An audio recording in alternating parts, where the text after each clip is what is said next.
Drake wondered, pursing his lips. Well, after the snow thaws, maybe I'll go check out some farmland. Are you finished? Saul asked. Yeah, all done. Drake was interrupted by the sound of something cracking and sprouting behind him. The next second, he was engulfed by something, his upper torso completely covered. "Munfucked!" Drake shouted in a muffled voice. "Patriarch!" Saul shouted in a panic, gaping at the sudden, massive plant growth sprouting out of the ground. Drake easily wrenched open the mouth of the plant and spat on the floor. God damn it! I didn't want to know what James felt like. Some of it's, whatever that is, got in my mouth. He grimaced, spitting again and summoning water to rinse out his mouth. Saul gave a breath of relief. Are you okay, Patriarch? She asked. I'm fine, at least physically. I do feel violated, though, he grumbled, looking back at the rows of plants that suddenly sprouted, swaying back and forth. The plants had long stalks emerging from the ground, with sparse leaves on them. On top of the stalk was a large Venus flytrap-type head that snapped with serrated teeth. The one closest to Saul and Drake lunging forward at them. Drake caught the plant and smacked it across its huge mouth. No, bad monster plant, he reprimanded. No eating people, you hear me? The plant recoiled back from the blow, dropping its head almost like a wounded animal. Drake scoffed and brought out some of the monster corpses he had collected over the past week. Here, this is okay. People are a no, he said, giving a slight grin now.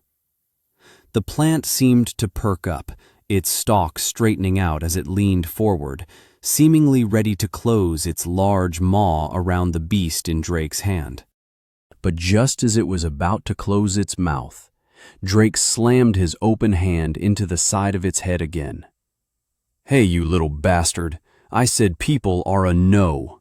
I know you were going to try to bite my hand off, he growled. The plant seemed to whimper, and Drake threw the monster to the bottom of its stalk. Monsters, yes. People, no, he reiterated. And if you try to eat someone... Drake's voice became cold, snapping his fingers as one of the plants lit up in flames. All the man-eating plants turned their heads like they were looking at the burning tree despite not having eyes. Got it? Drake said, summoning another fireball in his hands. The plants all turned to him and gave a nodding motion. Good, Drake smiled, throwing them all piles of monster corpses. I better see some good fruit when I come back, he ordered. Drake erected a small fence of earth around the plants, not wanting people to wander around the area. He also placed a small sign saying, "Dangerous man-eating plants," just to be sure, but he assumed Nato would make sure no one would get hurt. Then he and Saul continued on their way. How do you know those plants will listen? Saul asked as they walked to their next destination. Oh, it's like training a dog, I think. Carrot and stick. But since these are way, way more dangerous. They behave, they get food. If they don't, I'll put them down without a second thought. Saul nodded approvingly. Anything that threatens the tribe must be dealt with. Drake gave a wry smile. Right. Well, now we have to visit the dock before we go. I don't really like it, but I need to make sure she isn't going too far with her experiments while we have limited resources, and see if there is anything she will need while we're out. Saul gave a terse nod but didn't say anything, just following behind Drake. Does she not like doctors? Drake wondered. A few minutes of walking later, the pair arrived at a large square building with a single door and no windows. Opening it up without preamble and entering, Drake gave out a shout. Doc! Hey, Doc! No one answered, so they were forced to go into the dimly lit building. There were chairs and tables in the first room that they passed. Drake knew they were for the large number of patients he had sent to her. Freed slaves and other injured people needed to be looked at and treated. Yorth from Mikhail's party could only do so much with his healing and mana pool before he compromised his combat ability. So they had to send most of them here, where they could be healed the old-fashioned way. With the literal mountains worth of things Drake had taken during his scavenging of the city, they had all the medical supplies they could ask for in the way of old pre-system medicine after all. The further they went in, though, the louder the sounds of grunting and shallow growls met their ears. Monsters in cages bayed and growled at them as they passed. Some of them looked sickly, others bore boils or had hair and fur falling out. "What is this place?" Saul asked, cringing.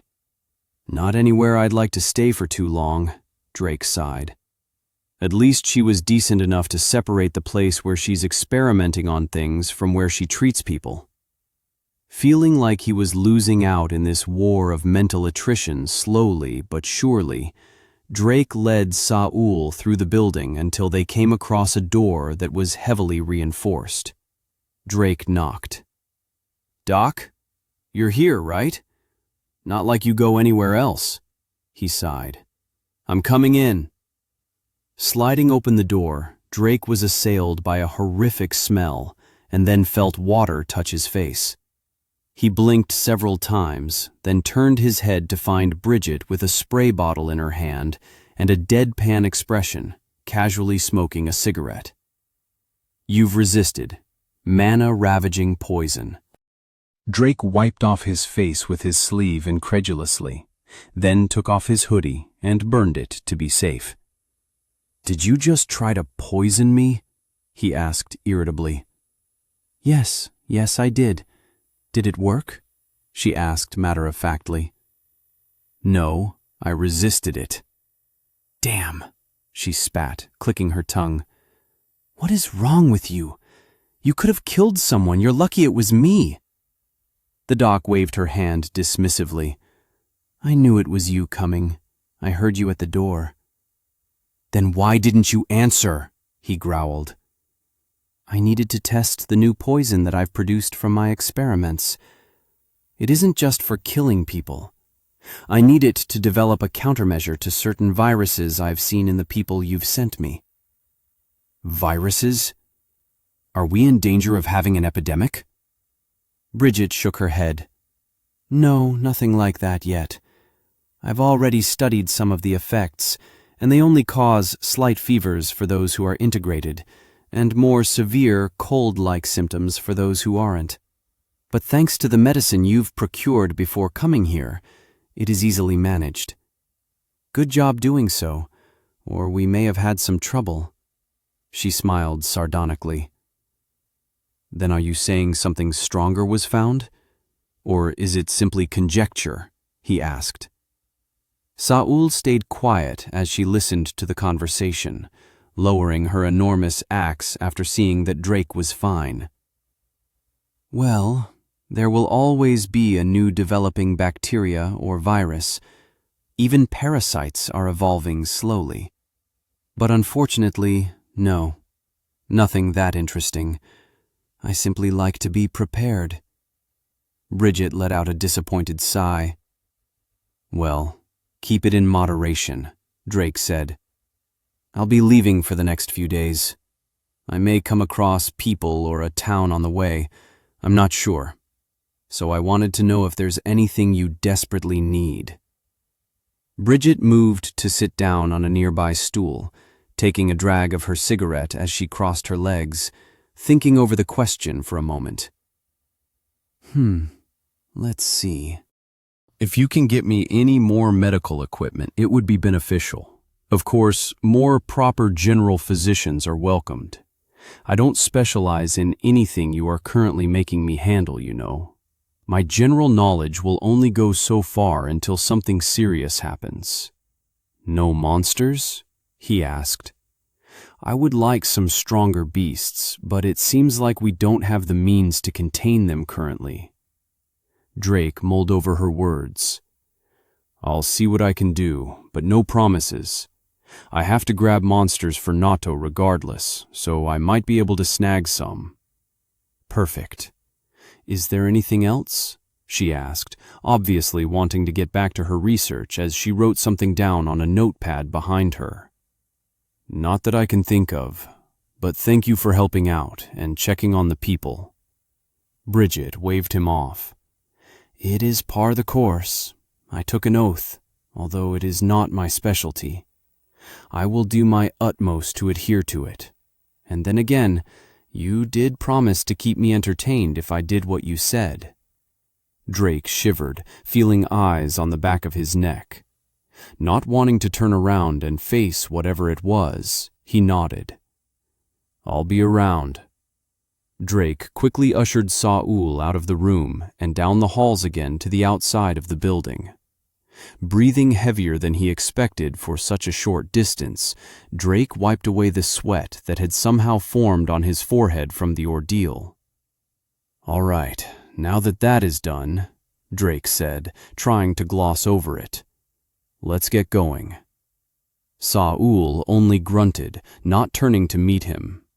Sighing, Drake took out an F-grade bow he had gotten from the tutorial and another hoodie. The abrupt withdrawal of the weapon made Saul turn. What are these for? She asked. Well, I'm thinking we are most likely going to meet people while we are out there.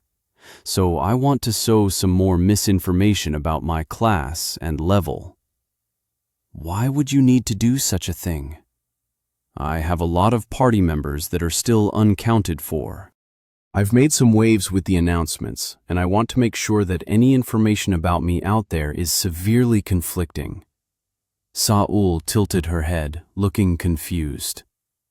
Let's just say I like to confuse people, Drake said, giving a wry smile. Indubitably, my lord, a voice suddenly shouted next to Drake.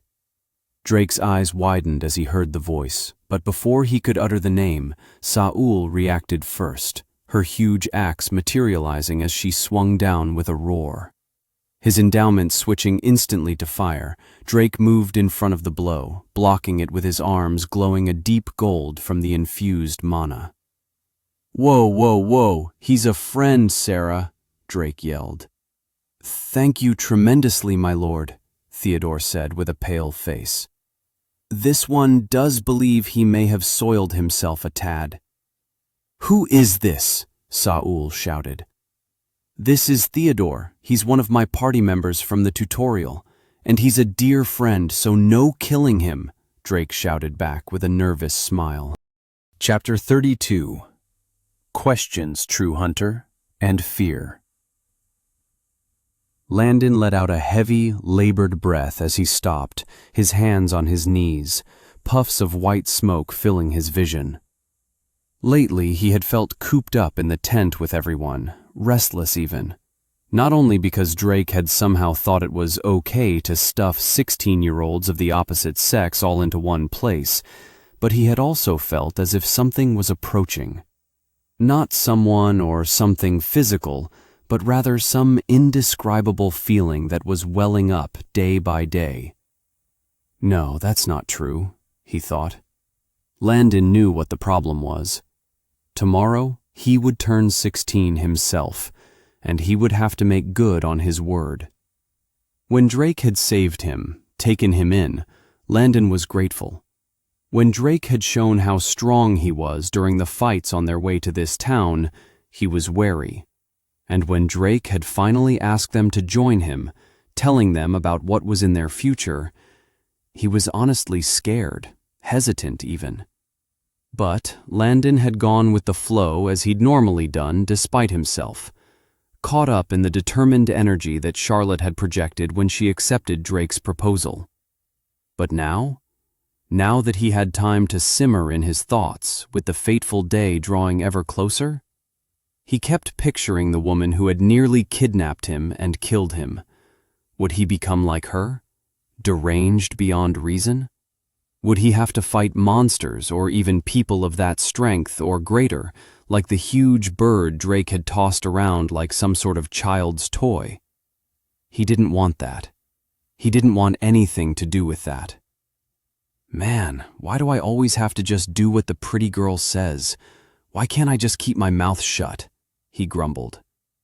Above him, just like the last few days, the avian girl Drake had saved flew. She had followed him out almost every day for whatever reason, and it was nice to have someone at least watching over him. He had tried to talk to her a few times. Not because she was cute, but from what Drake had said, she was going to be part of their little group when they set out. But unfortunately, he couldn't understand her, and she couldn't understand him, at least not yet. From what he had heard from the other people in the town, once you were a part of the system, you would be able to learn language skills and profession books. He wasn't entirely clear on exactly when this was possible, but he was hopeful. There were just far too many new, exotic, nice girls joining the ranks of the city lately. Just as he thought about how he would break the ice with some of them, the feeling of a deathly cold brushed up against him, putting his hair on end as he gasped for breath. He knew what the feeling was, but was still scared out of his wits every time he had felt it before. Damned Drake! Can he not do that, man? Some of us still don't even have levels yet, and even those high-level orc warriors get knocked out when they get hit by it up close. Lundin sighed, his head dipping down as he tried to warm his newly chilled body, only to see his shadow getting eerily bigger. Wait, that's... Before Lundin could finish his sentence, he snapped his head upwards, seeing a panicking Quetz flapping her arms wildly as she squawked. Lundin did the only thing he could think of. He raised his arms to catch her. But he was still shaken by the aura pulse that hit him earlier, so his grip slipped as she landed on top of him, buttocks first. They both slammed into the snow, which slightly cushioned their fall, but it still stung like someone had hit Lundin in the side of the head with a baseball bat. This is not how I imagined getting sat on for the first time to go, Lundin managed to mumble from beneath Quetz. Are you okay? He asked. Quetz shot up, grabbing at herself as she chirped in a woeful tone, but still bowed her head before flying off in the distance, albeit unsteadily. Landon looked at her growing smaller in the distance, feeling like he had done something wrong, but still wondered if she was all right. Had Drake's aura thing made her unstable enough to fall, he wondered. Landon shook his head, giving a small sigh as he brushed the snow from his clothes. He still had too much on his mind, and the slight reprieve only lasted long enough for him to take a breath. He began to pace forward, then broke into a run. He wondered what he should do about Drake's offer, which kept spinning over and over in his mind. Ora! Claire looked on as the man with wolf ears once again cleared the monsters that had found their group. Her gaze was casual, as if it was just another day on their journey to their destination. Just more weak prey. Where are the real fighters? I want a better damned hunt, the wolfman spat. A woman walked up next to him. Sir, you should restrain yourself from such language. It is not good for your image. Ari, you know I don't care about shit like that. I'm just getting tired of these little annoying sack of shit weaklings, Leon growled, his silver-tinted tail standing on end. Claire looked between the two, amazed at how they were so close when they were such complete opposites, or why Ari would call him Sir constantly.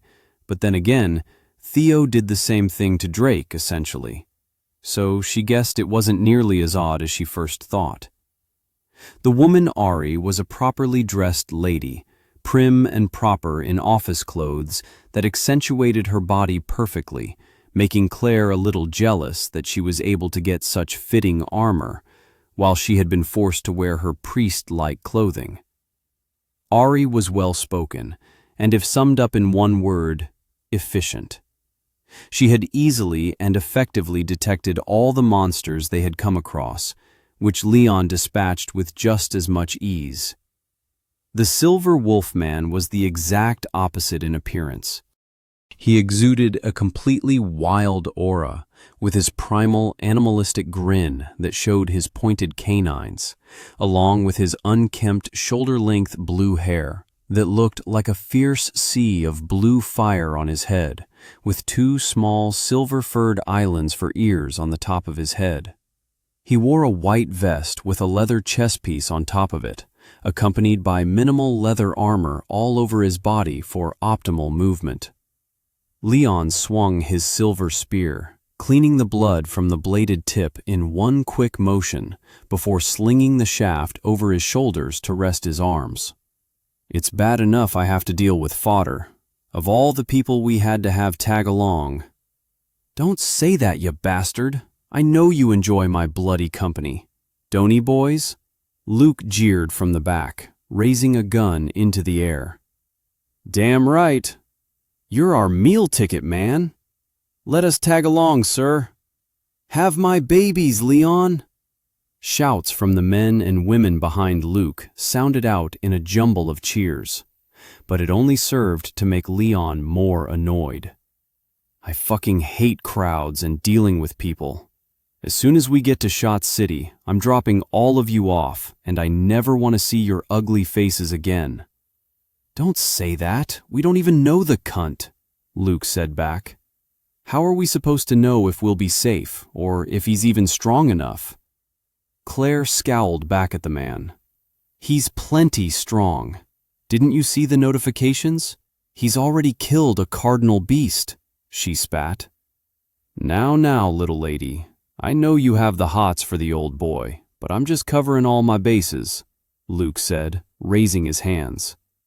Leon walked over to Luke. Luke, shut your trap and stop bad-mouthing the man in front of her. Keep what you think about him to yourself, because, frankly, I don't care to hear it. Anyone with a title who not only established a town already, but one of the first ones, could easily wipe the floor with anyone we've come across on this stupid little trip. Including you, Leon said, power leaking through in his voice. You're lucky enough that I'm even tolerating you after having to do it all tutorial long. Luke smiled wryly, but backed down, nodding. Whatever you say, boss man. Claire gripped her sides, shivering from Leon's powerful aura that briefly reared its head. It feels even more chilling than Drake's. Just how strong is he? She wondered. So you said that you know Shot from your tutorial, yeah? Leon asked, turning his interest back to Claire. Yes. He mentioned you and another a few times. He thinks very highly of you both, and somehow knew you would be a dual class as well as strong, she said, looking briefly behind him to the monsters ranging from level 20 to even some E-ranks in their early 30s, who were all defeated by single thrusts to their vitals. Leon chuckled. Kid knows what's up still. Ain't no way some stinking little tutorial is gonna kill me off. He mentioned Wildfi too, huh? Haven't seen that guy IRL yet, but suppose as long as he found some people to leech off of for a while, he'll be fine. He likes to fight too much to be with anyone long, though. We did never get along well with anyone else. He smiled, reminiscing. A small girl suddenly appeared on his shoulder with a pop, forcing him to turn while she whispered something into his ear. I know, stop badgering me, damn it, Leon sighed. Tatsuki says she's excited to meet with Shot and talk to his territorial assistant since I refused to make a city. The little girl nodded, covering her face with her long sleeve. The construct, much like Nato, had a Japanese-style dress. Was it something that all constructs wore? Tatsuki's yukata was much deeper in color than Nato's, which was a bright mixture of colors. It bore deep, almost opaque black, with striking deep red trimmings. She also had a doll-like face that was painted in white makeup, keeping her eyes closed nearly all the time, giving her a very otherworldly appearance. "I'm not so sure. Natto is a very peculiar person." Claire laughed wryly. "Tatsuki isn't much better." Leon smirked, Tatsuki frowning and disappearing back inside him. Ari slapped him on the arm. "See what you did? She's sensitive," she reprimanded. "You only say that because you aren't able to hear her inside my head," Leon sighed. "Either way, when we get there in a few weeks, it will lay to rest anything about that little hothead and that city of his." Hothead, Claire thought, but then nodded, agreeing that Drake was quite a bit more impulsive than the average person. She longed to see him again. The way he always jumped into the fray for those around him, his stupid grin when he laughed at his own jokes, the way he made her feel safe. How just his smile, his scent, could comfort her. Her hand unconsciously moved to grab the ring dangling around her neck, her finger tracing the cool, dark metal. The man, Charles, finally spoke up behind her. "Really missing him, huh? Hope he's everything you say he is. We could really use a rest once we get there." I might be a little biased," Claire laughed, blushing slightly. "But yes, I do miss him. With Mr. Leon here, though, and Ari to lead the way, I'm sure we will get there in no time." Claire smiled on the outside, but over the last week, after meeting Leon, she noticed a huge discrepancy in how Leon described the man she knew. Leon told her of their past together, how they met, and used to play games in the old world. She didn't really understand that part of the explanation, since she hadn't played such things. But she enjoyed hearing more about him all the same. The stories revealed how much Leon had tried to guide the younger Drake after he made mistake after mistake. She was surprised to hear that they had known each other since Drake was still a young, headstrong boy who wouldn't take advice from anyone and only gave Leon a headache like some kind of naive younger brother. It made Claire giggle to hear Drake described as a little punk, when she knew Drake had said the same thing on occasion about Shigure. But despite the fondness in his voice as Leon had told her about their past, Leon never mentioned some of the things she knew to also be true. Leon told her that Drake was a crybaby for many years, never standing up for himself and always starry-eyed about his idealistic perceptions of the world. How after he had lost his job, Drake had fallen into a pit of depression and self-loathing. The Drake she knew in the tutorial, the one she had fallen in love with, was nothing like that. The Drake she knew gave everyone a chance and a second chance. Sure, he may have had unrealistic expectations of people, but that never kept him from being cautious where he needed to be. Drake had even gone as far as to make disadvantageous contracts with several people, just to prove a point. All this only served to shake the image she had of him in her head, making her realize she didn't really know the man called Drake Wallen. And over her time knowing him, his personality had changed due to the events in the tutorial. She loved him, she knew that, and that wouldn't change for her, no matter what. He had been the one to save her when she was at her lowest point, when he had no obligation to do so. But still, Leon's stories made her question who Drake really was, and who he would become when he was out of her sight. The sound of lightning striking the ground broke her from her thoughts. The sleek, glass-like expanse that surrounded them as far as the eye could see was both breathtaking and frightening. Their new world that they were exploring for the first time, like the explorers of old, was captivating. The hodgepodge of worlds the system merged together created all sorts of weird phenomena. The southern part of where they were clashed with the cold north to create a perpetual border that housed never-ending lightning storms. Bolts constantly struck the metal pillars that jutted from the ground, as well as sometimes veering off course and hitting the sandy ground, turning it to glass. They had to be very wary when crossing the stretch of land, and thankfully, no one had been injured too badly during their travel. Claire's eyes darted from the lightning strike to the front of the group again, the sound of shattering glass pulling her attention. "Ha ha ha! Now that's more like it!" Leon shouted. In front of their group, breaking out of the ground, was a massive creature of the likes Claire had never seen. It was an enormous, towering, mobile skyscraper with red basketball-sized pearls for eyes that looked down at them with disdain. The creature's, if it could be called a living creature, arms came to serrated glass points with no opposable hands or fingers. Its entire body was made out of the same glass they were standing on. Shouts of panic and fear came from the group as they screamed in discontent at the sudden monster. "It's one of the cardinal beasts," someone from the group shouted. "I'm sorry, sir. I didn't detect it at all with my skill. It must have been hiding in the ground," Ari shouted. "It's not a big deal."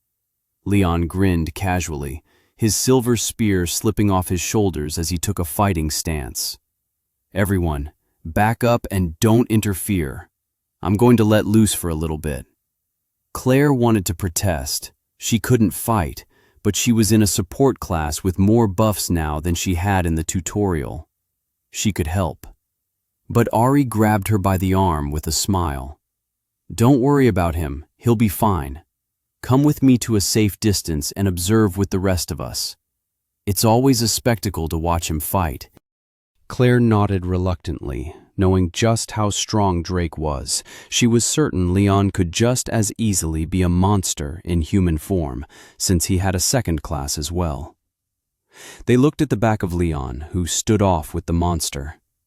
It looked as if the monster was waiting expectantly for him to make the first move.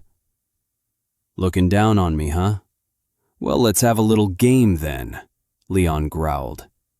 "Let's see how long that attitude lasts until you run away with your little Ken doll smoothness between your legs." Leon bent at the knees with his spear in both hands as the world began to quiet around him. A fierce, primal aura leaked out as he began chanting skills Claire had never seen him use.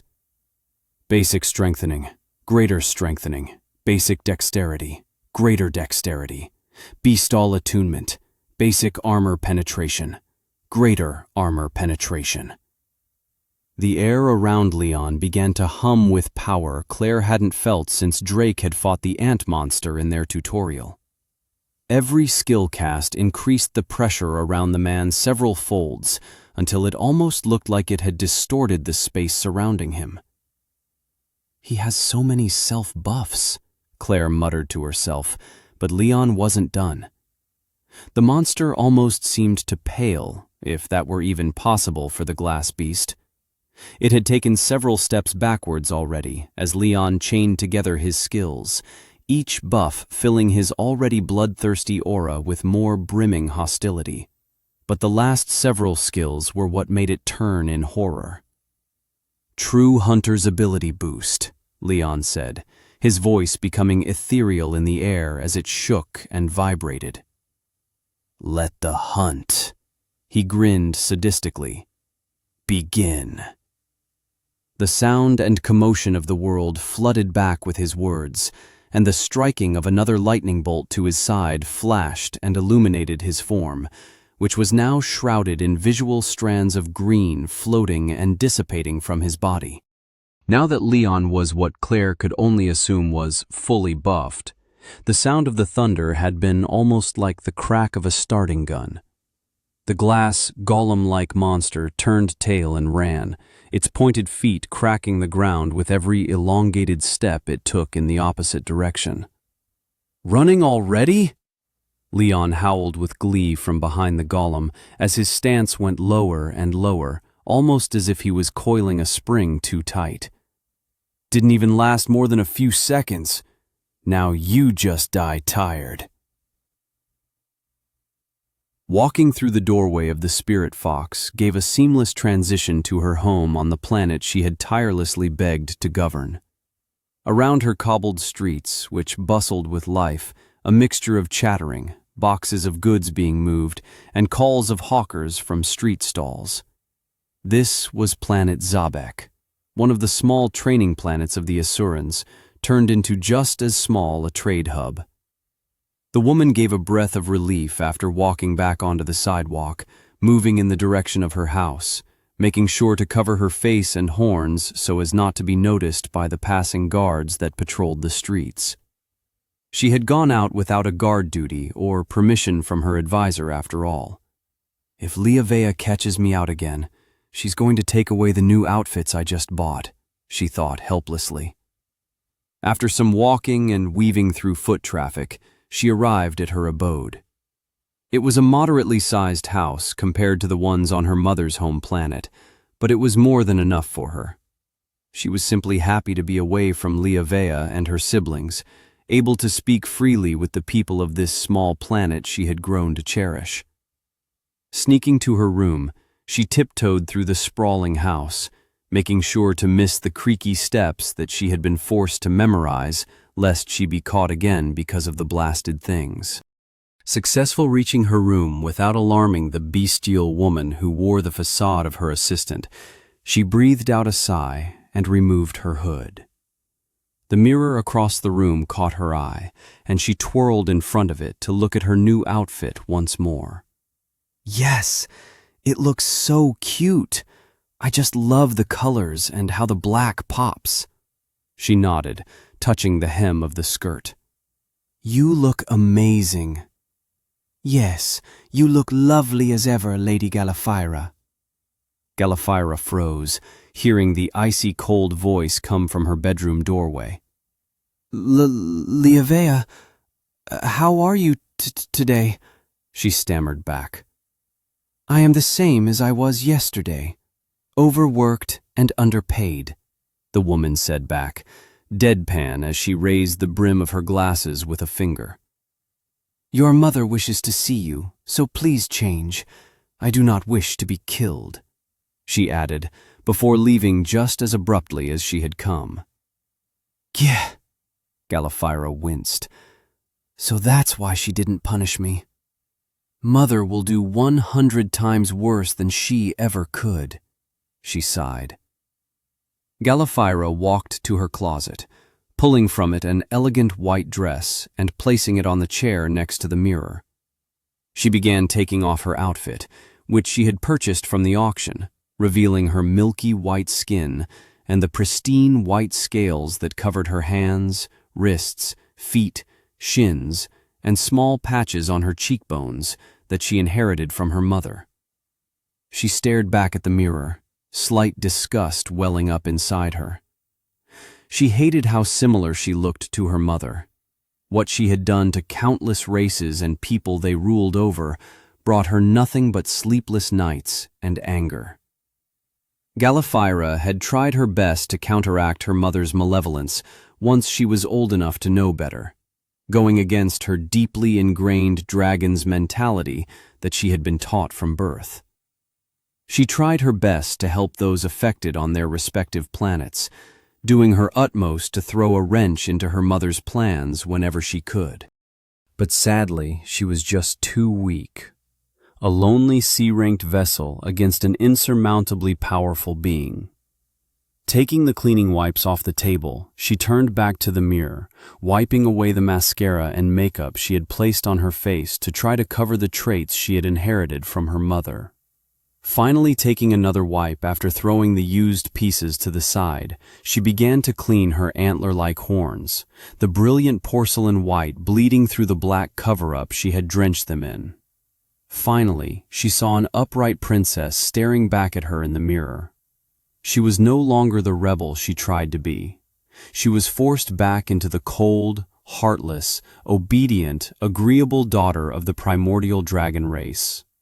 A few moments later, she left her room, an emotionless expression on her face as she stepped up the personal teleportation crystal, her guards already standing in formation awaiting her departure. Bracing herself, she touched the crystal and stepped through the motes of lights, the next instant inside a grand hall. The grand hall of the matriarch of dragons. "Welcome home, my lovely daughter." "Yes, mother, it is good to be home," Galaphira answered, dropping to one knee and bowing. "You may stand," her mother cooed.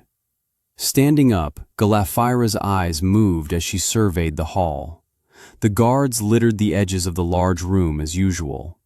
At the base of the steps leading up to the throne, her mother sat with her two brothers standing stoically on either side. To the right, her eldest brother, Tritoria, the great betrayer, the only known undead dragon. To the left, her second oldest brother, Balaria, a powerful earth dragon who was a budding star in their clan, currently at C rank like her. "Do you know why I called you here?" Mirfira asked, breaking Galaphira out of her thoughts. "I do not, mother," she replied, feigning ignorance. Mirfira scoffed. "I am in a foul mood. I am still reeling from the punishment of the system for playing with my latest toy. But I suppose I should thank you for your machinations, daughter, for if you did not allow that poor mud puppy to receive such valuable stones, I would have suffered greater punishment. Incidentally, you forced my hand, making me give him a favorable trade for the stones, but in the end, I could not help myself." She smiled. Galaphira said nothing, only looking down as she listened to her mother's cold monologue. "Do not make contact with him again," Mirfira said, letting her oppressive aura wash over the room. "He is my toy, and he will bring me great entertainment. Should you disobey this time, I will destroy the little pet project you are doing on that relic of a planet. Understood?" Galaphira's eyes went to points as her anger rose, the taste of copper and iron filling her mouth, but she couldn't object. "Yes, mother, I understand." "Good. You may leave." Galaphira turned but was stopped. "Oh, I nearly forgot. Your brother Balaria will be staying on your planet. See to it that he is given ample resources as he trains to break through the B-rank bottleneck." Galaphira only nodded, fear filling her whole being. "I have to warn the populace. No, I must relocate the entire planet. I can't let my insane brother step on the planet while even one person is still on it," she thought desperately. A hand touched her shoulder, making her jerk and tremble at the following voice. "Looking forward to having some fun, dear sister." Chapter 33. Is this what they call alone time? Part 2. Jesus, Sarah, a person pops out of nowhere and your first instinct is to cut him in two? Drake asked incredulously. "Of course. It may be a threat to the tribe, and there have been several times when things appearing out of nowhere have tried to kill me," she said deadpan, still pushing down with her axe. "Fair," Drake admitted. "But this time is different. No killing Theo. He's fragile. And how in the world did you get here this fast? Did you come alone? Where is—" "I'm right here," Harley shouted from a little further back as she moved with a sluggish gait, waving her hand in the air. Alongside her was Natto, who looked up at her with concern, holding her other hand and trying her best to support her. But what Drake's eyes were drawn to was Harley's slightly protruding belly. "Did she get fatter?" Drake asked absent-mindedly, before an arrow whizzed past his face, sticking into the ground behind him, putting Saul back into a defensive stance. "Don't you even think it. I'm pregnant, Mr. Wallen," Harley growled, her bow suddenly in her hand. "My bad," Drake mumbled warily. "Apologies for her mood, my lord. It has been a long journey to reunite with you," Theodore said enthusiastically. "Don't apologize for me," Harley yelled, slowly making her way to them with Natto's help. "She seems pretty far along, Theo. Did this happen when we were in the tutorial?" Drake asked, leaning in to whisper to him. "Yes, my lord. It is only natural to have children who will further work under the service of the great tyrant Ashurin. Theodore grinned proudly. Let's leave that for later, okay, Theo? I'm just happy to see you. You're the first one to make it here, you know, Drake said, giving him a smile. It is but a matter of course and fate. Of course, this one was the first, as this one is the knight of my lord. We would hath progressed at breakneck haste. Alas, we could not avert our eyes to the poor souls we happened past. Drake raised a brow. You picked up some people? Several people, Harley clarified. Also, I smell candy. Do you have candy? You have candy, right, Mr. Wallen? She said expectantly, sniffing the air. Drake raised his brows, mouthing slowly, How did she know? How in the world? It's in my inventory. Is that even possible? Drake asked, confused. He pulled out a small bag of cookies, as well as a still-sealed bag of hard candy, handing it to Harley with a wry grin. You had more! Natto shouted. I certainly should have known you were holding out. If I gave you everything, you would have eaten it all in one day. Little garbage disposal, Drake retorted. My lord, Theodore interrupted, this one has seen the diverse races that walk your streets, but may this one so humbly ask who this person might be? Drake's brows rose in realization. Shit. How am I going to explain this? He thought.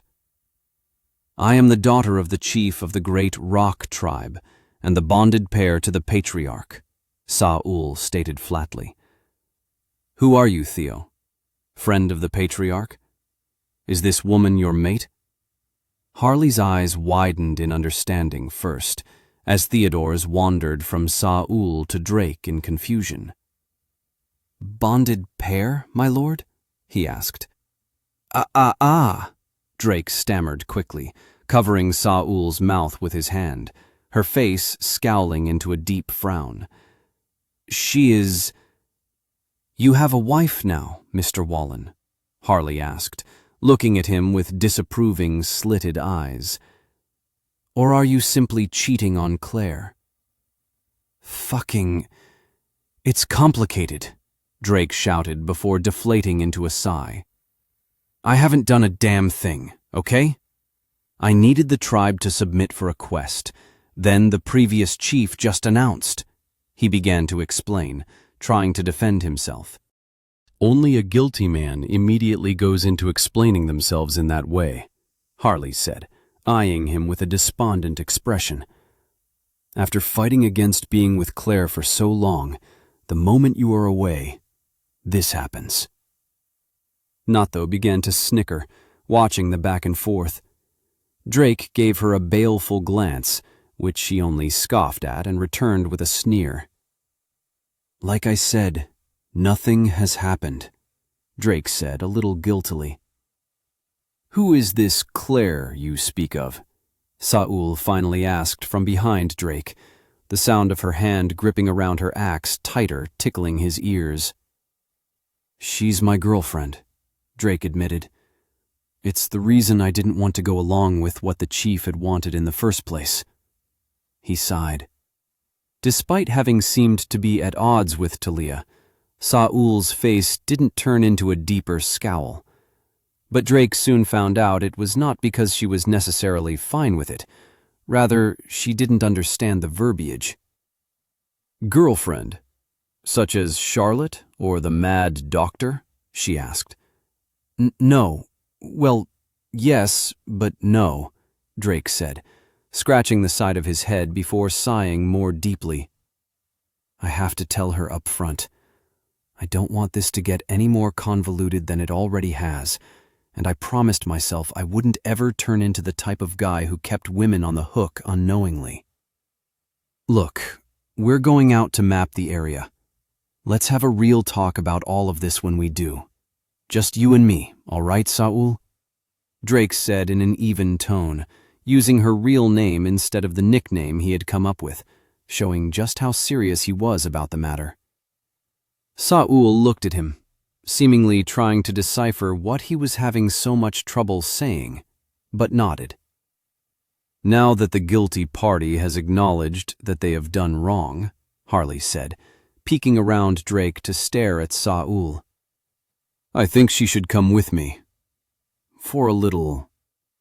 A smirk tugged at the corners of her lips. Why? Drake asked suspiciously.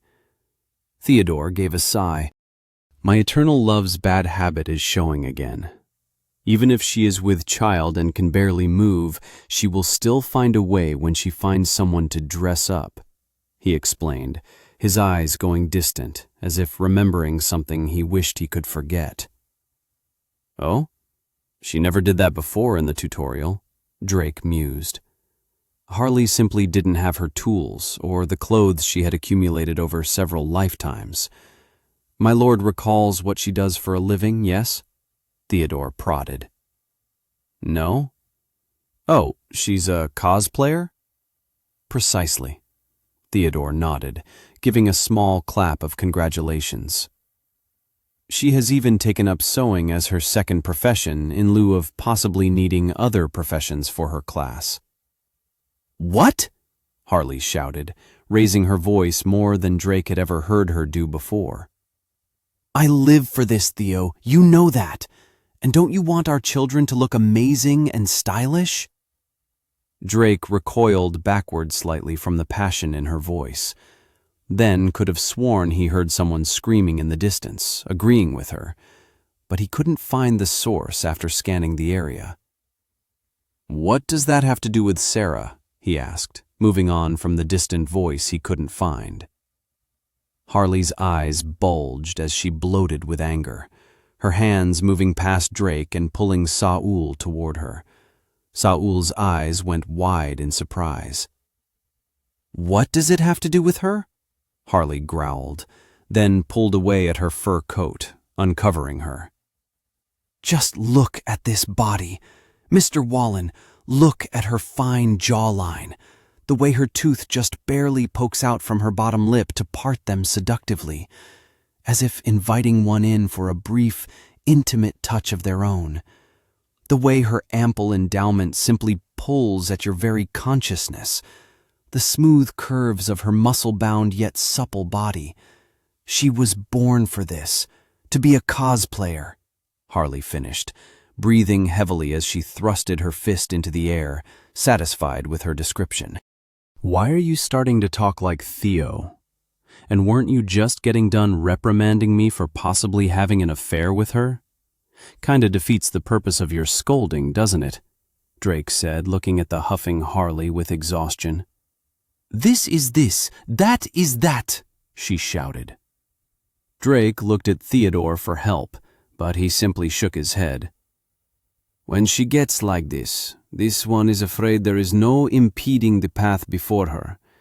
My love may even have stronger resolve than my lord in such circumstances, Theodore said, slightly shivering, his mustache somehow bobbing fearfully on his upper lip.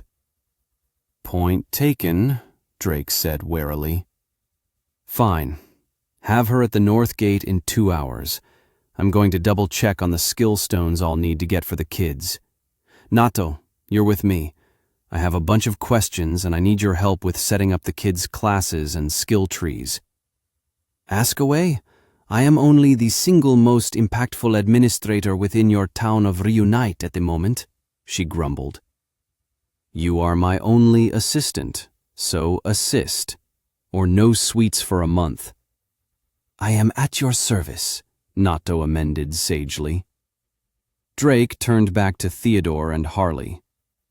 Theo, do you have a moment to walk with us as well? I have a favor to ask. Oh, and about the other people you brought, can you send them to the doctor? Have Sarah's father, Arvul, guide them for the moment and get them settled.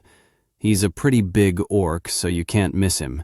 Incredibly buff, crazy tall, but sweet like honey, and will think of you as his own kid, so you should have no problem getting to know him also. Harley nodded and pulled Saul along with her without another word. Saul looked like she wanted to protest, but was caught up in the pregnant woman's pace as she had a frustrated expression across her face. Saul looked at Harley's belly and then back at Drake. She then resigned herself to Harley, helping her walk along in the other direction, draping her fur coat that Harley had taken off of her over Harley's shoulders. "My lord, she seems like a fine addition," Theodore stated. "Addition?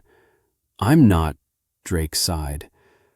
"Certainly my lord expected to have concubines and multiple wives, yes? 'Tis only natural for someone as powerful as thee," Theodore said proudly, looking towards the cloudy sky with the sun poking out through cracks in the gray blanket. "This one would only ask that you give thine own children the honor of serving the many children my lord sires," he added, bowing his head slightly. Nato patted Theodore's bent head and laughed. "Please, dear Theo, Drake will have more children than even he can expect. You will have to be very busy yourself if you wish to keep up." Drake gave Nato a side eye. "Says who? I never said I was going to become some magic playboy all of a sudden just because I'm strong." Nato simply whistled nervously, turning her head away from his piercing, baleful gaze. Sighing and moving toward the auction house once more for the day, Drake was stopped by the familiar voice he thought he would not hear for some time. "Ah, when they said they picked up people, I was really hoping it wouldn't be people who were going to cause more trouble," he thought, letting out a deep sigh for the umpteenth time today. "Running off already, Drake? But we just got here," the voice said, amused and playful. "Julia and Megan, how wonderful to see you again. Caught a ride with Theo and Harley, huh?" Drake grimaced, turning to the voice. Julia stood there with a playful smile, her glasses accentuating her face and blue eyes, her shoulder-cut blonde hair flowing in the cold breeze. She wore new priest-like armor Drake had not seen before under a thick fur coat. Megan wore a similar getup, but her armor leaned more towards magnanimous church-like clothing with a small hat. Her much longer blonde hair flowed off her coat past her waist. Her head was slightly downturned as her brown eyes flittered from Drake and the ground. "Don't sound so excited to see us," Julia played. "And look at you, a big shot now, head of a town and everything. Congrats on bringing down a cardinal beast, too." "Thanks," Drake said with a smirk, giving over to the feeling of seeing people from his party again, instead of the headache he knew was coming. Julia moved over to him first, giving him a slight nudge with her elbow. "And you're bonded to the striking orc lady, huh? Good going," she whistled. Drake raised a brow. "You're not mad?" he asked. "Me? Why would I? I thought you had a thing for me. You always kept badgering me in the tutorial even when Claire was around." Julia gave a dismissive wave of her hand. "Oh, that. Yeah, I did for a little bit. But after you and Claire got closer, and the tutorial closed without us doing anything, I gave up. I know a losing fight when I see it. But then again..." She trailed off, a glint in her eye. "From what I hear, you're taking concubines, and I wouldn't mind giving up a bit of skin for a cushy life in this place." She winked. Drake recoiled, then frowned. "You heard that, huh? I'm not in the business of doing that kind of stuff. It's not something I want to make a habit of. But you and Megan are welcome to stay here. Nato, I'm sure, can find a number of things for healers and buffers to do. And of course, you'll be compensated," he began, then saw Julia's eyebrows wiggle at the word and corrected himself with a grumble. "Compensated, monetarily." "You're no fun," Julia snickered, "and I don't remember you acting like a teen schoolgirl." "Gotta have some fun in crazy times like this," she smiled. "Don't know when you're going to punch your ticket, after all."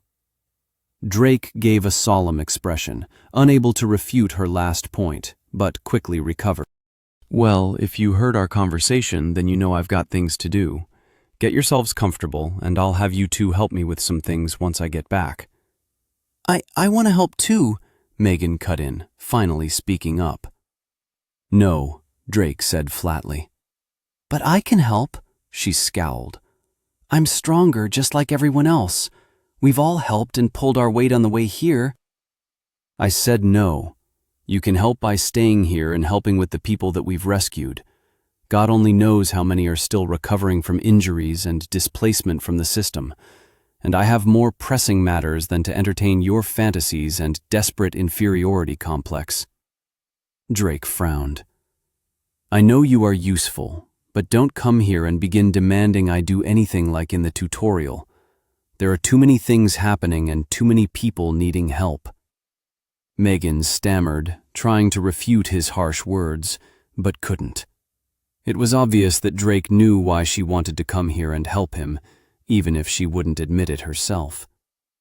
Julia frowned, rubbing the back of her friend. Little harsh there, Drake, she sighed. But we get it. We'll go see that doctor you were talking about. Drake kept his slight frown. Good. Just don't let her experiment on you. Tell her if she hurts either of you or overworks you, she will answer to me. There's the softy I know and love, Julia grinned. Just get going. Drake sighed, walking away. My lord, that was quite the thrashing.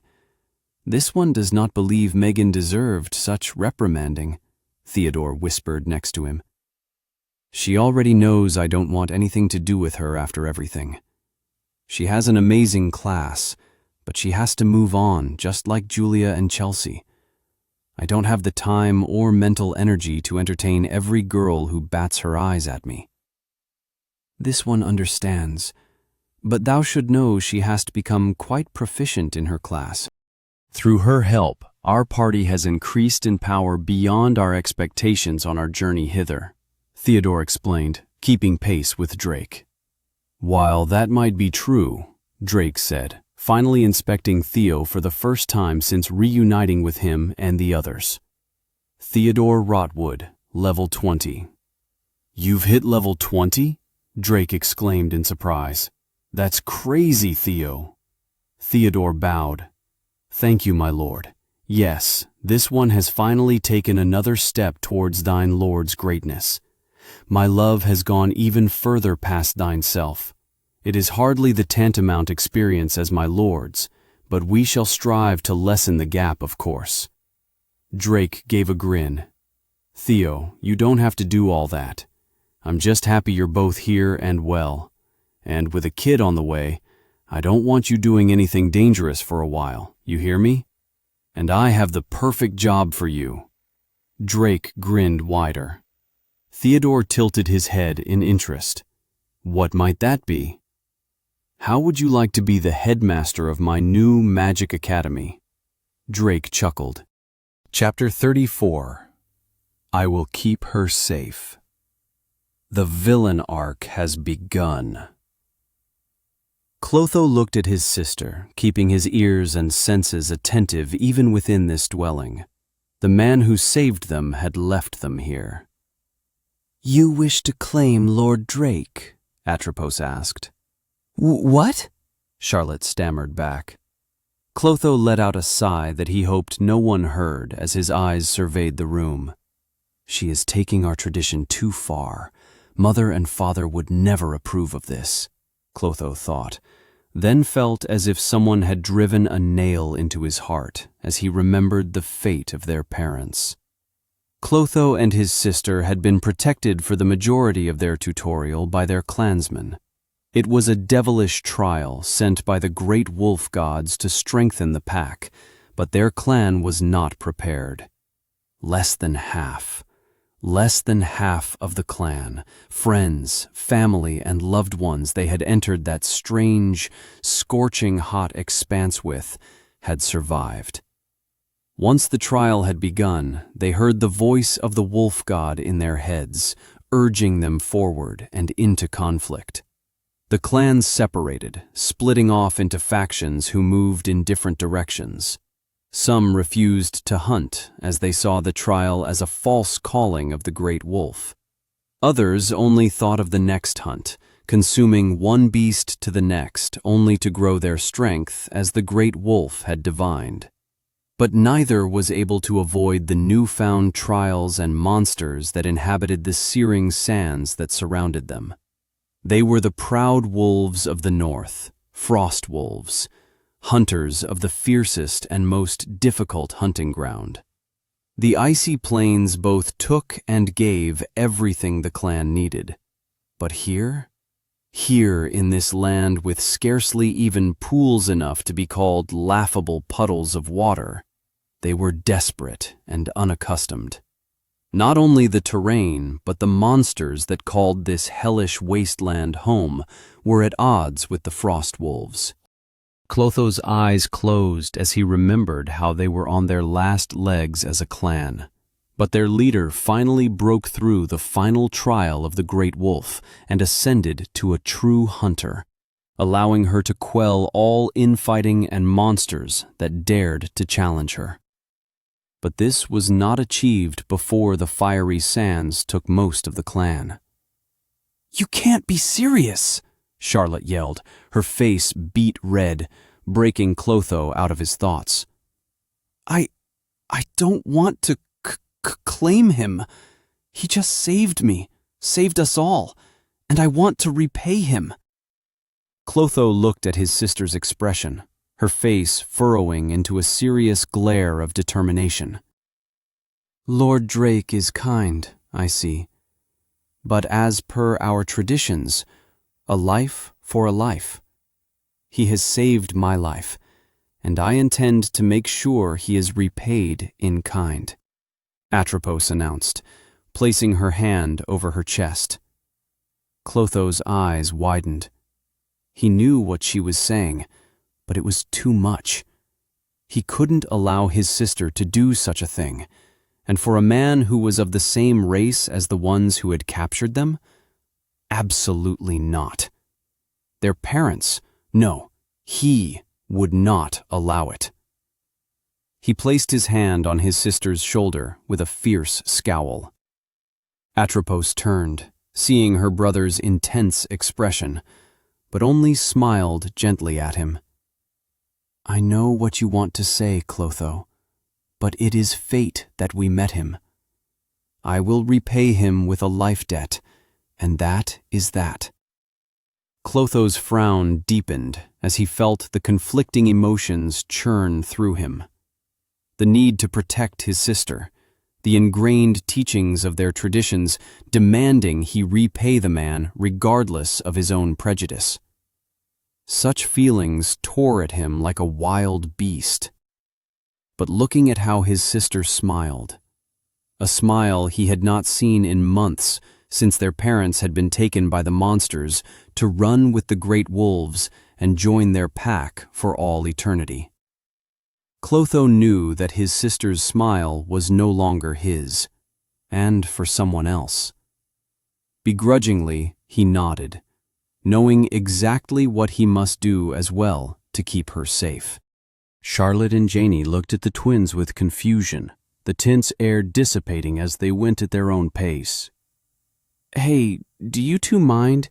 We're trying to finish the last level, and this boss is hard," Brody mumbled from in front of the TV. "Another one," Sid frowned, shaking his head. "At least my sister isn't so head over heels like an idiot." It had been a whole week since Aono arrived at her knight's wondrous base filled with beauty, strength, and inspiration. Aono laughed in a low rumble as her eyes darted around constantly, seeing one race after another that she had never encountered before coming here. "Such inspiration. Everywhere I look, there is just constant motivation calling out to me," she shouted, then covered her mouth, pulling her hood over her head. Aono had set up shop, spreading her work throughout the town at a frightening pace. The world must know of my dazzling knight's accomplishments. It is only right.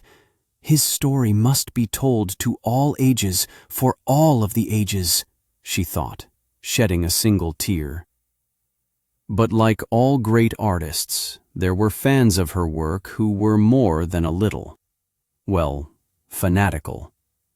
The front she placed for her work, the little old-school manga shop that she started to spread not only the dazzling night in the forest, but all of her old work, and whatever she could produce of the old world's work, seemed to have backfired. Once the works had begun to spread, her shop was overrun with curious people from the other races, as well as those from the old world, looking for some fragment of the life they once knew. And they would hound her day and night for the artist of the works. She had tried to explain to the annoying pests that she was only a third-party reseller, reselling the works at the artist's behest, but they would not let her go so easily. Aono was at a point where she had to hire bodyguards and security for the store. Not that anyone would steal under the ever-watchful eye of the guardian deity of Reunite, the tyrannical red-eared, pink-haired demoness, Nato. Someone had tried to steal from her shop before, in the early days, and within a second of him leaving, the little world-class disaster in undeniably cute Miko form appeared with a sucker in her mouth. Within the blink of an eye, the man was on the floor, drooling, his arms and legs bent in awkward, unnatural angles. Ah, it was a great piece, Aono reminisced, thinking of the image of Nato standing triumphantly over the thief before dragging him away. Shaking her head, she refocused on her work. I must capture the sprawling city as it grows. I must not miss a moment. Hopefully, I will find my elusive knight today as well, she proclaimed with enthusiasm. Aono sat on a small bench erected on the main street of the town. Only a few buildings were sparsely erected at the moment, but it was clear that there would be many, many more soon, as the single earth mage employed by Reunite worked alongside the many orcs carrying crudely cut lumber to the buildings. Many people moved along the street despite the few buildings, as the street connected the core system buildings in the town. The church, system center, and most importantly, and most popular, Spirit Fox Auction House. Aono had seen a glimpse of the hostess of the auction house, and the memory made her drool in desire to paint her more thoroughly. But alas, she was not important enough to negotiate a meeting with the busy she-fox. The sound of a scuffle breaking out pulled Aono's attention as she quickly packed up her mana paper and stylus, running as fast as her legs would carry her. A few breaths later, she leaned against the black stone gate. Her eyes went wide in glee as she spotted the back of her quarry, her dazzling knight. But he was not the same as she remembered, only a few days ago. He was talking to a slave dealer with a smile. "What?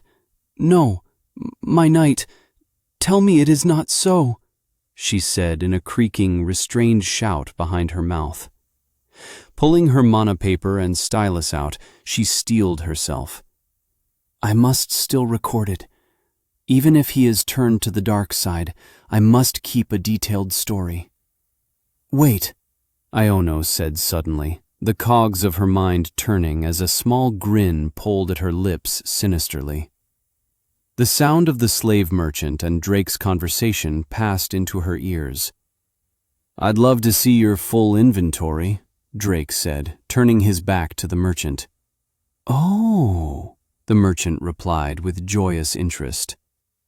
Aono's neurons began to fire rapidly, a bead of blood falling from her nose as she saw Drake turn, dropping a bag of endless mana coins and skill stones in front of the merchant. His villain arc? It has begun. I was wrong to judge you so suddenly, my knight, she screamed into her cupped hands before tracing the paper furiously. Drake's figure painted completely and with utter accuracy. Drake wore a cape in the darkest black, his eyes gleaming red as he dumped crystalline coins of mana to the floor with a deep, sinister smile on his face. "Where? What is the name of the town?" Drake asked, forcing Iono to pause as she heard the smallest hint of change in his voice. "Yes, of course. It's a town to the north, Sandal." Iono's body stiffened, her eyes going wide as the force of the world seemed to press down on her.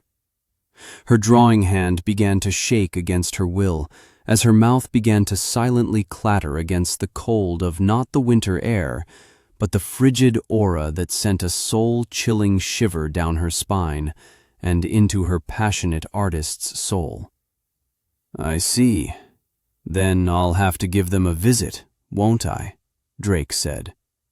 Drake's voice was like a bell ringing out through the silence of the area, bringing life back into it. Iono's breath returned as her smile widened. "My knight. No, my dazzling knight. No, my eminence. Truly, the cruel villain arc has begun," she beamed. The sound of screeching metal being wrought entered her ears, and for the first time she noticed the slaves in front of Drake. He had crumbling in his hands like sand through his fingertips were mana collars turned to dust.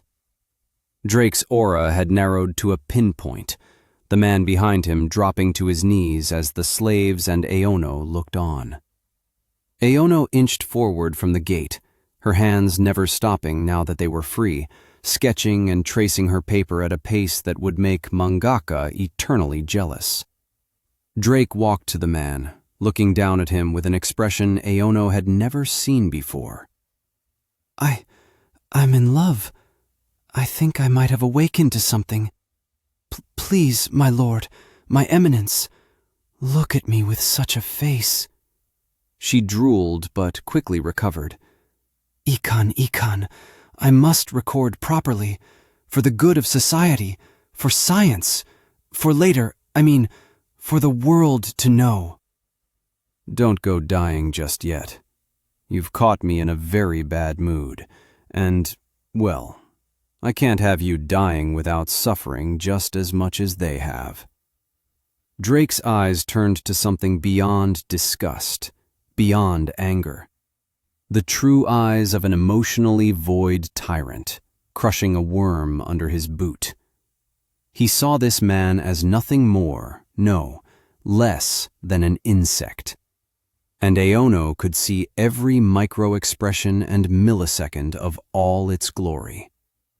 The man screamed silently as Drake went to work on him, first taking his eyes, then his voice, before putting his hands into his hoodie pocket, bending to put his head next to the man's ear. The next words put Iono into a fanatical seizure of euphoria. The words sounded nearly ethereal deep in her eardrums. "Suffer in regret. But don't worry.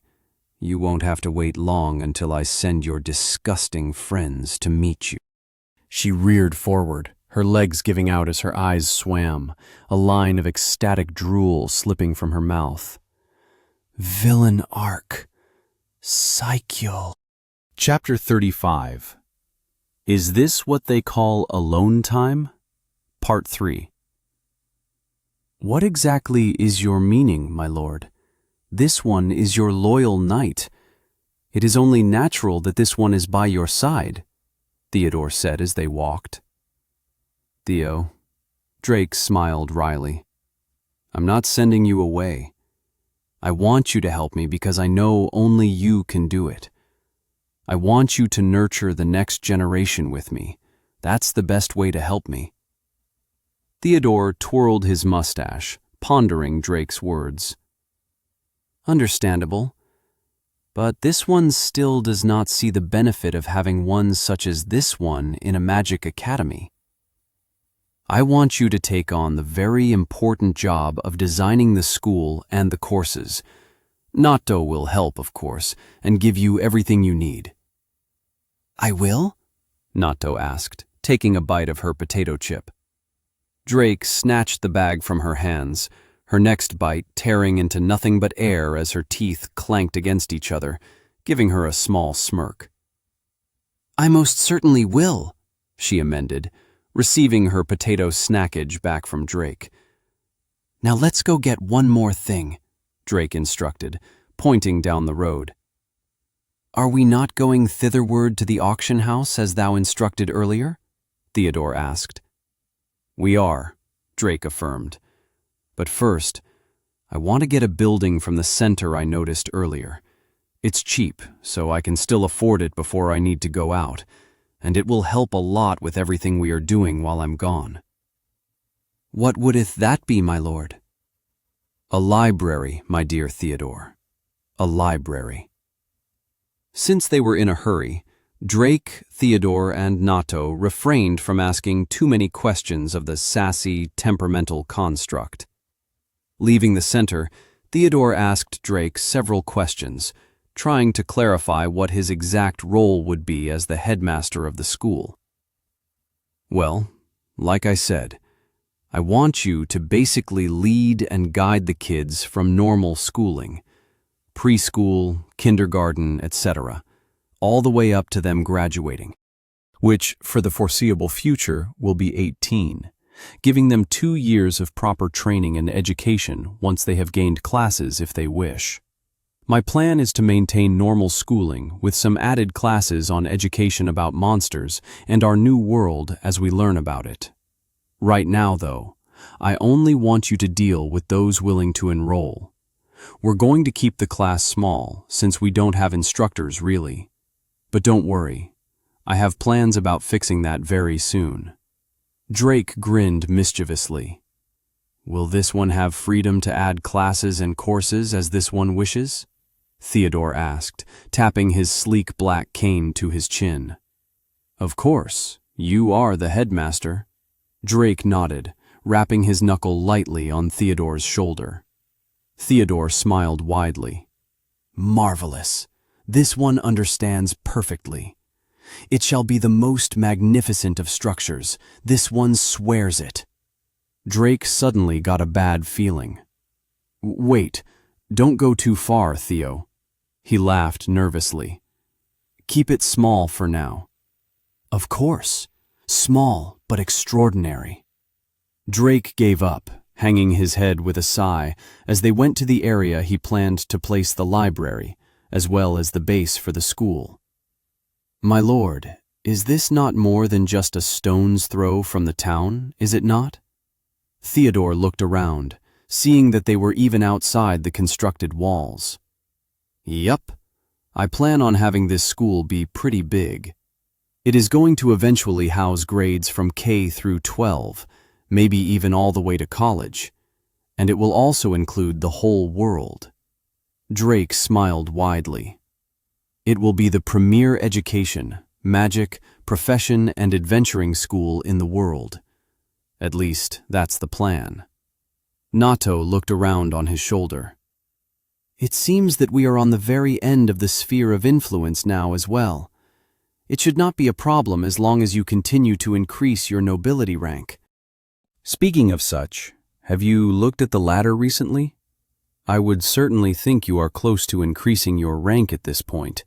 We have had quite the number of quests completed by the townsfolk." "Not really. I've been so busy," Drake admitted. "I haven't had a breather to do much of anything if I'm being honest, and it's only going to get worse, I'm sure." He laughed wearily. "You must keep up to date on such things. The higher on the ladder that you remain, the more likely it is for you to receive support from the other towns in the summit. You have only so many days to impress them with only the ladder. We unfortunately do not have communication with any other towns currently," she explained. "Right. Well, I'll look when I'm with Sarah. We're basically going on a stroll to map out the kids' leveling plan. Don't forget to have a list ready for me by the time we leave. I already gave you the classes I'm going to have them use, so I need complementary skill combinations. For the twins, I still have to ask, but I'm sure it won't be a problem once I get back, since they already have their main classes." It will be done by the time you return, Nato said evenly. The auction is also prepared for, yes? Yeah, all set to go. Somehow Talia agreed to take care of it. Do not lean on the she-fox too heavily. Everything in the multiverse has a cost, and no one, especially one of such a high rank as her, will do something without expecting something in return eventually, Nato warned. I know that, Drake said firmly, remembering the dragon matriarch. But that's in the future. Right now we need to get this library installed, and I'll have to put up a temporary wall to cover the area. It's a system building, so it should be fine against monsters for now, right? He asked, pulling the building from his inventory, a familiar green outline coming into his view. Yes, it will be fine, but I will have some of the orcs we have recruited, as well as some of the adventurers, patrol the area regularly. Drake nodded, confirming the building in its location. He smiled, looking at Theodore gape in wonder at the process he had seen several times already. Crazy, isn't it? I was the same way the first time. Drake smiled. Yes, my lord. This is most wondrous. Fascinating. Theodore beamed. Once the building had finished materializing, Drake gave it a once-over. The building was a matte gray material, but didn't strike him as concrete. It had detailed pillars outlining a hexagonal-shaped building, and sticking out of the middle, poking up above the roof, was a fountain of pink water. Empty banners rolled and whipped in the breeze along the roof, snapping against the wind. Fancy, Drake grinned. Let's go meet the person or people inside, yeah? He said, slapping Theodore's back, making him lurch forward with a gasp. Yes, my lord. Theodore winced. Approaching the building, Drake was surprised that there was a small cobbled undercropping behind the pillars, giving it a very expansive feel. Pretty extra for just a library, he mumbled, walking through the open archway made of some kind of lacquered wood. Immediately as they entered, the smell of paper and wood assaulted their noses. But not the same musty smell one would expect from old books, but a fresh scent, almost like a forest. Once they panned their vision over the library for a moment, they found out why. Sitting, or standing, they weren't sure which, was a man, or better described as a tree in the form of a man. His skin was a dark brown and had the visible texture of bark. His head extended upward into a crook of small branches with leaves, and his fingers were elongated into thin branches, almost roots that creaked as they moved and bent, turning the page of the book he was looking at. His head turned upward, the sound of a moaning oak bending in the breeze accompanying the motion, revealing his deep green eyes. May I help you? He drawled. Aya, Drake waved. Just stopping in to greet you and welcome you to the town. Is it all right if we take a look around? Oh, and I have some stuff from our old world I'd like to store here if possible. All knowledge is welcomed here. He nodded. Great. Drake grinned, dumping all the books he had taken from the university and various other places he visited when rescuing people from the city. The tree man's eyes widened slowly as he saw the books piled on the floor, his hands extending slowly to grab and pile them neatly next to the desk. His hands stopped, though, on several picture books Drake had let join the pile. What are these? Drawn epics? The man asked. Oh, good taste. That's Love Hina, the tale of a man in love with a girl. Not one of my favorites, but a classic all the same. May I recommend this one? Drake smirked, pulling a manga from the pile. Toradora.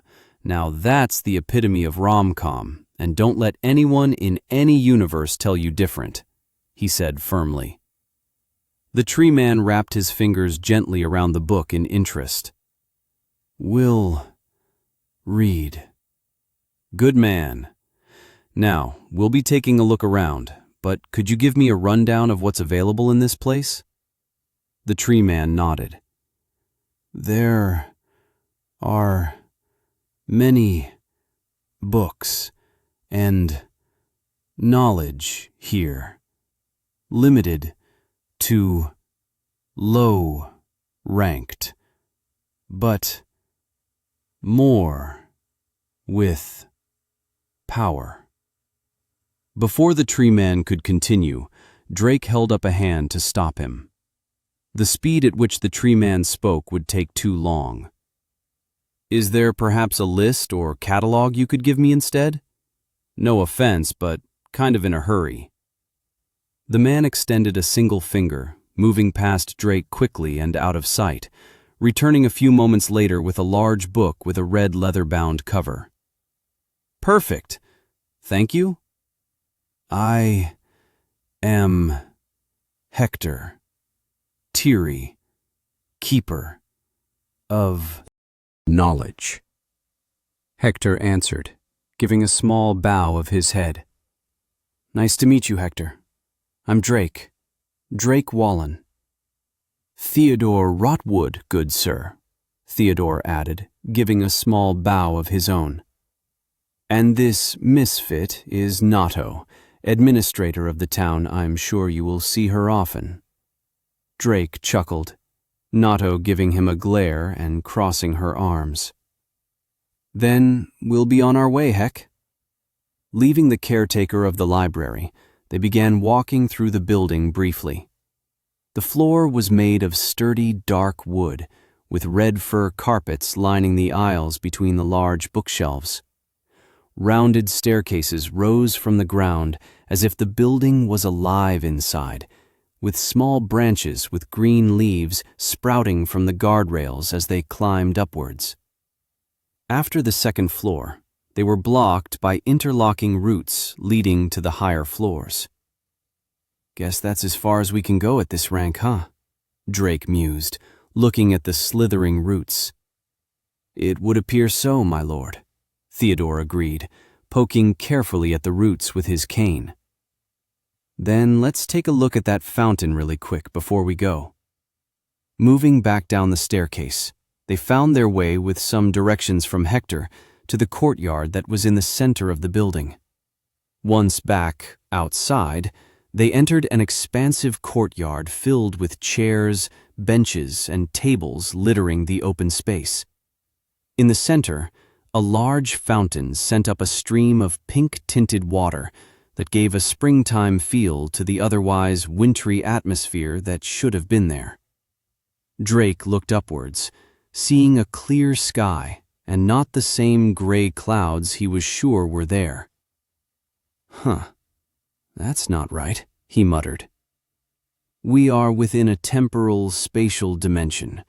Technically, even the sky is of another world after we enter the front door, Nato explained, looking up at the sky as well. That explains why there's no snow here. That's pretty cool, Drake mused. It's a pretty good place for a date, he added under his breath.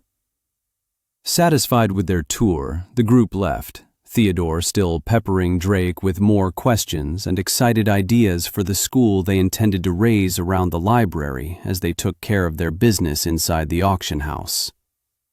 Theodore was once again surprised at the new experience, seeing the many races within the auction house and the higher-ranking people who seemed to meander about the place, garnering a few eyes his way because of his proximity to Drake.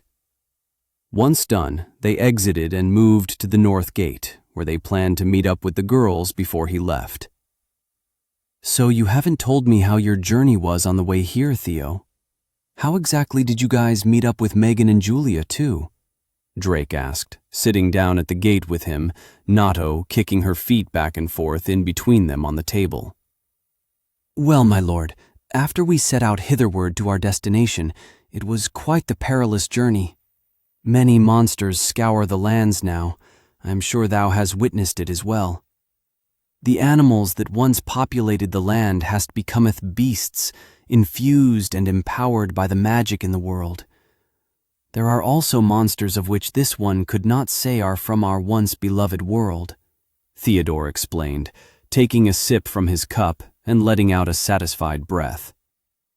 The two that hath joined my love and this one on their journey, however, we somehow came across them while traversing a relatively intact highway. They had set up in a non-functioning, gas-powered form of transportation, resting for a moment, and Harley had picked them up with her survey skill. Drake nodded contentedly while listening to Theodore. We had crossed paths with many others in the same manner, Theodore continued, a tone of regret crossing over his voice. But not all are such a joyous rendition of the fantasies we have read. Many of our meetings ended in, well, this one is sure his lord understands without saying, he explained, clearing his throat. Drake knew exactly what Theodore was alluding to. The world was a version of what he thought might happen when power was given to them, but it had still turned out worse than he expected. Many of the people used the power for whatever they pleased, giving in to their desires wholeheartedly. Even his brother, one he thought was long gone, seemed to have gone down a path he wasn't sure he could bring him back from. It has been a bumpy ride, hasn't it? Drake chuckled wryly. Macrium Golem, Mega Terraforma Glacia has been slain by Leonardo Velcruz. The True Hunter global quest has been updated, 2 of 4 cardinal beasts remaining. Looks like it's only going to get bumpier. Someone who's strong enough to beat a cardinal beast this early as well? Maybe it's... Drake thought aloud, hearing the notification, but was brought from his thoughts by the incoming footsteps. Patriarch, please relieve me of this unending embarrassment. I am a warrior of the rock, not some toy to be dressed at the whims of this woman, Saul growled. Drake laughed, but his voice was caught in his throat as he looked at Saul. Harley had dressed her up in an outfit he knew well. She was wearing a sweater that every weeb would know. A gray turtleneck sweater, modified with a cat chest window, the sides and back cut to expose her curvaceous sides and well-defined back. Long stockings of see-through gray lace covered her legs up past her knees, giving homage to the holy absolute territory. Zetai Roiki, Drake mumbled finally, covering his face and mouth, a bead of red slipping through his fingers as he turned his rapidly heating face. Patriarch? Saul asked in concern. It's nothing. I just think I might have gotten too much blood rushing to my head, Drake scoffed, not able to look at her. One of your heads, that's for sure. Not though snickered, only to be shoved off the table into a patch of snow. Harley finally caught up with Saul, out of breath. Don't run so fast. We could have been a little late. We were just getting to the good part, she gasped, a very expensive-looking camera in her hand. You took pictures? Drake asked, totally not expectantly. Harley gave him a thumbs up. There's a shop in town that laminates posters. I have a good plan in the works, she smiled. Drake gave her a thumbs up back. I expect great things from you. Theodore shook his head, returning to his cup and sipping on it casually. Patriarch enjoys this type of garment? Saul asked pensively. I wouldn't say I dislike them, Drake answered. I see, Saul said, pulling down the sweater slightly, only making Drake gasp for breath at the sight. Saul turned to Harley, whispering in her ear. Harley nodded excitedly and hurriedly took Theodore by the arm. Let's get going, love. We have work to do, she shouted. But my lord has given me an important task, Theodore protested.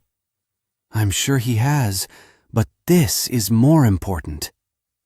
With that, Theodore and Harley left Drake, Saul, and the snow-covered Natto alone. Drake was the first to speak after they had left. "Well, as much as I'm enjoying that outfit, you still have your armor, right?" Saul nodded, instantaneously switching from the clothes back to her fur and leather armor. Drake groaned in disappointment, but covered it with a cough, pulling out some things from his own inventory as well. "What are those?" Saul asked. "Just more stuff to confuse people," Drake smiled. "Why do you have a Hawkeye costume?" Natto asked from her position in the snow. "None of your damn business," Drake scowled. Natto smiled, her plan of revenge plain on her face as she shot forward out of the snow, clipping Drake's leg and infusing herself into him. "Get out of my head, damn it!" Drake shouted. "Ho ho ho, I see. Did little Drake Wallen want to be a cosplayer? Oh no, oh my," Natto mused from inside his head. "You better hope I don't find you when I get back," Drake roared. Chapter 36. Seriously, this is time alone, right? A few days earlier, in the White House's Oval Office. "Come in," President Smith said, looking up from his papers at the knock at the door. "Sir, the woman you asked for is here." "Ah, good. See her in, will you?" A moment later, the lycanthrope woman was replaced with another woman. She wore a white mask covering her entire face, 2 small slits opened for her eyes, and 2 pin-like holes for her to breathe. She also had waist-length raven black hair that draped over her form-fitting black suit. "Miss Daywell, I'm glad you arrived so quickly. I did not expect you for several more days," Smith greeted. "The job? You can skip the niceties. I work for money, not compliments," Daywell answered curtly. "Always to the point. You have been in the government's employ for some time, even before the monumental change, and of course we are grateful for it. But now we are facing a threat to our great nation like nothing we have seen before," Smith explained, with a grave expression on his face. "We have already sent one of our best agents as a diplomat, but I fear it will not go as planned. You are to move ahead of him and find the man named Drake Wallen. You are to only assess his abilities and the validity of our reports." Smith motioned his hand in the direction of a stack of papers. "These are the reports and the relevant information we have on the man. He is currently going under the guise of being level 14, but information from reliable sources says he is as high as level 27, if not higher. The lowest speculation is that he is level 22. I advise you to use extreme caution, as we have very sparse information on his skills and class. Multiple reports, even from people we have interviewed from the town of Reunite, state that he has been seen using potent magic, unimaginable strength in close combat, as well as other conflicting combat skills." Miss Daywell flipped through the papers and folders on the table, a smile slowly forming under the mask. "Oh, this will be fun. Another upstart taking on more than he can chew. We can't have that, can we?" Drake grumbled, gripping the bow at his side as Saul walked in tandem with him, pulling awkwardly at the hem of her fur coat with flushed cheeks. "This is going to be interesting," Drake thought, heaving a sigh. "So you understand what we are doing, Sarah?" he asked, turning to her. "I believe so, Patriarch. You wish to travel to the town your family is in to map the way for the children while capturing low-level monsters for the low-level dungeon anchor you possess, as well as gathering and spreading any information with anyone we come across," she said, almost reciting a list that she had memorized. "That's basically the gist, yeah. But we are also going to see how you fight," Drake added, holding up his bow. "We are going to have you be the vanguard, while I provide support with a bow. This is also going to make it so anyone that sees or meets with us will think that you are the stronger of our little group while we go around, he explained, jingling his necklace. Level 11. Drake had changed his identity once again to something lower. Only those keeping up with the city lists should be able to understand that he was Drake Wallen. He had tested the effects of the necklace on the list earlier before leaving. Each time he changed, the list would update and change with it. Nato had assured him that at higher nobility ranks that would change, and he would eventually be able to hide his name or change it completely to differ from his actual name on the list. But for now, he was stuck working with just hoping no one put two and two together. So far, traveling through the snow-covered plains, they had not encountered many monsters, most likely due to the regular culling that the adventurers and guards had done. The anchoring of the crystal had also mostly cleared out the nearby monsters. But once they moved further out, coming to the forest at the end of the plains, they began running into monsters again. Ice Slime, Level 17, F rank. Saul pointed to the white-tinted blob. "Is this what we seek, Patriarch?" Drake hummed. I think it's too high of a level for what we want. I guess we have to go further away from the town still. Right now, we want them to be around level 1 to 10. Anything that would require the kids or people to have their first-class upgrade will be too dangerous at the moment. Take care of it, and let's continue. Saul nodded, taking a stance with her huge axe, a smile on her face. Drake looked on expectantly, not having seen her use her new weapon yet. Saul took one massive step forward, using both hands to bring down her enormous axe. The blade was covered in a red hue just before it made contact with the slime, making Drake raise his brow. "Oh? You use some sort of enhancement skill only just before the point of impact, reducing the expenditure of your status? Making me feel like I'm being sloppy," Drake admonished himself with a scoff. Saul's blade easily split the slime in two, as well as the ground for several feet. The slime deflated and spread out until its gelatinous body melded with the snow, a small, dull core remaining. She picked up the core with a grin. "I have learned to do so thanks to watching the others during the fighting of the monster calling." "Monster calling?" Drake asked. "Yes, the time which the crystal called for the monsters in the world, we have named it such. The other humans I have watched are not as strong as I, yet their usage of skills is very well thought out, and I wish to improve further to protect the tribe. I must always get stronger," she said, trailing off. "Why? I mean, I get wanting to protect things important to you, don't get me wrong, but you seem to have a particularly strong sense of responsibility for your tribe, Sarah," Drake said, picking up on her intensity as she gripped the monster core. "During our trial, the tutorial, as you call it, my mother, like many others, were still with us. The tribe was strong, but not strong enough. Our warriors could not adapt to the environment and the onslaught of beasts swiftly enough to defend everyone. Even my father, one of the greatest warriors of our tribe's history, lacked the strength to protect everyone." Saul looked further into the forest, her expression steely and tense as she seemed to be taken by an unpleasant memory. "The first days of the trial were the worst. I was not prepared as a warrior. I was soft, weak. The monsters came in the night when the warriors were recovering. My mother died defending me and the children of the rock. Khalik II's mother, too, was among them." She turned to Drake, looking him in the eyes with her own reddening gaze. "I do not wish to ever experience that type of weakness again. From that day onward, I have never known defeat, not to monsters, not to warriors, until I met you." Drake scratched the side of his cheek.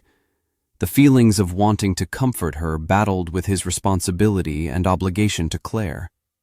His own morals dissuaded him from getting too close to Saul, but he already knew his own feelings were beginning to grow into something else for her with every passing day. How could they not, with everything going on, and how earnest she was toward protecting everyone and everything? Drake's mind was sent into turmoil with how to solve the situation. "Yeah, I am pretty strong," he joked. "But don't worry. I'm the leader of the town now, and I'll keep my word. I'll keep everyone safe." He trailed off, not sure how to continue the conversation. Thankfully, another monster came into view, stopping the conversation in its tracks for now. "Looks like you're up again." Saul turned to the monster, pulling her axe upwards into a striking stance again. After dealing with the new monster, their journey continued like this for the next few hours as they moved through the forest, the tension from their earlier conversation only getting more and more oppressive in the air. Drake tried to distract himself by thinking back on the monsters they had seen, as well as the ones he had defeated during the time the crystal was anchoring. Most of the monsters are variations of animals that were native to this area in the old world. Rabbits, coyotes, types of felines, and even some of the more exotic ones can even be explained as animals from the zoos getting loose. But then there are some others which I have no idea how they got here. Maybe they're from the other merged worlds like Theodore mentioned. Rubbing his head in frustration, he let out a groan. "Okay, I've had enough just watching," Drake growled. Saul was still fighting a group of monsters they came across, not because she could not handle them, but because they came in a large pack of 50, and more were coming by the minute. Mana Rabbit, level 12, F rank. The monsters were quick on their feet, just like they were before the infusion of magic, and apparently just as hump-happy. Drake placed an empty hand on the bowstring, conjuring several magic circles as he pulled back on the bow. "Elemental arrow barrage," he muttered, letting the string loose. Arrows of ice, lightning, fire, earth, and dripping lava flew forward, piercing and skewering several rabbits at a time. Each and every unfortunate mana rabbit that was hit felt the full force of Drake's mental and, more importantly, emotional frustration with each manifested magic arrow. Saul continued to swing in large arcs, bisecting rabbits in bloody swaths, painting the snow red as they both went to town on the pack. Drake continued to conjure arrows as if it were normal for an archer class to have such a large mana pool at his level. Only after the monsters ceased to gather did they also halt their assault. After nearly 20 minutes of somewhat holding back. Did the endless stream of monsters finish? I feel better," Drake sighed in relief. "I should definitely grab a few of them if we find more for the dungeon. I wonder if that was a monster horde. Or do they naturally come in such large packs?" he wondered. His musings were interrupted by a shout as he and Saul turned their heads towards it. "Oh? Cannon event? Haven't had one of these in a while." Drake chuckled wryly. "Who is Cannon?"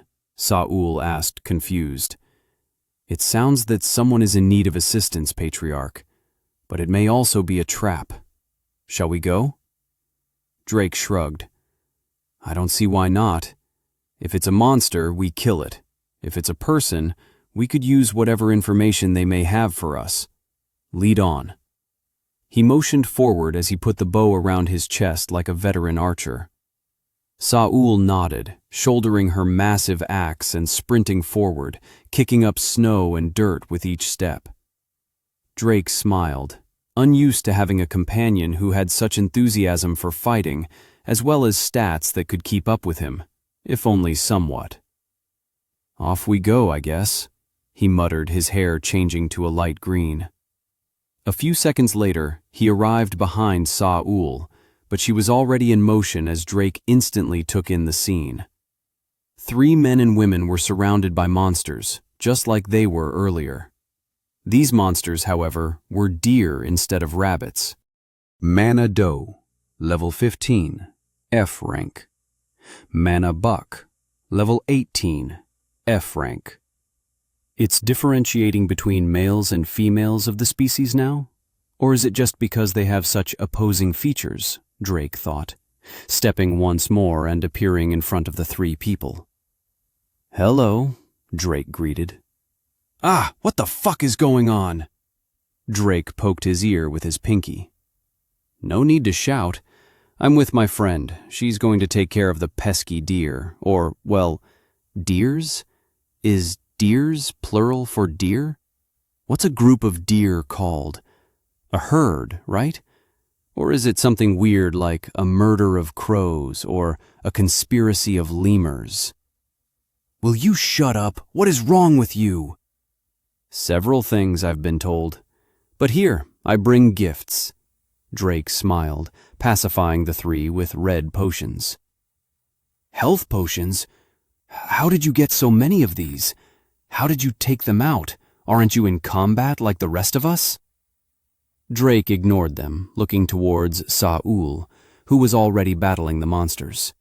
She was handling herself well against the horde. She kept her distance enough that her axe could reach the monsters while never losing her footing and vision of the mysteriously larger bucks that filled the group. The bucks seemed to have been supercharged by the magic and mana, their antlers growing several times larger along with their bodies. But they also have not seemed to attack yet, content with watching the does do the work for now. Drake continued to send his aura out, using his ocular skills in tandem with his aura to freeze monsters momentarily for Saul to strike them down, while also using his aura to roughly count the number of monsters until he saw several unmoving bodies on the ground underneath the towering deer. He looked back at the people. "How many are in your party?" "We had 6 with us, but the vanguard fell when more monsters came," Drake growled, his hair shimmering from the light green to a vibrant yellow that crackled with power. With a few quick steps, Drake weaved through the herd of deer, picking up the people left underneath him. Arriving back at the three in an instant with 3 bodies in his arms, he let them down gently to the ground. Only one of them was breathing, a man in shoddy plate armor. Drake looked at one of the others, who was still holding a red vial in their hands, their mouth agape at Drake's movement. "Give that here, thanks," Drake said, snatching the vial before they could protest. Placing the vial to the man's lips, he dribbled the potion into his mouth, a few coughs pausing the process until he was breathing more regularly and color returned to his pale face. "Good. Now it's time to clean this up," Drake said, standing up. But you're only level 11. Drake clicked his tongue. "Shit, I already forgot that I put myself at such a low level. I guess I'll just have to wait until Saul can finish most of the monsters." Drake thought only to be brought back to the present when he heard a guttural roar of battle. Snapping back to reality, Drake saw Saul shout a battle cry, holding a buck in her left hand, her massive axe in the other. She threw the buck into the herd of deer, the incredibly large body crushing many of its allies under tow as she shot forward with more speed than before. She swung her axe with ease, her eyes and body glowing red. Is she ramping up like Bjorn does? Maybe that's why she lost so fast. She didn't have time to reach the full duration of her skill earlier when we fought. I never did ask her class and skills, so that might be accurate. Drake wondered aloud in a soft voice. Saul controlled the field within a minute of Drake observing. "Guess I won't have to do anything," he scoffed, the head of a buck landing at his feet, startling the 3 people they had saved. "She's really a menace." Drake laughed wearily as he kept his eyes on her. Saul's body had become drenched in blood, painting her once white and black coat a deep crimson, specks of red tracing her face and bare skin in certain places as she jumped, charged and trampled through the herd with the emotionless face of a practiced fighter. Drake looked on, mesmerized at the efficiency, the practiced movement, and the positioning she displayed. Unable to keep a smile creasing his lips as he continued to watch, he couldn't help a thought passing his mind. We would make a good couple, huh? Chapter 36. Job Security. "What exactly are you people doing out here at your levels?" Drake asked, plunging a small dagger into the deer's chest. "We were just hunting like normal," the man said, touching his arm gingerly as he wrapped it. "Normally there are only a few monsters here and there, never at this level though. This area usually has levels 10 to 13. I don't know what happened." Drake hummed. "Well, something happened to push this many over here." He pondered, then realized what it was, or who it was. No, I really hope it's not. Did I, or the establishment of the town, push the stronger monsters away from it, making them go closer to the towns that normally have weaker monsters? I must have thrown the ecosystems out of whack. Damn it. Drake regretted causing this, even if it was inevitable and unknowingly done. "How often has your party come out to this area? What city are you stationed in?" Drake asked. The man finished wrapping his arm, looking grimly at his 2 dead party members with a heavy sigh. His eyes went to Saul's back as she stood a little further away, keeping watch. "At least once a day since we came back from the tutorials. We aren't exactly affiliated with any town right now, at least not a system-sanctioned town," he muttered with some obvious discontent. "Damn scavengers just keep us there." Drake raised a brow. "Oh, how do they do that? Why don't you just go to a system-sanctioned town?" The man looked at Drake incredulously. "Don't you know? Where the hell are you stationed?" "Reunite, the town further past the forest and into the plains," Drake answered casually. "What?" the man said, surprised, his companions also taking in a sharp breath at Drake's answer. "How did you manage to get that far into the forest? There are monsters over level 20. But he shook his head, seeing Saul again. "Never mind. Looks like you got lucky and found that woman. She's the first person I've seen over level 20. I don't know how you managed to get her to help you, but stay away from the cities. There's no protection from the exploitation of others. The centers there don't care what other people do. They put up protection taxes and handling fees, keeping us poor. But they know we can't just leave." Drake motioned for the man to continue, handing him another potion. "The system-sanctioned cities, or at least the closest ones, have monsters we wouldn't be able to get past. You would need a large company of people or a specialized class that would let you move covertly past the higher-level monsters. Even if you could get to a city, most of them don't let new people in. That doesn't sound right. My town has had many people come and go. Even Mikhail is proof of that. His party is somewhat above the average level in skill, but even still, they were able to get to reunite without a problem. No, there has to be something else going on here, Drake thought. Is there anything else? Drake asked. Not really. Like I said, it's pretty dismal in the non-sanctioned towns, and with the centers leaving in less than a year, it's only going to get worse. We're basically stranded waiting for someone to come get us, the man said deprecatingly. Then it clicked for Drake. I see. I'm not surprised that it turned out this way, but them not being able to leave is something I didn't expect. But now that I hear him say it, it makes sense. Someone or something is keeping them isolated and desperate. I can't think of why other than to weaken the population. I would have to look into it more to know, but I just don't have time, Drake thought, his eyes looking over the 4 survivors and how ragged they were from obvious battles. "These people that are taking fees from you, who are they?" Drake asked. I don't know. They just show up and extort us whenever we come back to town." "Well, don't your identification skills work on them?" No, nothing shows up when we do." Drake's lips thinned, anticipating the dead end he was about to hit. "Okay, what about what they look like? Anything distinctive?" "Distinctive? Like what? They look like anyone else. I mean, they're a little pale compared to everyone, but who isn't malnourished or got some kind of problem nowadays with all this shit going on? And where the hell is the government in all of this? We got word that someone from Capitol Hill is trying to put the states back together. Everything is so messed up." The man groaned into his open palms, beginning to break down from Drake's series of questions.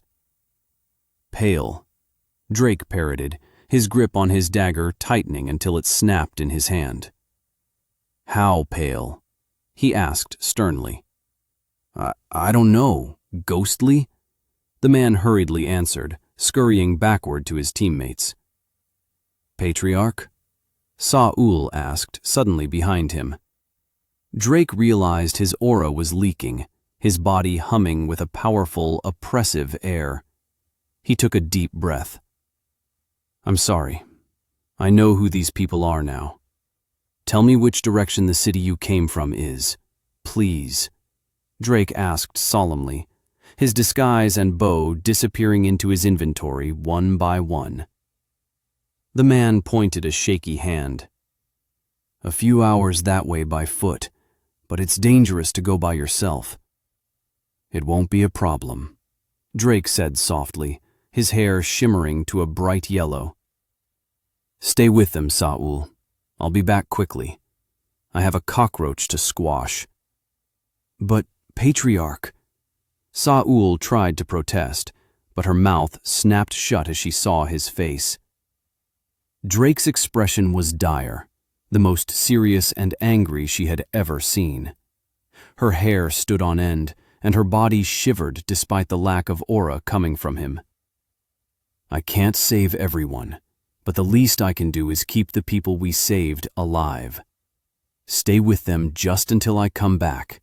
It won't take long." Drake knew exactly who was manipulating this town, and possibly others, and he wouldn't stand for it. He didn't have time to help every town right now, but his list of priorities just found one more item: vampires. Adam, Drake seethed. Linda Daywell found her target quickly. Her class specialized in agility and stealth after all. Traveling through monster-infested areas was child's play, and it was hard to miss the man as he stood out like a sore thumb. The reports didn't accurately describe him, but the company and his clear leadership role were obvious. Drake Wallen kept surprisingly strong company. Linda wasn't sure if the woman who followed him around like a puppy dog was his bodyguard or possibly a keeper, but Linda wasn't able to confirm. Sometimes he was subservient to the woman, allowing her to even go as far as threatening him, or sometimes ordering her around as if he were scolding a child. Their difference in level was also no indication, like the reports had indicated. He was level 14, but the woman he kept as company was well above that at 22. Another monster. Linda scoffed from her position on a tree branch. She spent a day observing him from outside the influence of the town, not giving her a large pool to go off of, but enough to understand his position in the town. There were other anomalies within the town as well. She had noticed that adventurer parties, as they were called, entered and left as they pleased. But she had been given a report that cities were limited to their immediate area due to strong monsters, which conflicted with that information. Linda herself had made it to the town with relative ease, but it may be from her ability to conceal herself from the local monster life, as well as traveling alone. Regardless, she tracked Drake Wallen closely until he moved from the town with the woman, who was from another species they had heard of. An orc race they had scarcely seen in certain slave camps throughout the states. As they spent their day traveling, Linda kept her distance, keeping to her training as always. checking each box meticulously, never making a mistake as she shadowed her target. But her further observation of the target only served to give more conflicting information. Drake Wallen was stated to be a mage and close-range fighter, but now he held a bow. Even further, he fired elemental arrows, which was a first for Linda. She had never heard of someone having such a wide set of elemental affinities mixed with a class. Even the mages the government knew of could only use 2 or 3 different elements at any given time, and those who had the ability to multicast could at most use 10 spells at once. But this man, he was using over 20.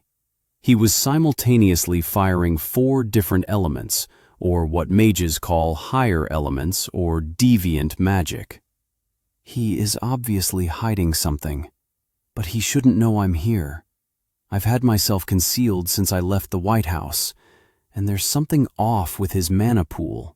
How is he able to sustain such duration with his arrows at such a low level? What? His level changed? His name is different? Linda exclaimed in a hushed voice. Does he have an item or skill to change his status? He's letting the orc woman do most of the heavy lifting for the fights, but if he has a way to change his status, I won't be able to gauge anything for certain without fighting him. Can I win?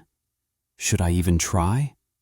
She thought aloud in a hushed tone, continuing to follow the pair as they rushed off in another direction. Linda observed further as the pair stopped, coming upon a massive herd of mana deer. And once again, Linda was surprised at the speed at which Drake Wallen moved. Even if he has high dexterity, that shouldn't be possible. His massive mana pool and speed of that degree? He's faster than I am. Is he even trying to hide his abilities? Is he an idiot? She cursed, unsure if Drake was simply messing with her. No, he can't know I'm here. My concealment is perfect, unless... Suddenly, Linda's blood ran cold, her teeth clattering while she tried to force her head up to look at Drake. The man abruptly put out such a vicious force that it took Linda by surprise, but even if she had braced for it, she was unsure if she could put up any defense. Her body and every hair bristled. This shouldn't be possible. Even above level 20, an aura like this is impossible, Linda cursed, suddenly forced from her invisibility. Concealment of the ward has been forcibly removed. You are now under the influence of the Assuran's prideful aura. Concealment of the ward is unusable for the next hour. What? Linda panicked, looking at the notifications before her head snapped upwards. And for a moment, their eyes met. Linda was looking back at the man she was supposed to be observing, Drake Wallen, his eyes flashing with power, with an expression that could kill. You've been marked. You are now under the influence of the skill Apex. You are now under the influence of the skill Assuran Battle Instincts, Weak Point. Linda's voice caught in her throat as she kneeled on the branch instinctively, her head unable to break their eye contact in fear of offending this person more than she already had by following him. Her mouth quivered as the seconds stretched to what felt like hours until, suddenly, he was gone, the oppressive pressure and threat vanishing with him. But Linda didn't move. Her body suddenly felt like it had aged years in seconds. The flashing yellow and blue eyes of the man burned deep into her psyche. She subconsciously understood what he was saying through his gaze. He could kill me whenever he wanted. He knew all along. There wouldn't be a second time. Linda finally took in a breath, appreciating the air that filled her lungs, the fact that she could still do such a simple thing. I think I'm going to quit. Chapter 37. Clearing the Rabble and the Would-Be Queen. Ah, this is the most cushy gig I've ever done. Yeah, with the stat boosts that came with being undead, None of these little losers can even lift a finger against us.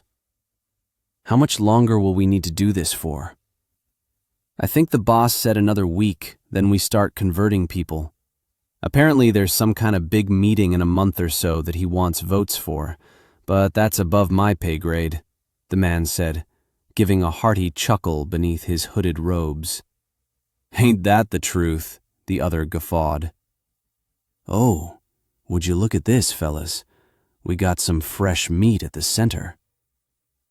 The trio of men pushed past the weary crowd of adventurers, spotting a man with long red hair wearing nothing but a frown, a gray hoodie, and some raggy-looking pants. Where did you roll in from, friend? One of the men asked, wrapping his arm around the newcomer's shoulder. Oliver Queen, huh? Level 11. On the higher side of the adventurer pool, aren't we? But don't get a big head about it, man. Some of the monsters out there are even in their 20s now.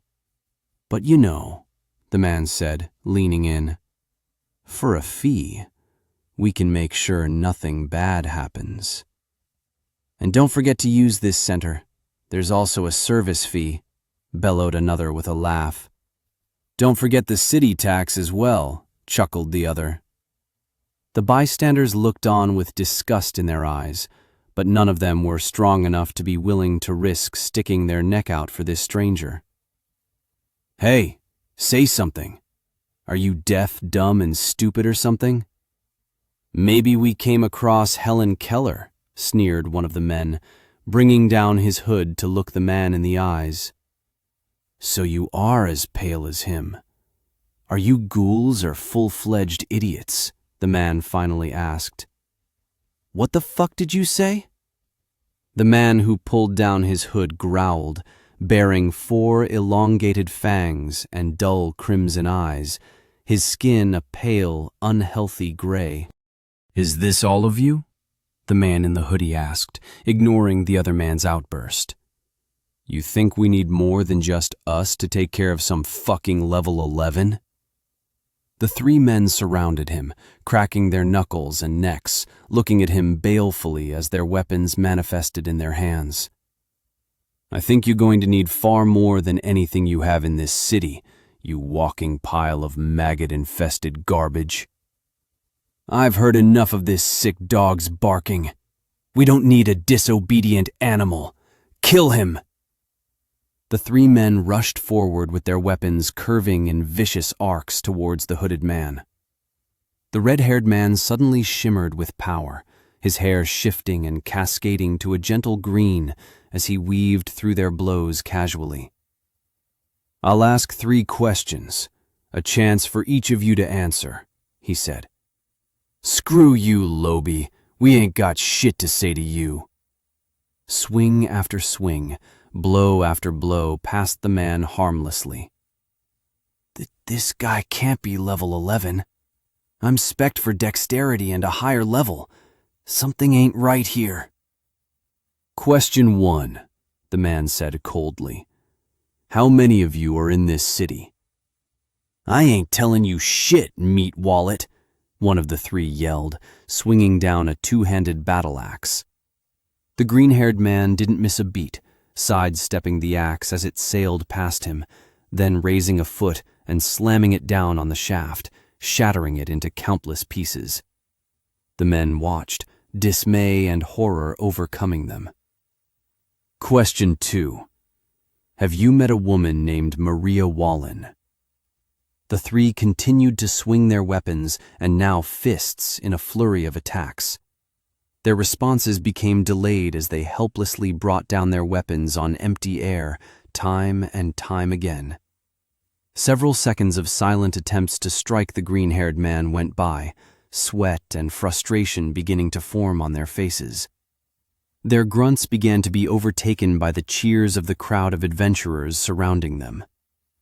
Yeah, keep it up! Get them! Teach them a fucking lesson! Don't let them keep abusing us! One of the trio turned, scowling deeply at the crowd, letting out his aura to silence them. You little bastards are getting a big head just 'cause some new piece of meat is... But his words were cut short as his vision shifted, spinning as it came closer to the ground. The sight of the snow-covered asphalt was the last thing he saw before everything went black. "I'm not done asking questions, so don't turn your back to me. It's rude," hummed the man with green hair, the remnants of a blue magic circle dissipating at the tip of his two outstretched fingers. "What the fuck? You killed Kenny! You killed him! You bastard!" One of the remaining two roared as he rushed forward. But he was instantly stopped in his tracks, the snow on the ground coalescing around his legs as it began to creep up them slowly, the excruciating, chilling pain encapsulating his whole body, every thought, every breath. So much so, he could barely hear the man's next question over the deafening experience. Third and final question. Where is Adam? The question was spoken more like a statement, as if he knew the man he was looking for wasn't here, or that he was already aware the remaining two men had no idea where this Adam was. The last remaining man of the trio had fallen on his rear, seeing his compatriots beheaded and frozen into an icy statue one after the other, leaving him staring in a state of disbelief. "I don't know an Adam," he pleaded. "Then who do you answer to?" the man asked, bending down to meet his eyes. I don't know. Ah!" The man with green hair pressed his hand in his shoulder, hair turning the same color as the pristine white snow. But his hand was a fiery orange, bubbling with searing heat as it melted away the flecks of snow falling in the air, turning the area into a steam-covered blanket. The last of the trio retched and screamed as the glowing hand slowly inched down from his shoulder, filling the air with the smell of burning flesh. The bystanders no longer cheered as they looked on with horror. Some covered their mouths, and those with weaker stomachs balked, spilling their lunches on the asphalt below. "I'm asking my fifth question now. There must be someone giving you orders, and don't expect me to believe you turned into a vampire by happenstance and are planning to take over this city just because? After our little fight, I can't take you three for intellectuals smart enough to come up with that on your own. Now, is it Adam or someone else?" I swear, I don't know who it is. We go to a designated area that changes with every letter, and a different person meets us each time with the next destination. Please, I promise, I'm just a grunt. We all were. I don't know," the man pleaded, gripping at his mutilated arm as it slowly began to heal, just like Adam's had. "I just took this deal because of the stats." "You threw away your humanity for stats?" the man growled, standing up. The last of the trio looked at him with abject fear, his hand summoning tens of earthy brown magic circles without casting, jet-black spikes slowly emerging from each. "For mere stats, you tortured people, oppressed them, threw them to the wolves to do your Adam's dirty work?" Don't do this," the man cried, his eyes dripping tears not of regret for what he had done, but tears from facing punished for his crimes. "If you kill me, the rest will just come. You can't imagine how many there are. They have an army.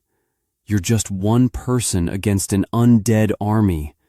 It's why we switched sides too. Stats, strength, being on the winning side, right? Doesn't that sound good?" "An army?" the man said, pausing. The man on the ground took that as an opportunity to further push his point, thinking the pause meant the other man was considering his offer. "Yeah, if you come with me to the next meeting, I can put in a good word for you. You can come to the winning side." "Winning side?" The man clicked his teeth. "I've always been one for being the underdog." The smile the man with white hair gave silenced any confusion he may have had about him joining the Undead Legion. It was a primal one of anticipation and excited trepidation. Let them bring an army. I've been dying for a good fight. Then the man raised one hand, the other making a thumbs down. The spikes of jet black flew forward, skewering the last of the vampires to the floor. His hair changing for the umpteenth time to black as he turned to look at the crowd. Gather everyone in the city. You no longer have to stay here. You can come with me if you want, or wait to see if what this loser said is true. Drake heaved a heavy sigh, looking back down at the body of the vampires. I couldn't get anything useful out of them. At least they haven't run into my mom, it looks like. But an army. I'll have to move the schedule forward, Drake thought, clenching his fists. Once they all get back here, we'll go pick up Sarah and head to reunite. I wanted to let the kids be kids a little longer, but... Drake sighed once more. It looks like war is already here. While Drake was busy fighting his own moral dilemma in his head, a brave adventurer moved to talk to him. Most of the city is here now. Where are you taking us? Breaking from his thoughts, Drake raised a brow, putting on a half smirk, but instead of diffusing the situation after what he just displayed, it terrified the people present. Ah, my bad, Drake coughed. I am going back to my town, reunite. You are all free to come if you wish. There is shelter, food, and work to be had. There are also many benefits for any adventurer who comes and quests there, I guarantee it. Who says we won't be turned away like the other cities? Someone shouted. Drake removed his disguising necklace. You won't be turned away. I'm the owner. He smiled.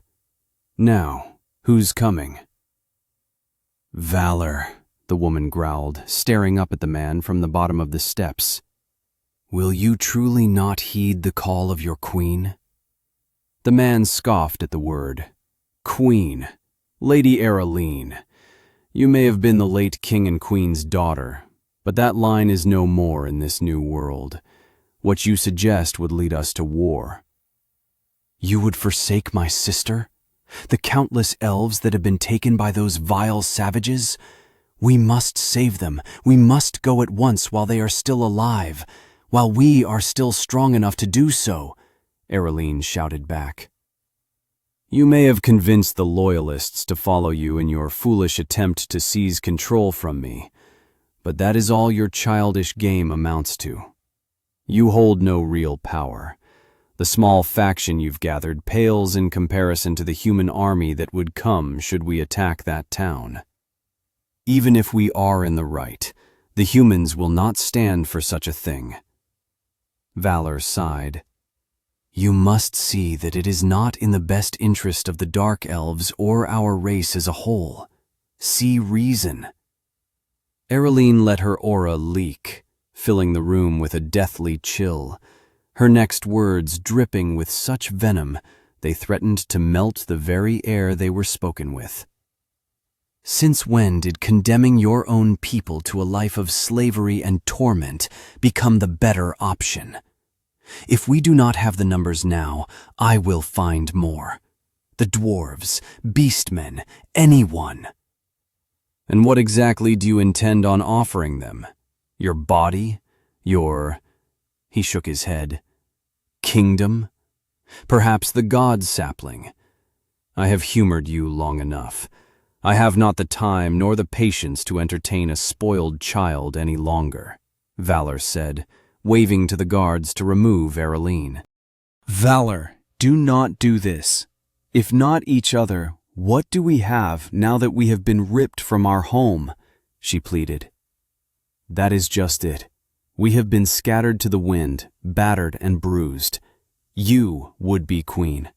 Should we follow you, would have the rest of our race die for your lofty ideals and pride. At least we would die fighting. At least we would have our own choice. We could make the choice to live and not die on the ground like filthy dogs should we bend the knee and continue to be disgraced, hollowed out like a rotting tree. Enough.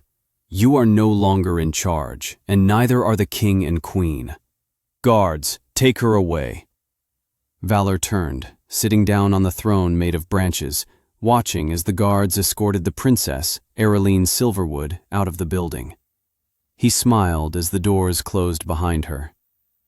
Now, it is only a matter of time until I rule over the rest of the elves.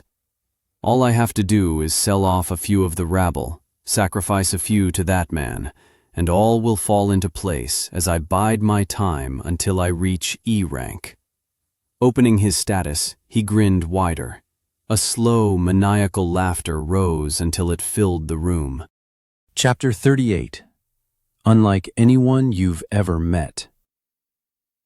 The group had finally gathered every last person in the city at Drake's request. Drake stood thoughtfully with his arms crossed at the front of the temporary system center. He had long taken the loot from the vampires once their spatial bags had appeared, and to his surprise, one of the three dropped a skill stone.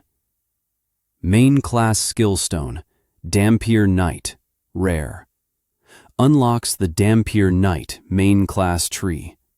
Requirement: Level 10 Warrior base class and unlocked main class tree. Caution: Stone may have adverse effects on race and personality. He had long since stowed away the stone, promising he wouldn't allow it to see the light of day again. His encounter with the dragon woman in the auction house crossed his mind, reminding him that not everyone of the same race was responsible for the actions of the few he had met. But at the moment, debating this was the last thing on his mind. The vampires and undead he had come across in the tutorial and back on this planet had all been scum of the highest order. Breaking him from his thoughts, the murmuring of the crowd began to rise. Drake gave a small whistle, getting the crowd's attention. All right, listen up. Like I said, we are going to my town of Reunite. You are free to follow or stay here and wait for the rest of these vampires or Dampier's buddies to come abuse you some more. Who's to say you won't do the same thing? We all saw what the system called you. It literally said, "Tyrant," someone shouted from the crowd. That's right. It could be even worse going with someone like you. You all saw how he killed those men, another yelled. Drake let out a sigh, rubbing his temples. I should have known this would happen when I let myself get too into that fight. They probably didn't even believe me when I told them they were vampires, he thought. Look, I really don't have time to baby bird every last one of you what's going on, but I'm sure everyone is smart enough to do the simple math here. I killed the men who were stationed to keep you here. They have to give regular updates to someone much stronger than them, Drake said, raising his brows as he did. Now, who wants to guess what happens to people who stay when that big boss comes to check things out? The crowd quieted down considerably, mulling over his words as they mumbled to each other. The loud minority was silenced. Then you have to take responsibility, someone finally yelled, breaking the relative silence.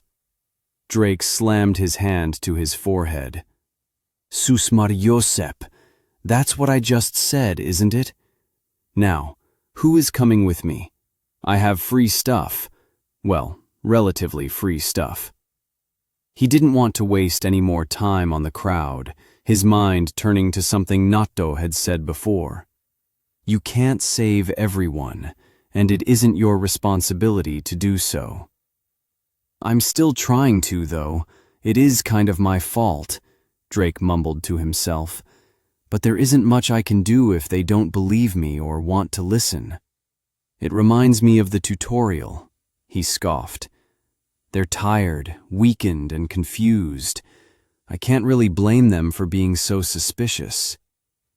Making his decision, Drake walked off the steps of the system center, parting the crowd like the Red Sea as he walked forward. "Where are you going?" Drake didn't even turn to the voice as he slipped his hood back over his head, his long hair poking out of the side, the shawl wrapping around his neck like a scarf.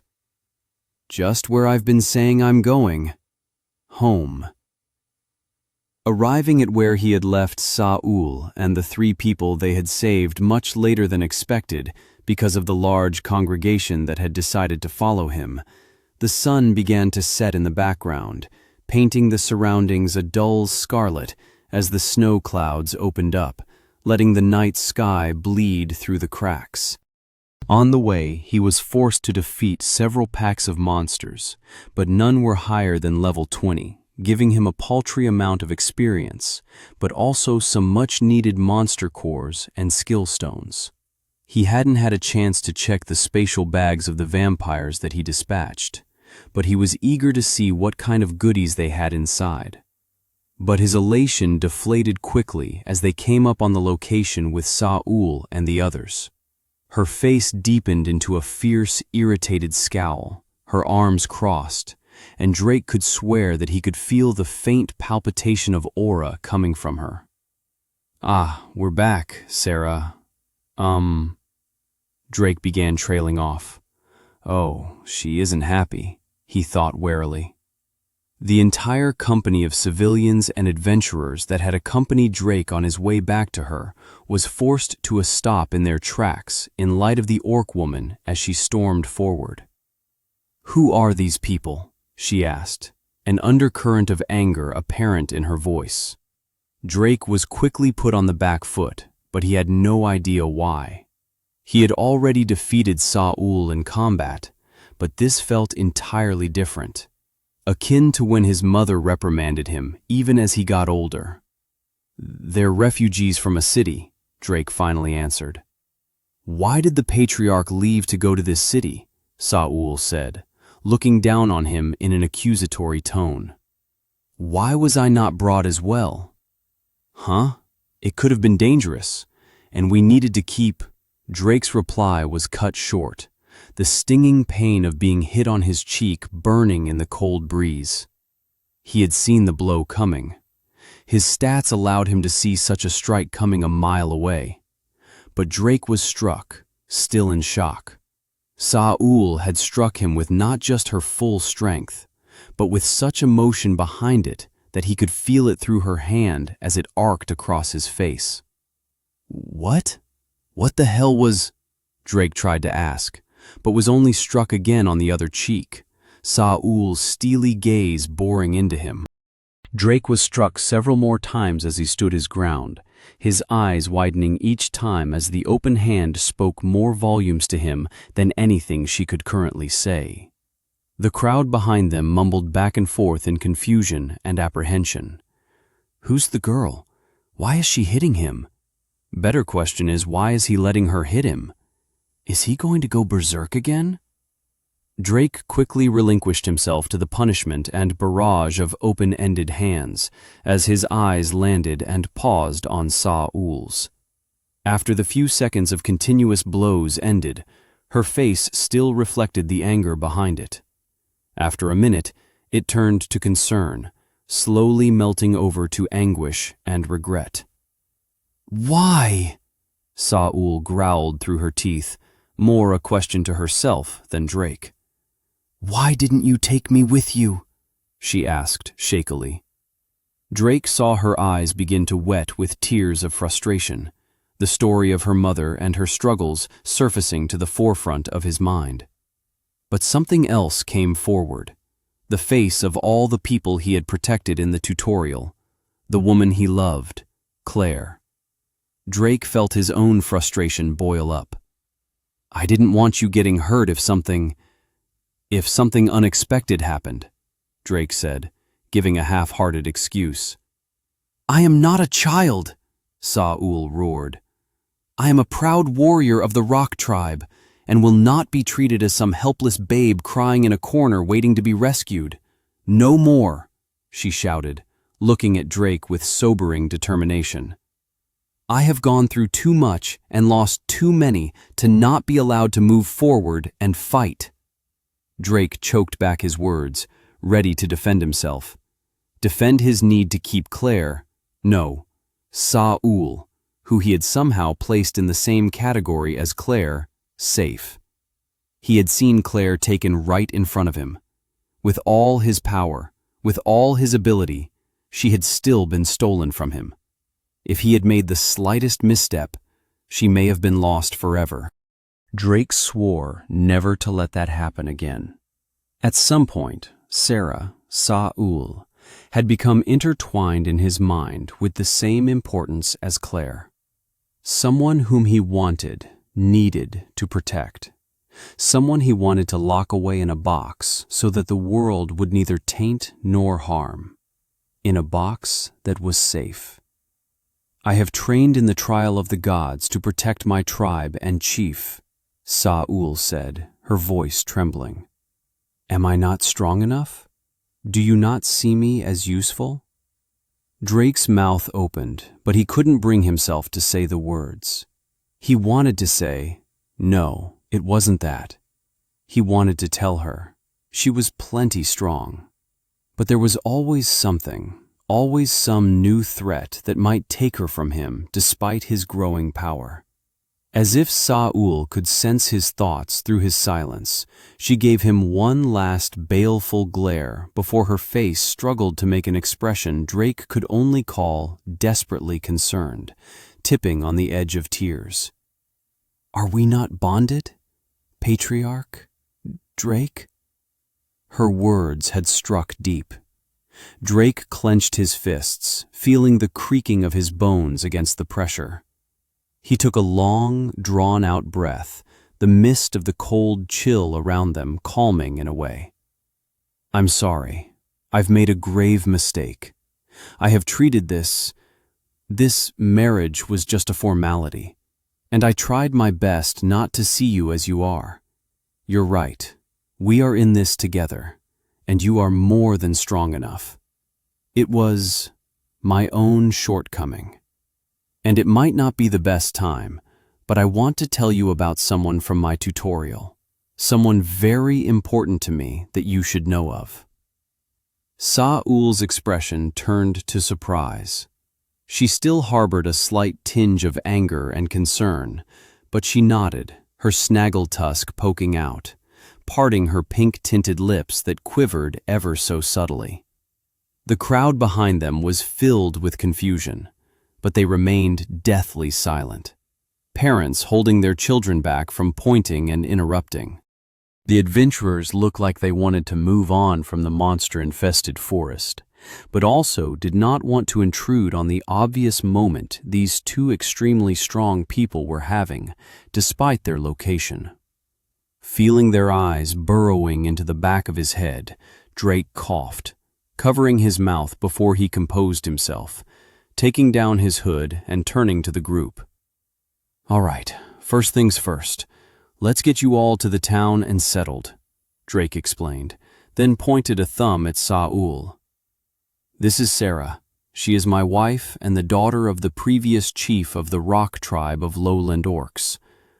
My town is filled with many races, and I expect you all to get along.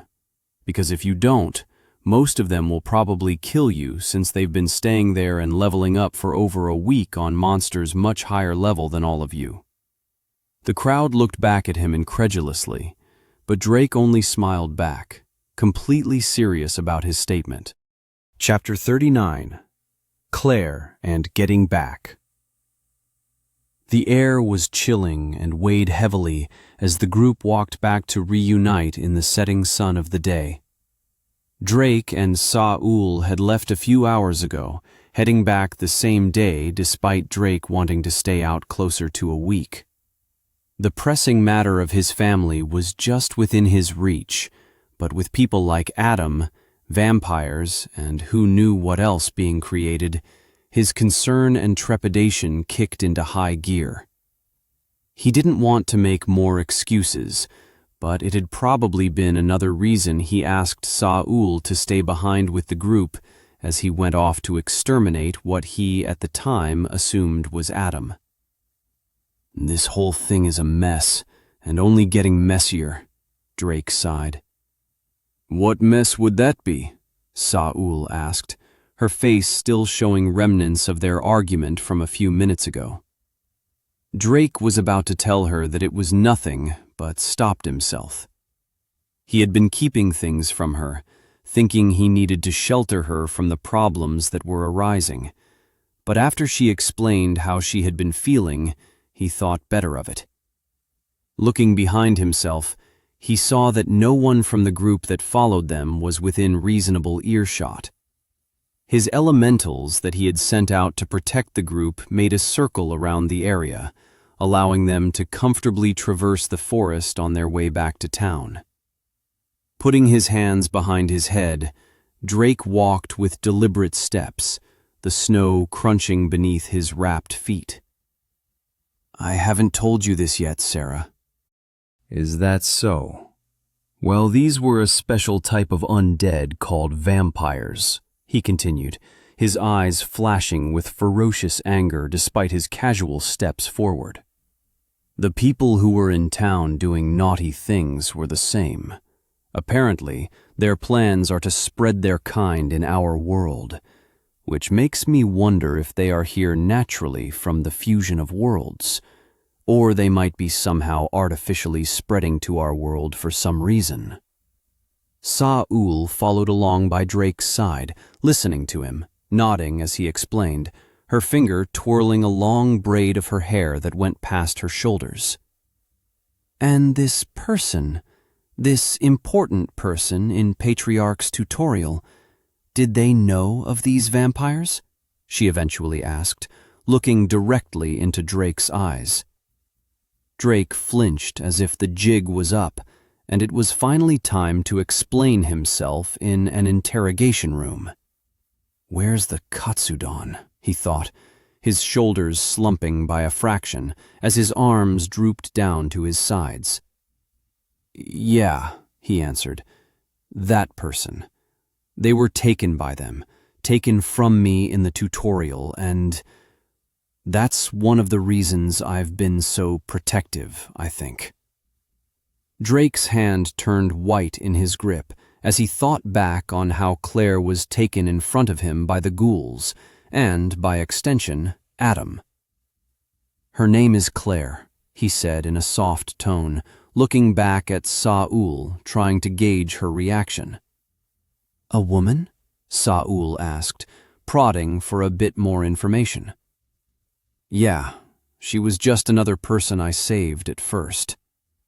Drake went into detail about his tutorial from that point, how he had started out alone, quickly leveling up and finding Nato.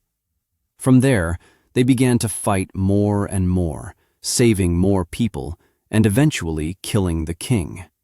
After which, he went on a reprieve from killing insects left and right until he faced off with an evolved tyrant ant prince, nearly killing him as well. The Patriarch went through such things. Even an E rank that forced him to such a point? Saul asked, not touching on Claire. "I did. The monster nearly killed me, and the other strongest in my tutorial, a man named Bjorn. Put a hole right in my chest," Drake said, pointing right to his sternum.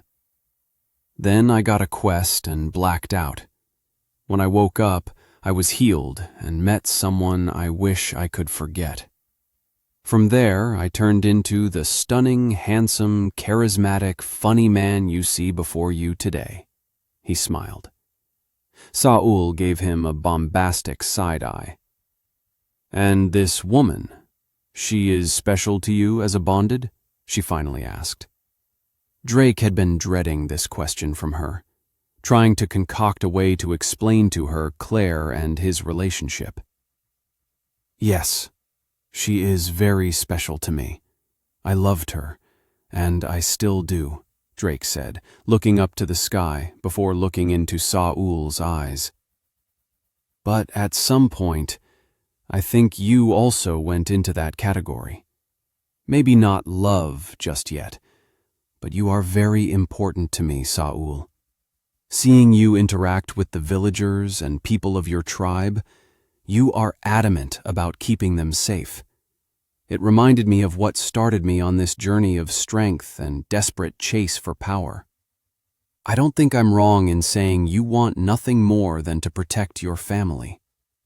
I don't think this arranged marriage made us family right away, but, Drake grinned, I think we might actually be a surprisingly good match.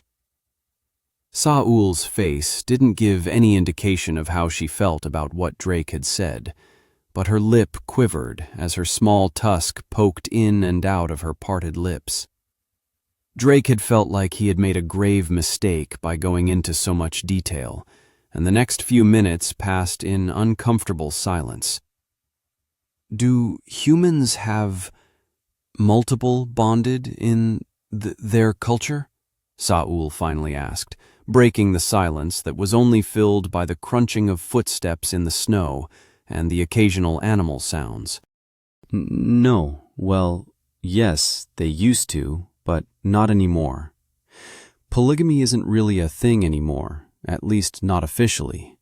Dating culture is kinda... Drake began explaining rapidly, then stopped himself, holding up a hand and taking a breath. No, it isn't a thing. Then he put his hand to his chin thoughtfully. Not so sure about Ashuran culture, though. Why? Is it acceptable in orc culture? I probably should have asked Nato that, he mumbled to himself. Saul turned her head, her cheeks reddening, and her hand went back to twirling her braid. It is acceptable in larger tribes. The tribe wishes to raise strong warriors, so the strongest warriors and chief will sire many children. Giving birth to a strong boy is the greatest honor for an orc woman, she said almost longingly, her other hand going to her exposed abs. Drake's eyes followed her hand, his body tensing as he gave an audible gulp. Is that right? But how do you feel about it? He asked, bringing the conversation back to reality from his wild fantasy that was raging on in his anime harem-addled mind.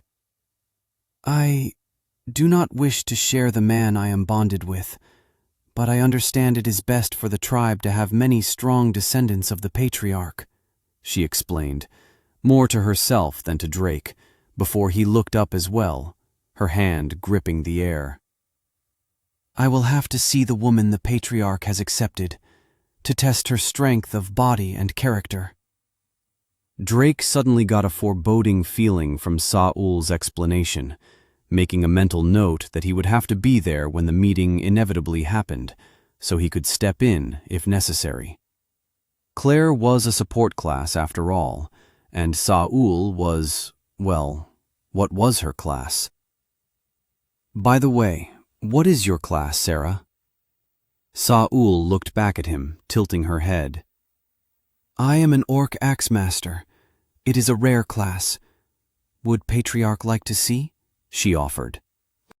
Maybe later, he said, thinking it seemed appropriate that she had an above-average class considering how well she had stood against him, albeit briefly.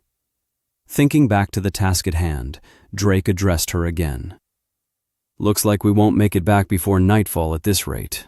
I think we will have to set up camp for now, he said, looking back over his shoulder at the group of people who were beginning to slow. Could you check on my elementals and clear any monsters that need to be dealt with? Saul frowned.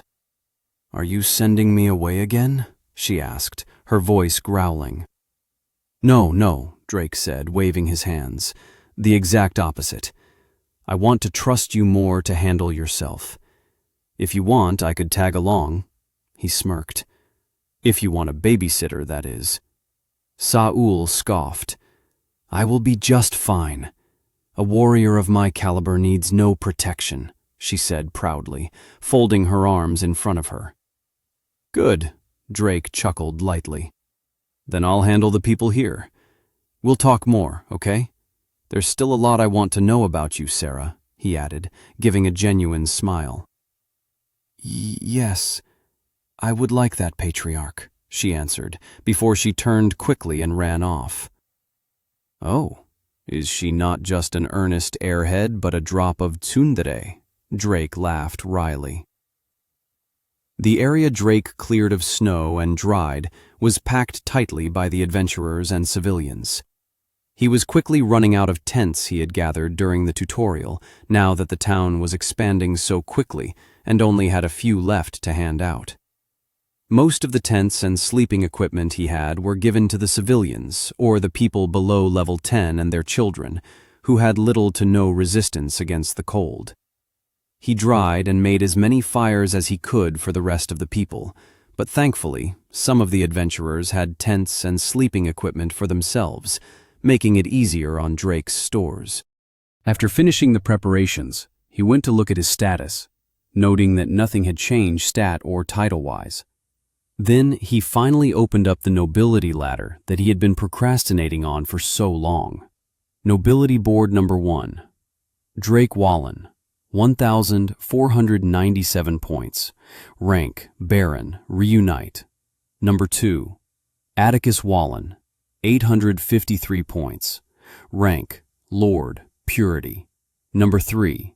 Brett Nudachnik, 773 points.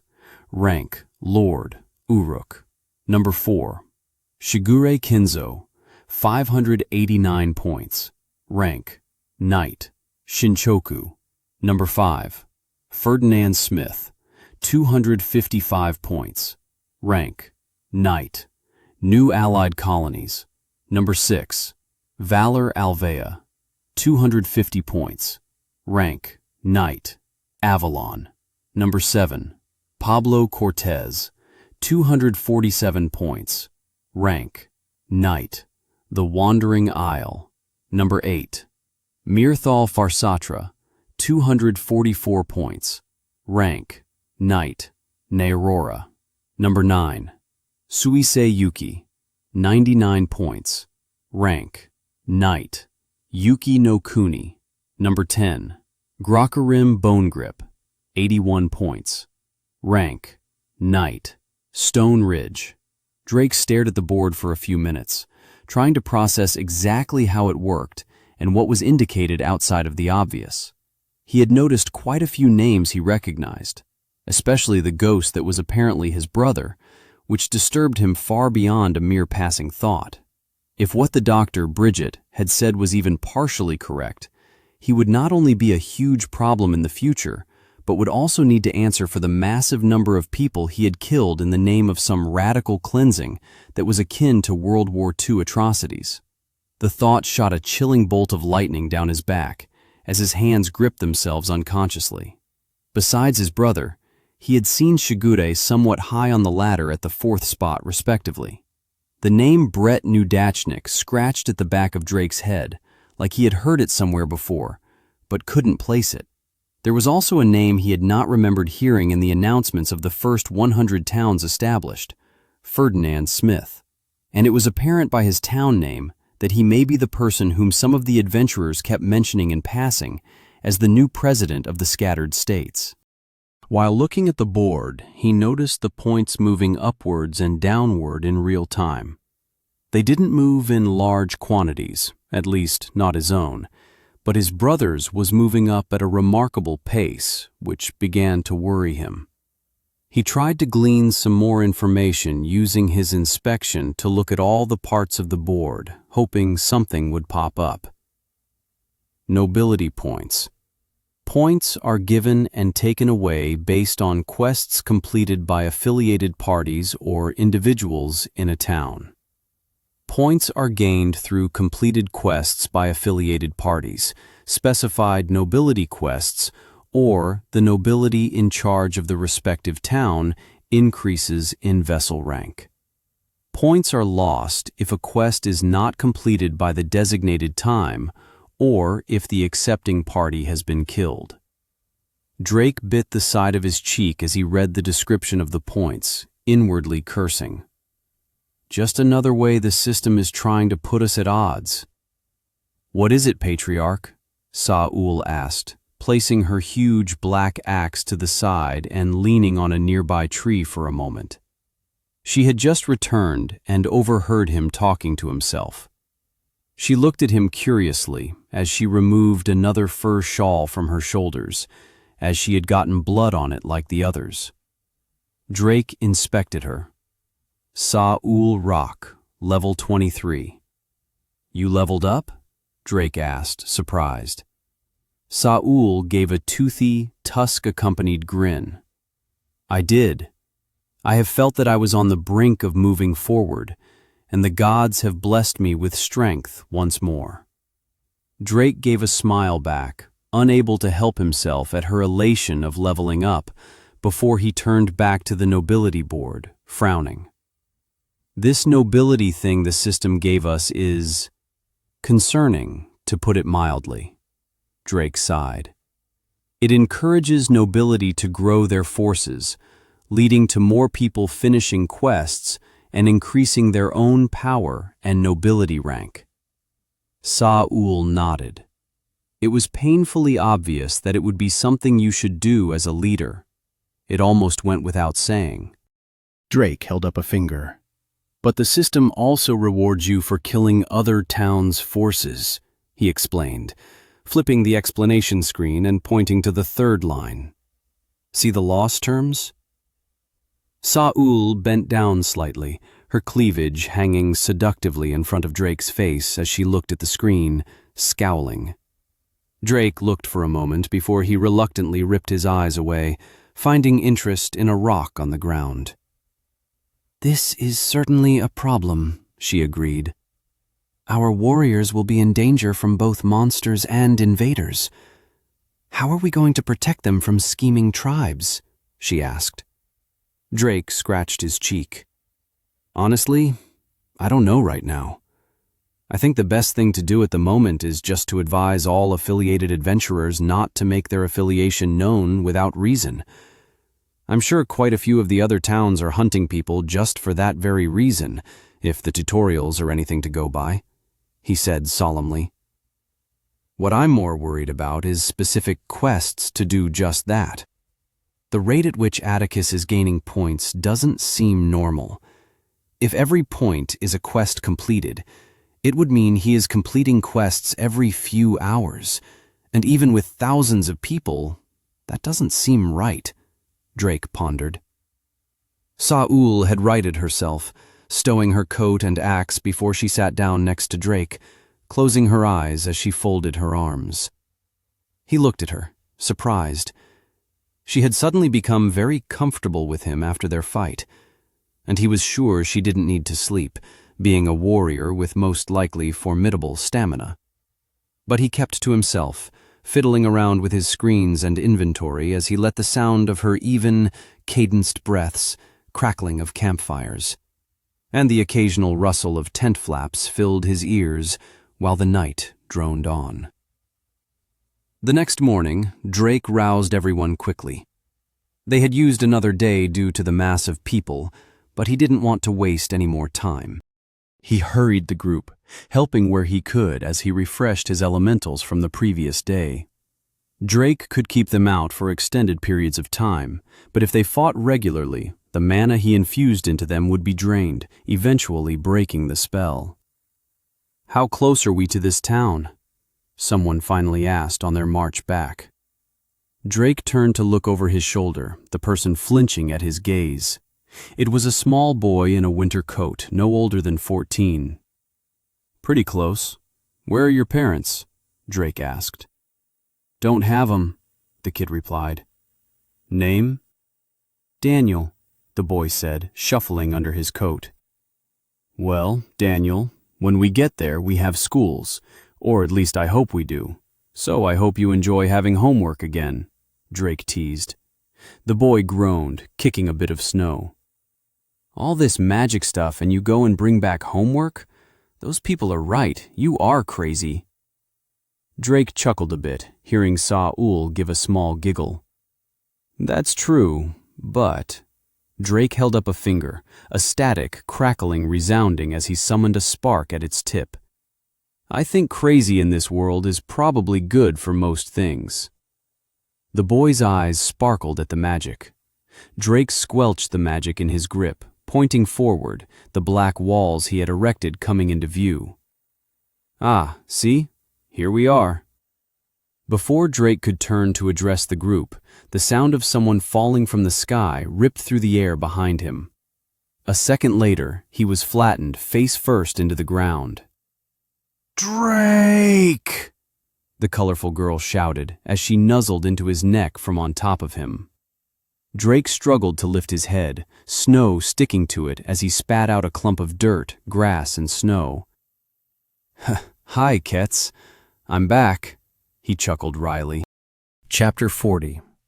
Machinations of Evil. Ereline sat in the courtyard of the makeshift elven castle made from twisted roots summoned from the several plant mages Valor employed. Her eyes gazed up at the branches of their god, the world tree Falarn, the one and only tree allowed on the planet, and the only god to remain after the transition. Falarn was still young in terms of world trees, but still held the power and majesty all the same. On their old home, Avalon, there were many trees like this, with sprouts and seedlings aplenty. That was before the grand tree decided to push them into the cycle of growth, which became a constant battle of life and death. She sighed deeply, staring up at the branches that held the power of both life and spirit, reminding her of where she had come from. "I miss you, Mother. Father. If only you both were here, maybe the people would rally," she croaked, choking back a sob. "No, I must be strong. Valor may have forsaken our people, but I have not," she growled through clenched teeth. Ereline looked down at the seed in her other hand. Seedling of the world tree, legendary, F grade. As every first prince or princess of the royal line was, she had been tasked as the guardian of the royal sapling, which would grow into the next world tree used to bathe the capital city in the glow of life and spiritual rebirth. She steeled herself, making a decision that she knew would create civil war among her people. The sound of footfalls grew behind her, snow crunching under leather boots drawing closer. "My lady." Ereline turned to see a small company of loyalists kneeling in respect. "What is your decision?" the lead captain asked, not raising his gaze. Placing the seedling back into her inventory, she stood, her eyes hardening with the weight of royalty decreeing law taking hold of her. "We go to war. We go to save my sister. Prepare," she commanded. "By your will," the company shouted in unison, their deep cheer rocking the area. Drake stared at the gate in disbelief, his face pale at what stared back at him. "Why is that there?" "Whatever do you mean, my lord?" Theodore asking, shimmering into view beside him, deliberately on the side Saul was not. "What do I mean?" Drake growled, exacerbated, pointing an accusatory finger at the gate. "I mean, what is my face doing over the gate, Theo?" Theodore fixed his monocle. "Oh, that. This one believed it was reasonable to construct the face of his lord over each of the entrances to showcase the profound glory of his liege. It was only natural. There is no need to thank this one," he said matter-of-factly. With a pop, a snickering Nato appeared on Drake's shoulder, a hissing Ketz clinging to him on the other. "Yes, do not thank dear Theodore. It was only natural," she guffawed, failing to stifle her pure ridiculing snickering. "Did you put him up to this?" Drake frowned. Nato placed a hand to her chest in faux offense, her mouth hanging open dramatically. "Who, me? Why, I would certainly never," she scoffed. Hey, Drake, Ketz doesn't like the mean little person, always making fun of Drake and Ketz," Ketz chirped, slumping off his shoulder to walk on the ground. "Yes, I know, Ketz. I'm starting to like her less and less, too," Drake agreed. "Enough of your whining. Why have you returned so soon?" Nato asked. "I cannot imagine it is anything advantageous." Drake sighed, pointing a thumb to the group of people behind him. First, let's get these people situated. Can you do that for me? He asked, but not before he pointed with his other hand, firing a stone bullet that embedded itself into his own face above the gate. He quickly manipulated his magic to flatten the face, erasing it from the gate wall. And get rid of those faces. Theodore frowned, but nodded. This one shall have them removed from the other gates, he answered with some sorrow. This one supposes he should also remove them from the school entrance as well. You put them on the school too? Drake said, his ears reddening in embarrassment. The faces? Ketz asked, hearing Drake, only understanding half of the conversation. Yes, the faces, Drake cringed. Ha ha, Ketz chirped. Ketz thinks they're cute. Yep. Drake laughed warily and tried to get back on track. All right, Ketz, let's get everyone together. It's about time we get started. Hey, what do you mean, started? Drake cracked his knuckles. Started with your guys' training. Nato stopped him with a tap from her shoulder perch. You should explain the trouble you faced first. I would also like to update you on what has happened while you were gone. Update? I was gone for less than a day.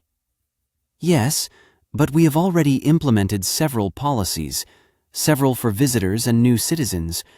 We have regulated the use of the System Center, auction house, and library for the moment. I will need to go over more with you in detail before you do anything else. Drake sighed but nodded. Fine. What's this about visitor policy? Are you surveying people or something as they come in? Yes, we are doing such things as a preliminary survey as well as a full body scan of all visitors. I have also done the same for current citizens.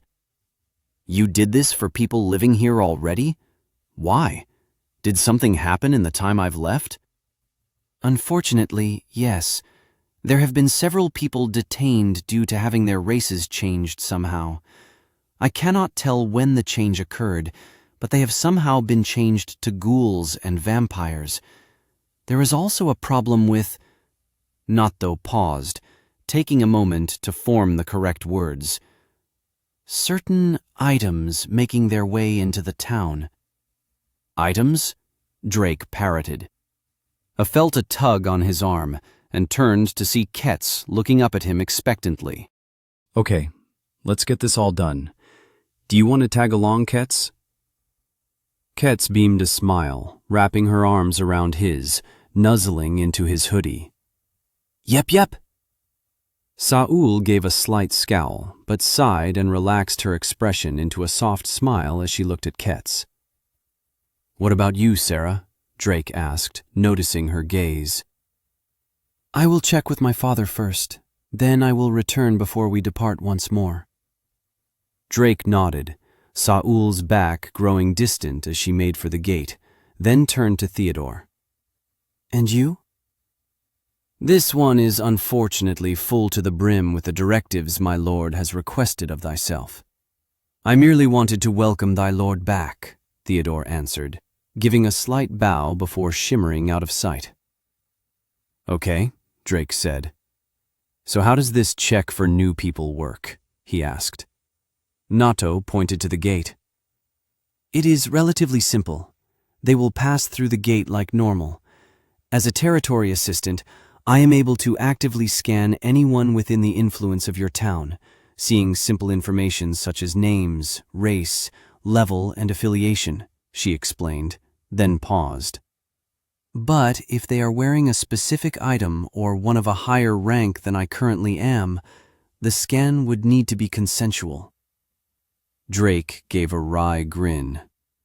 You're scanning people without their consent? He laughed. There is a sign. When entering the town, they are made aware they are under surveillance, although they do not know it is I who is doing it. I should also mention that, although we do not currently have the largest and most fortified wall, anyone who does not go through a gate is perceived as hostile.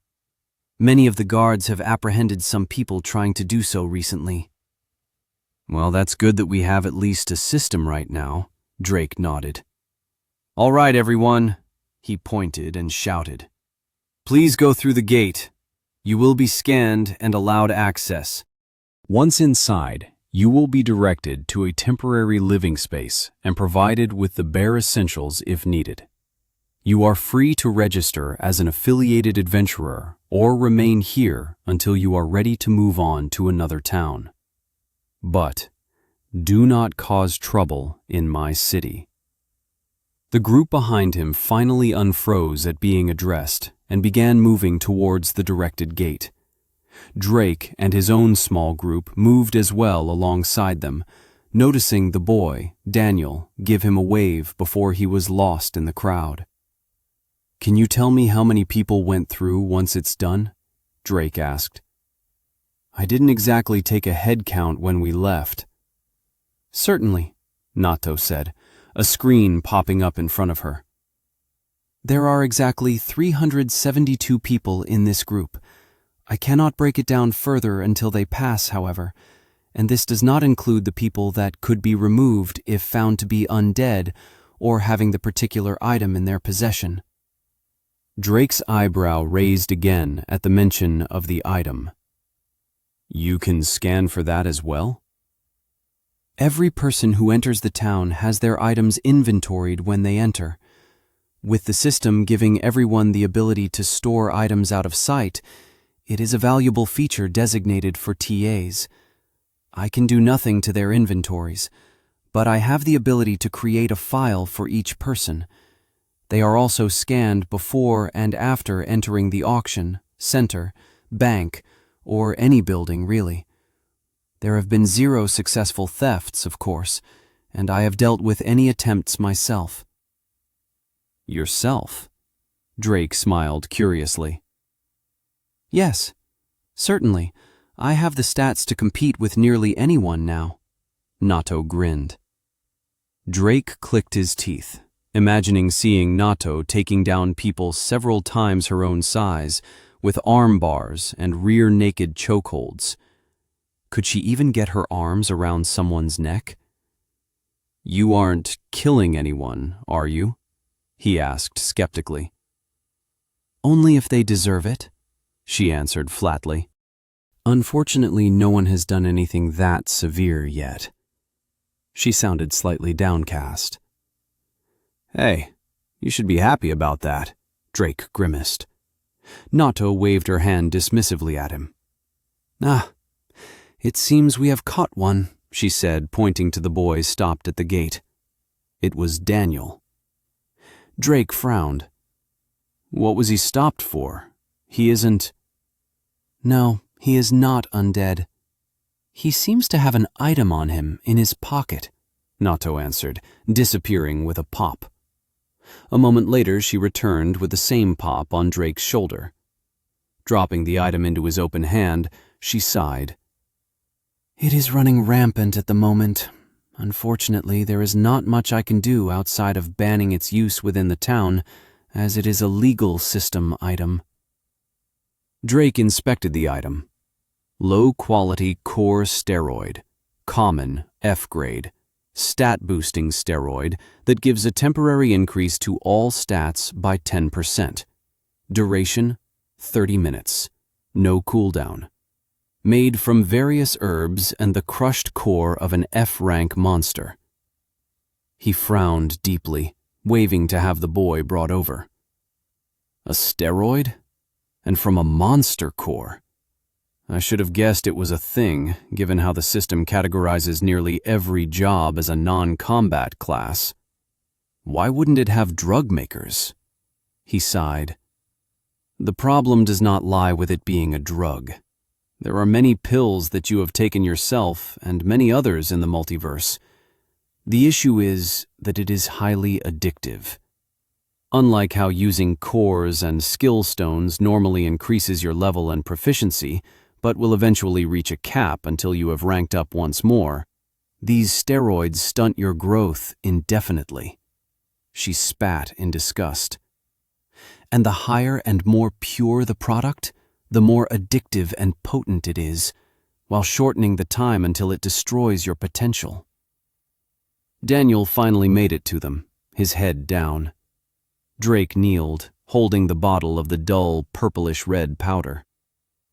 "Why do you have this, Daniel?" he asked. The boy wouldn't meet his gaze for a short time, but Drake was unrelenting and waited patiently for an answer. I wanted money," Daniel finally admitted. "Money? You were planning on selling this for coins?" "Yeah, those people you killed back at the town. They were forcing it on people and then selling it afterward. I just thought whatever it was would let me get a few coins so I could eat. Maybe get some good items or something when I turned 16, Daniel admitted. Drake frowned deeply before he sighed. "Here," Drake said, waiting for the boy to open his hand, dropping several coins into his hand. "Nato, direct him to Janie. Tell her to let him stay for the night before sending him to Theodore and Harley. I want him placed in school." He then looked back down at Daniel. "I expect you to know better than to touch this again. I'm giving you an opportunity to never have to. Don't waste it." He smiled, putting his hand on his shoulder. Daniel's eyes widened before his bottom lip shook, and he nodded, his bangs falling over his face. "Go on. Get yourself a warm meal and a good night's sleep. And the house has video games. Don't break the controllers," Drake smirked. Daniel ran off for the line at the gate once more, gripping the coins in both hands as tightly as he could. "I hate this system sometimes," Drake muttered, watching the boy go. "I don't want kids like him having to do things like that." "He is not the first, and will not be the last, Drake. You cannot save them all," Nato said. "Yeah, maybe. But like I said in the tutorial, I can try." He sighed, ruffling Ketz's feathery hair next to him, her violet eyes turning into upward crescents at his touch. "How are people getting a hold of this stuff?" he asked. "It is a basic alchemy item, not hard to come by. It is also a commonly sold item at the auction house, but I highly doubt it came from us. It was not in the town until we opened up to let in people, in preparation for the auction in several weeks," Nato answered. "Then the undead are using it as some sort of recruiting method?" "I am not sure. Converting races into undead is a moderately long process. It requires specific items, and depending on the transition race as well as the race they are changing into, it could require certain terms, conditions, and catalysts.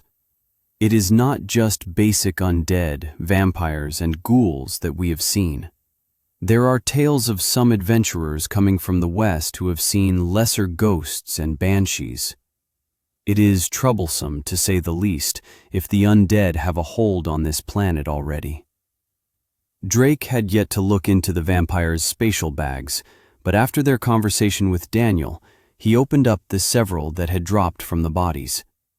And as he expected, there were large quantities of the steroids. "Can you dispose of the steroids for me?" Drake grimaced, dropping the items in a massive pile in the snow. "Certainly," Nato replied, pulling the items into her sleeve in an instant. "Then let me know if anything happens. Once the integration of the new people is finished, we can talk more. I'm going to go see the kids for now.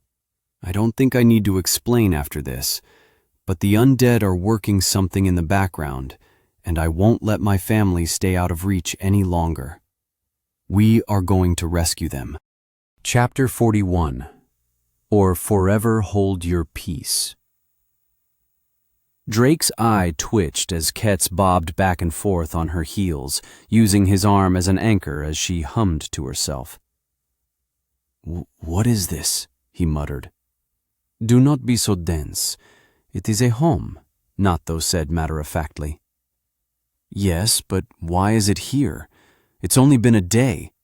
And why is it so big? I don't need a house. I don't need to sleep. Drake sighed, putting his hand to his head. It is not just for you, stupid, Natto jeered. Oh? Who is it for, then? You? Drake asked accusingly. Natto whistled in the other direction.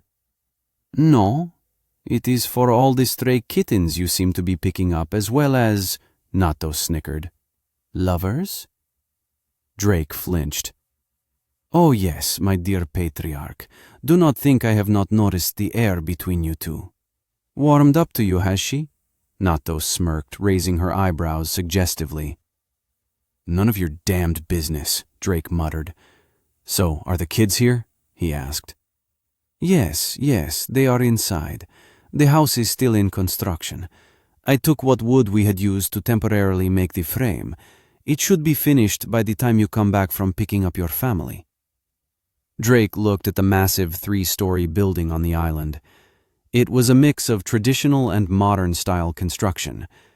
The base frame was made of wood, just like Natto had said. A wooden walkway circled the house with jet-black walls that seemed to be made from his own earth magic. The walls continued up with windows of wood marking each floor. The roof was made of the same black earth, but turned into slated shingles that reminded him of the auction house. So this is the style we're going for in the town? Drake asked, his heart beating a little faster as he looked over the house again. I assumed you would like it, Natto smiled.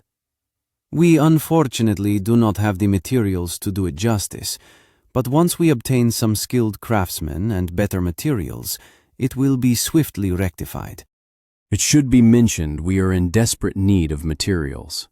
The resources that you obtained in the tutorial are wearing thin. Already? Drake asked, surprised. I had a mountain of stuff. Natto shook her head. You had quite a lot for one person, yes, but we currently have... Natto paused, pulling up a screen. Just short of 2,000 citizens, and more by the day if you continue your recruiting efforts.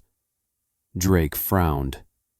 I'm not recruiting anyone, he sighed. I just can't help bringing people here because of the conditions outside.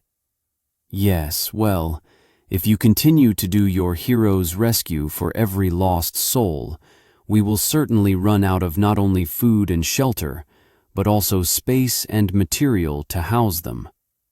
The homes we have temporarily erected in the residential area are quickly becoming cramped, and we do not currently have enough mana iron ore to reinforce the waste collection system below the streets that will need to be built, and many other ventures that we have promised. Which brings me to another point. Have you collected any of the slimes I have requested? Drake shook his head. I didn't have a chance. I'll make a point of doing it when I go out with the kids. Shame, Natto sighed.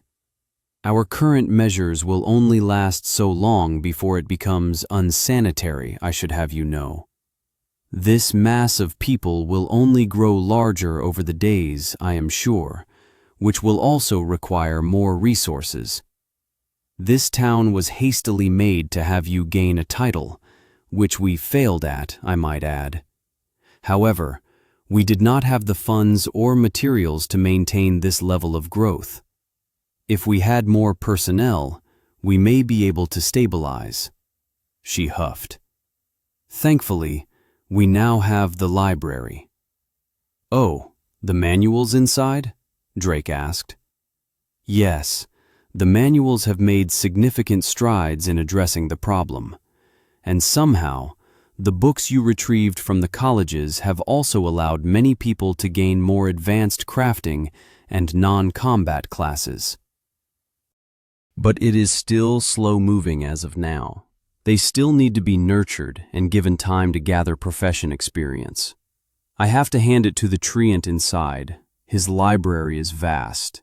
Even at the lower level, there are fighting manuals, profession manuals, and general knowledge that rival even my own. Well, technically, it's better since he has manuals, Drake teased. Then I suppose you would like to go read up on your questions instead of asking? Nato huffed, turning her head. Forgive me, Your Greatness, Drake apologized, bending down enough to have her fall off his shoulder.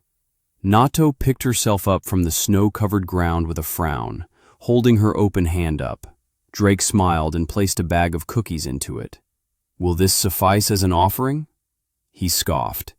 It is acceptable, although a pauper's apology, she sneered, quickly opening the bag and snapping a cookie in half as she leered at him. Yeah, okay. Drake chuckled wryly. Can you go grab everyone, Ketz? We're going to go to the system center together, he said, turning to the humming avian. But Ketz doesn't want to, she groaned. Be a good girl and go get everyone, all right? Drake admonished with a grin. Fine, she chirped, walking off with dramatic strides, her arms swinging at her side, showing off her colorful feathers as they changed different shades of a playful orange.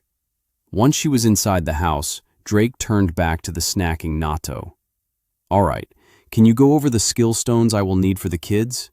I might be able to get a few rares with the loot I got from the vampires, but I'll need a comprehensive list. And I'll also need one for the twins. Nato gave him a lazy wave of her hand. Yes. I have had dear Theo purchase a few of the stones, but I had to turn him down when he tried to give me his entire inventory. He needs to manage his coins properly if he is to be a father soon, she said, sighing as she remembered the exchange. The children that you have so far. Let me see. As I have told you, the girl, Charlotte, is straightforward. She will start from a warrior class, upgrading into a lightning spearman main class, yes? Nato asked, to which Drake nodded. Then she will require several lightning skill stones.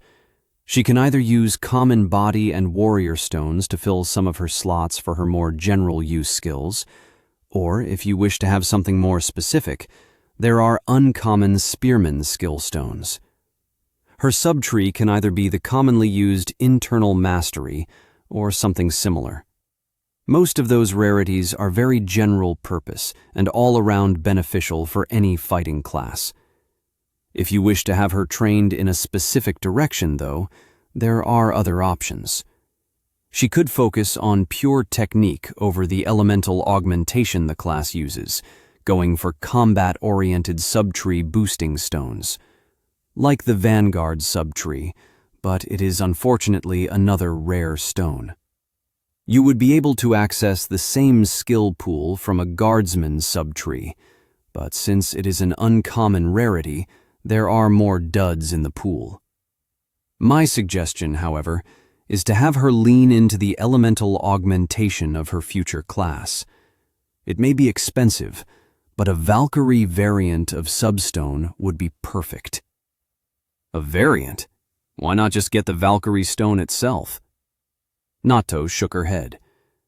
You are asking for too much. The specific Valkyrie stone is a main class stone for one, and the stones within the same category are epic rarity. The Valkyrie are also a powerful race within the multiverse, so the stones are hard to come by. The equivalents, however, are of rare and uncommon rarity, making them more accessible. They are the Clouded Skies Subtree Stone and Warband Subtree Stone. I would have her take the Clouded Skies Stone and pair it with a specific weapon mastery stone. Perhaps a lance or short spear specifically. A short spear or lance, huh? Why not just a regular spear or maybe a pike? Is there a reason she needs to have something shorter? I don't think her strength will be lacking due to the system helping with stats, Drake asked. Without waiting for higher quality stones and a proper teacher for her class, she will not be able to have the proficiency needed to adopt a full-length spear. I believe she will need to supplement it with either a shield or another short spear. Hence the suggestion for the Valkyrie stones. I'll take a look when we go to the system center. I know they have up to uncommon rarity stones for sale on the cheap, so we might have to work with what we have or end up waiting. With me around, I don't think there is a rush to finish their classes, but we will need the subtree stones to bring them up to F rank. Then there's the problem of a teacher. Not many people I've seen use a spear, and most of the orcs are axe wielders, Drake mused. You said Theo purchased some stones? Nato nodded, pulling out 10 crystalline stones. He was able to purchase 10 in total. Based on what you have told me, there are 2 lightning stones, 2 wind stones, 2 ritual stones, 1 clouded skies subtree stone, 1 fierce gale subtree stone, 1 transcendence stone, and 1 meridian stone. Unfortunately for the orc boy, there were not many stones available for purchase for the class you planned for him. Key User is a versatile class, however, and almost anything will work well for it. Drake eyed Nato with a slight grin. You suggested some of the stones you already had Theo purchase?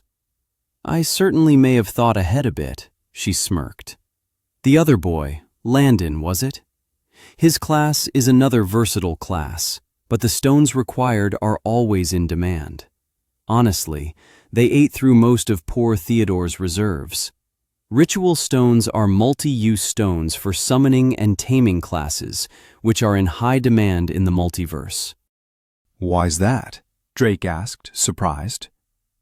His class is a cleric-based class.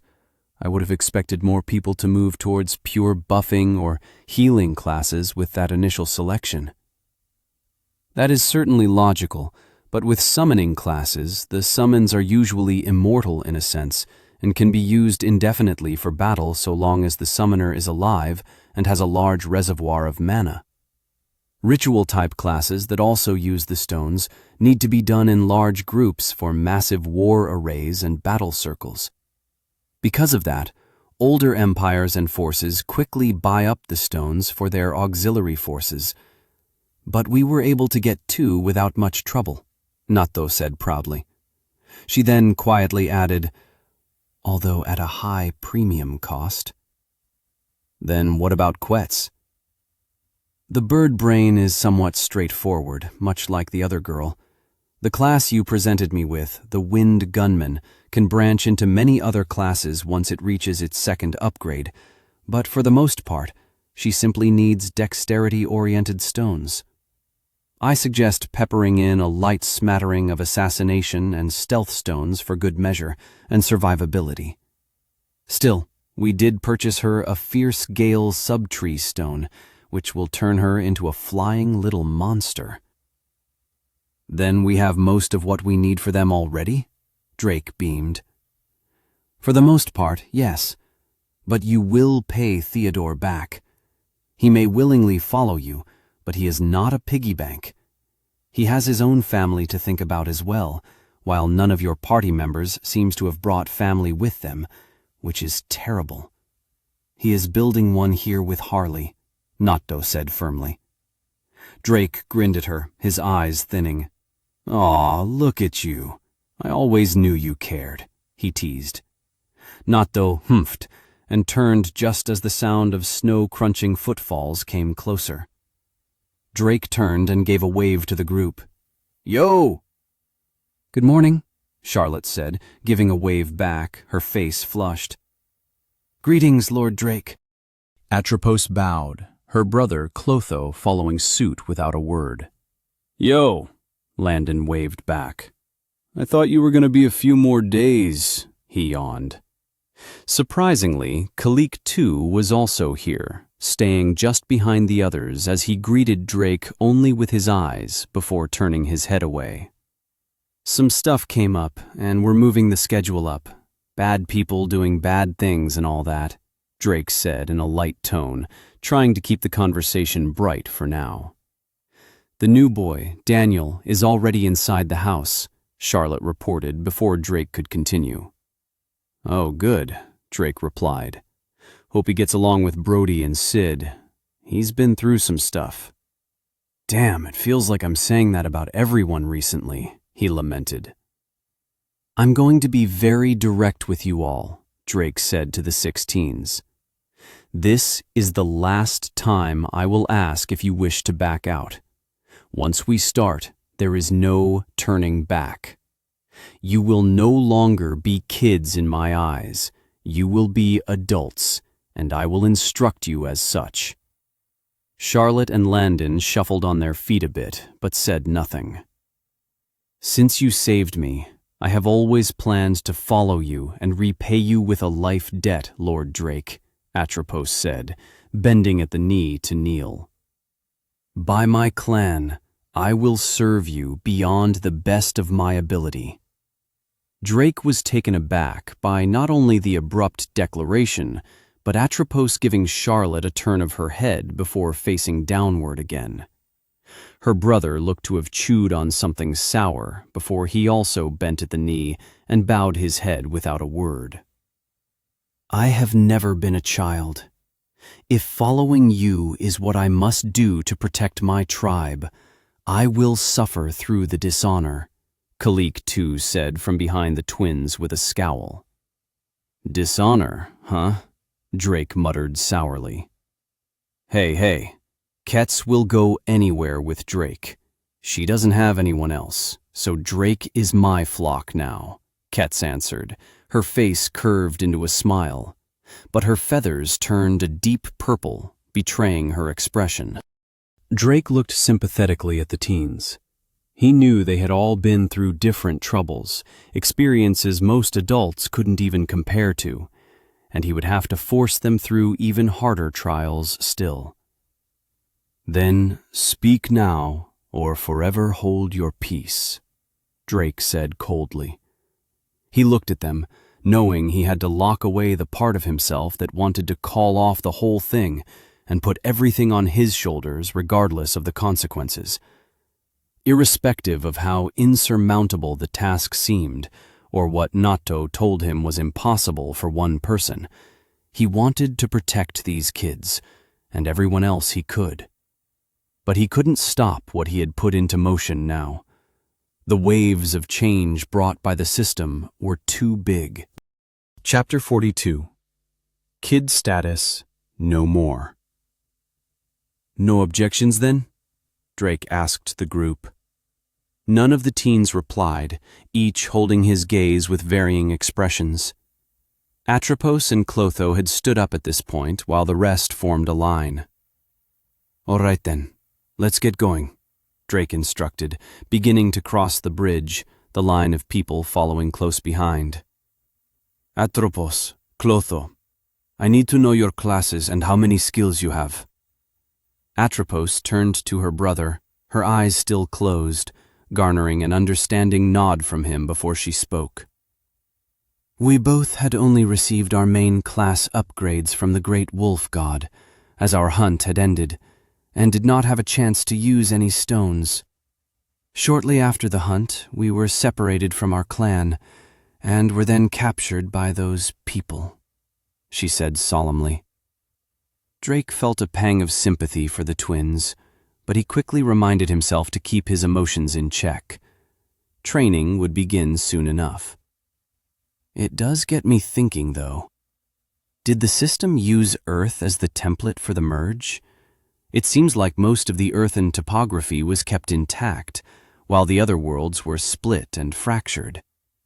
I'll have to ask around about that more and investigate it while we travel, he thought in passing. "Then what are the names of your classes?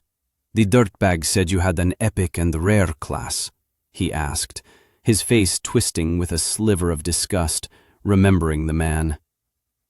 Atropos flinched at the mention of the pile of trash, but kept her step over the ice bridge with the others. "My class is called Night Oracle. My brother's is called a Thread Manipulator. Shall we display them to you?" she offered candidly. "Nato, heard of them?" Drake asked. "Yes, quite the interesting classes. Her class will be troublesome to nurture, but thankfully you have one given by the she-fox," Nato answered. "The boy's is particularly difficult. It will depend on whether or not you wish to push him into a specific elemental augmentation." Thread manipulators are very rare, despite being only a rare class. I would venture that there are only a handful of them in the entire multiverse, which does not bode well for finding examples of how to develop the class. She explained, looking at Clotho with some sympathy. I see. And if we don't go with an augmentation? I do not advise it. From my understanding of the class, it relies on two variations, strength and dexterity, or dexterity and intelligence. The latter is the most common, as it allows the user to manipulate both the weapon of choice and the element at range. The former focuses on raw weapon technique. As I said, he will run into a ceiling quite quickly. There's also the option of layering him with debilitating skills to turn him into more of a support class. That option is certainly less expensive. Drake looked over his shoulder, gauging Clotho's expression. He did not miss how the boy's expression dimmed at Nato's explanation. I'll have to think about this more carefully. I can see his reasons for tagging along painted on his face. If he is unable to at least stand next to his sister, I'm sure his growth will be stunted regardless, Drake thought. Clotho, Atropos, show me your classes and the class skills they come with. We will go from there, Drake said. Both nodded, and Atropos trotted up next to him first, turning a blue screen in his direction. F-Rank 0/5. A shrouded seer of the past, present, and future. The user wields the ability to briefly see into the future through the shroud of the night. Passives: plus 10% to intelligence and out-of-combat mana regeneration, plus 10% wisdom. Actives: School of Darkness, P, 10%. Tempt Fate, P, 10%. Proficiency, 10%. The ability to manipulate dark magic. As a novice, your proficiency over the shadow is still early, giving you only the basics of spells. Spell: Shadow Flame. The night is all-consuming. Shadow Flame. Basic single-target spell. Deals shadow damage in a 1-to-1 ratio to intelligence, increased based on proficiency. Additional effect: Mana Burn. Stacking damage over time. 0.2 shadow damage to every 1 point of mana burned. Increased based on proficiency. Small mana cost spell. Scythe of Shadows. The shadows come for all. Scythe of Shadows. Weapon formation spell. Forms a physical manifestation of shadows around the target weapon. Deals plus 15 shadow damage per hit. Increased based on proficiency. Moderate mana cost. Small mana maintenance cost. Tempt Fate. P1, 0%. The ability to see into the future and perfect recollection of the past for a limited time. To tempt fate is but a fool's errand, but you are the maker of fate itself. Spell: Foresight. Your fate has already been decided. I have foreseen it. The caster is able to see into the target's future for 1 second. Increased based on proficiency. Must maintain eye contact with the target. Small mana maintenance cost. Spell: Recall. Through the looking glass, I see all. Recall. The caster is able to recall up to 30 minutes into the target's past. Increased based on proficiency. Must maintain eye contact with the target. Large mana cost. Drake blanched at the spells, feeling like he had just peered into a Chunibyo's secret diary. These are some really powerful spells already, but the chants are kind of, he said, chuckling wryly as Nato snickered on his shoulder. Ah, the irony, Nato guffawed. Drake gave a weary smile. Nato, do you know what stats she should use? It sounds like she's using a weapon augmentation, but she seems like a mage class with an elemental spell? Nato righted herself after nearly falling from Drake's shoulder in laughter, giving a terse cough before she explained. Yes, well, she is similar to the Lightning Spearman class, but she leans heavily into spellcasting and speed. Instead of the minor specialization in strength that Charlotte will have, She'll primarily use intelligence, wisdom, and dexterity. Is it normal for classes to use that many stats? I thought they were usually specialized, Drake asked, tapping his chin. She has an epic class, which gives her 25 free points per level, as well as 18 to her main stat, intelligence, and 9 to wisdom. She could keep pumping her core stats, but that would leave her incredibly vulnerable when alone. In her case, she would also be neglecting one of her core class skills entirely.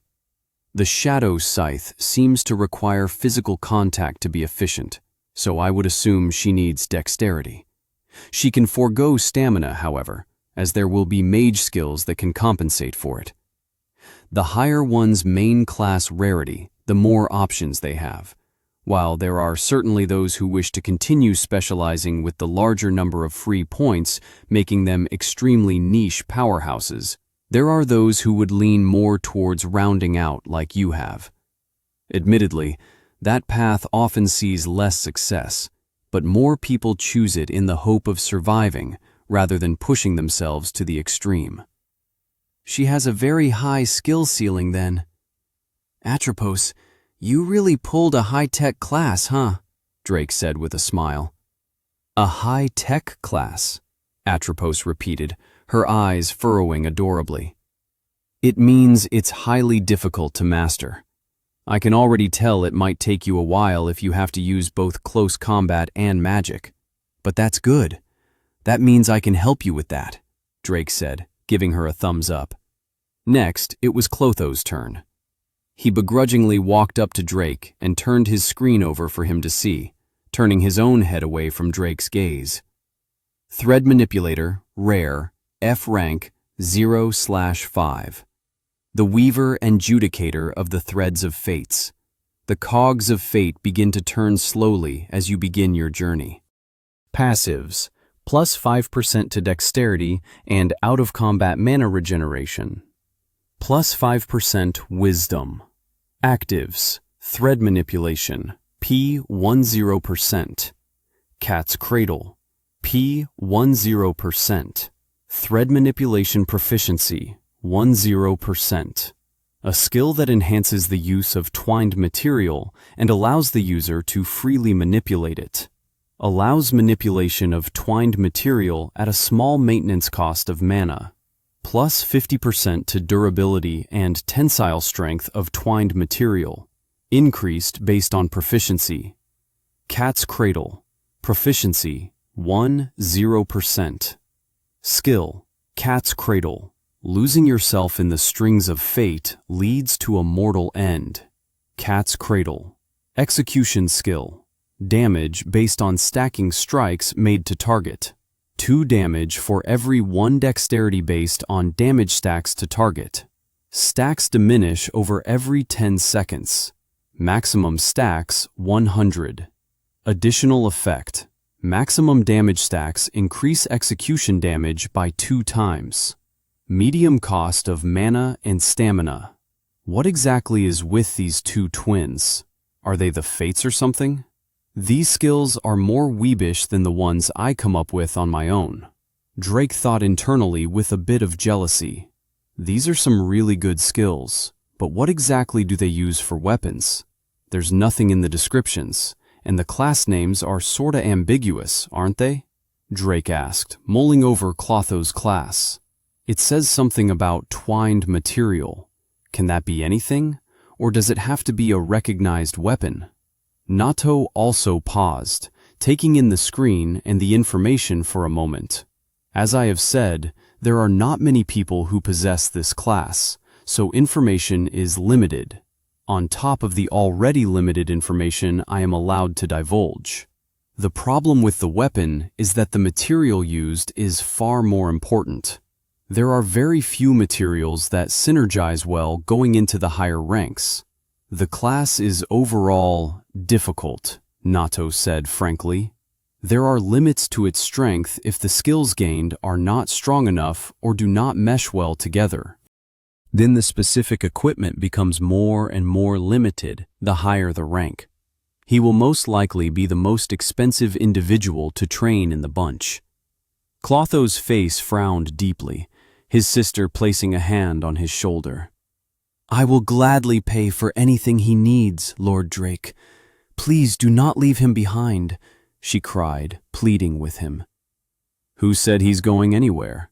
Drake scoffed. "Money was meant to be used for the benefit of others, and I might be getting to the broke side for now, but after a little monster genocide, I'll be rolling in the dough." "No, I think your brother is fine right where he is," Drake smiled. Clotho's face continued to scowl, but softened ever so slightly as he looked at his sister, who was elated. "Thank you, Lord Drake. Thank you," Atropos beamed. Drake waved his hand. "Don't worry about it. And I've already said Drake is fine," he sighed. "But this is interesting. You've both only gained main classes. In the tutorial, I didn't go through the rank upgrade until after I filled my subtree slots as well. I'm assuming it's the same for them?" Drake asked, looking at Natto. Natto nodded. "Yes, that is the case. They will not truly upgrade until they have received their subtrees." Drake began to walk again toward the system center house, his finger tapping on his chin as he thought aloud. "That's a neat trick. Let me see your titles as well, you two." "Of course," Atropos bowed, walking in front of the others to present him a screen. Atropos, Pagos. Race, Ice Wolf. Profession, Empty. Class, Night Oracle, Epic. Level 10. Vit, 32. Strength, 17. Dex, 42. Int, 234 plus 10%. Wiz, 124 plus 10%. End, 37. Free points, 0. Titles: First Hunt, 2 vs 1, Pack Hunt, Rabbit Slayer, Rabbit Hater. Drake looked at the status, slightly disappointed. He knew that the girl had not leveled up since getting the class, but her stats were abysmal compared to his own at the level. And he could see why. Even after reaching level 10, she only had 5 titles.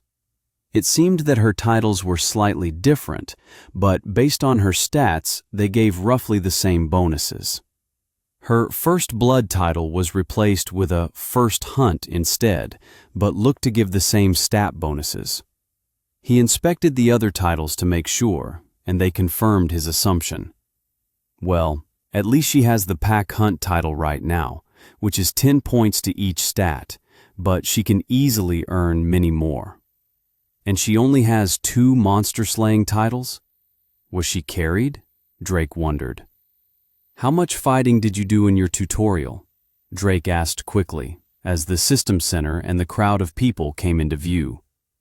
Atropos's brows furrowed at the question, seemingly ashamed of the memory.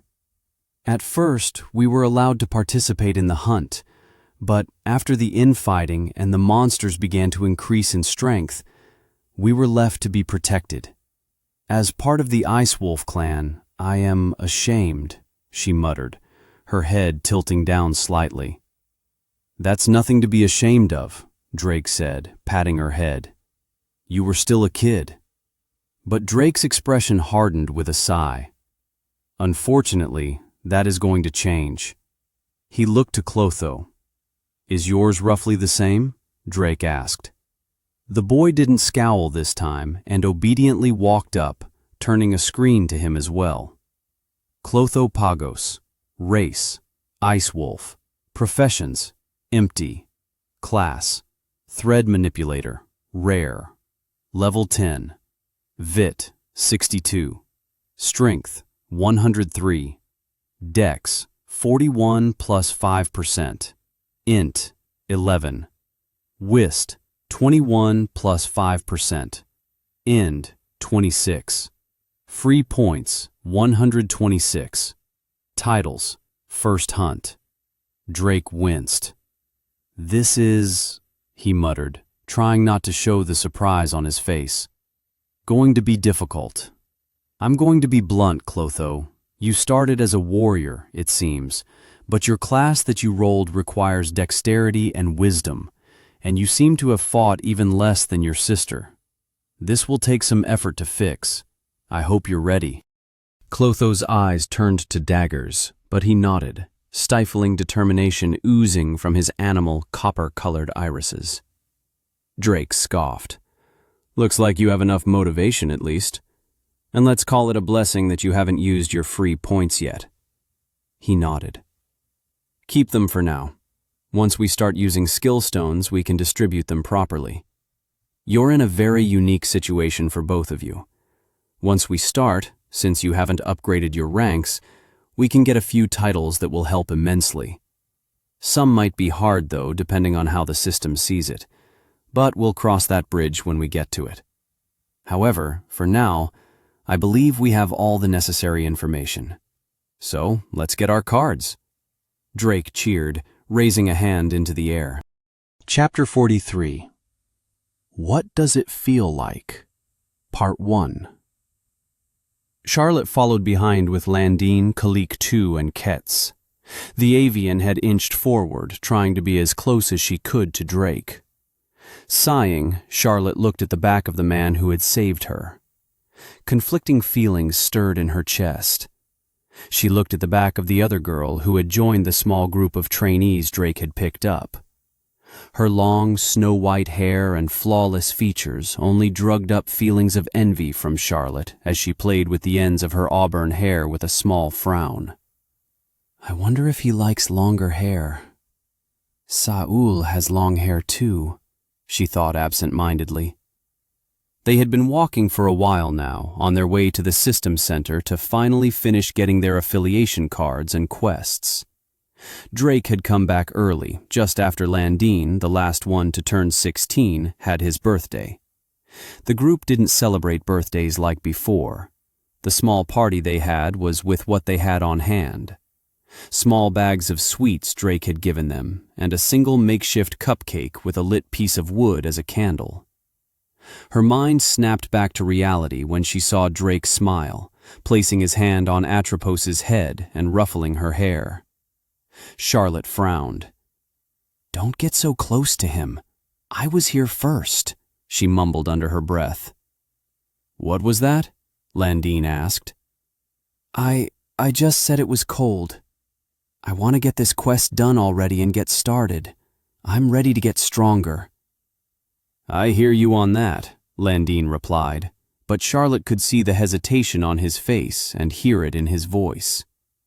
She wasn't sure of Landine's motivations for agreeing to join the group if she was being honest.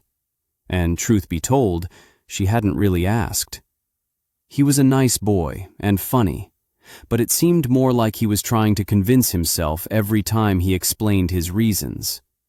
He wanted to help people like Drake, but Charlotte was sure it was for some other reason. For herself, it was obvious to anyone with working eyes that she had a crush on Drake. Even Atropos had called her out on it the first time they met, embarrassing her spectacularly in front of everyone. I denied it, of course. My only reason for doing this is to protect Brody and find my family. If he saw me in a different light, well, that would just be a bonus, she thought. All right, we're here. Ready to get your adventurer cards? Drake announced. Charlotte frowned. He didn't really even ask us about anything. He's only been talking to the twins. Charlotte shook her head. She was going to become a warrior. She couldn't keep thinking like a child. It was obvious Drake didn't like children or immature women. Saul was the perfect example. She stood strong and capable, but still had the feminine wiles that Charlotte knew Drake couldn't dismiss. She looked at the quest once more, that somehow gingerly bobbed in her periphery. Welcome to the system. Please navigate to your nearest system center. Reward. Basic class quest of your choice. Introduction booklet. Charlotte was still unsure how this was even possible. A voice just announced something in her head, like she was hallucinating or going crazy, and then a screen magically appeared that she could will around with her mind. Her body twitched as she felt eyes on her. After arriving at the center, she finally took a moment to look around. People were staring. Everyone was staring. Their little group had gathered the eyes of everyone in the center as they walked through the lobby to the desks, some whispering to one another and even pointing. But they weren't just looking at her. Most of them were pointing at Drake. Was this what he dealt with all the time? How does he get used to it? She wondered. I don't think I could function if my every move was being watched 24/7. A shiver ran down her spine, and she clutched herself. Charlotte had never been one to be affected by social anxiety, but with this many people, she just couldn't help it. Charlotte, what's wrong? Drake asked suddenly. She didn't want to worry him or seem like she was making a fuss over something so small. Nothing, just a little cold, she winced, giving a wry smile. Drake looked at her for an extended moment, his bright blue eyes scanning her face. Charlotte could feel her cheeks burn as she tried to look down and away. Oh, the people, Drake finally said. Sorry, but you get used to it. And with how strong you six are going to be, it's going to happen even more. He grinned. Just bathe in the glory of being the center of attention, yeah? All the envy of people for miles and miles. Drake had shouted so loudly the entire center could hear it, the whole lobby turning their heads to look at him, but not willing to say anything. Everyone who had been here since the start and shortly after knew who Drake was. And Charlotte had seen firsthand how strong he was. Not to mention, it seemed that all of these system constructs or guards that waited at the entrances of this place seemed to know who he was as well.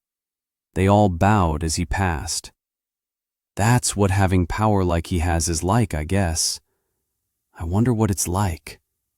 He said we're going to be strong, but will we even get close to him? Charlotte pondered, as they waited to be seen. Eventually, they reached the counter after a few minutes, and instead of being helped there, a construct guided them into a small room with fine-looking seats and tables. Whoa, nice digs, Landon chuckled. Crazy, I didn't even know this was here, Drake said, looking around. Hey, why didn't you ever take me here before? He asked the construct next to him. You never had more than 2 people with you, the woman construct frowned nervously. The quests for the introduction won't take long, but there is information I'm sure you would not wish to have public about them, so I had the room reserved. Does he know this construct? Charlotte thought, looking at the model-like woman. And why is it always women, and extremely beautiful women? Charlotte frowned as she went to find her seat. She wanted to sit next to either Landine or Drake, but Drake had decided to stand in the corner as the construct directed them, forcing her to sit next to Atropos. She sat down, shimmying a bit to get some space next to her and her brother Clotho, which quickly turned into a small fight for more room. Drake snickered with Nato behind them, making both Charlotte and Atropos's ears burn beet red. If you two are finished, the construct said condescendingly. Charlotte's face flushed deeper as she nodded. Good, she coughed lightly, getting everyone's attention. The other child, Khalik too, has already been through this process, and it would seem the 2 wolf children are already level 10.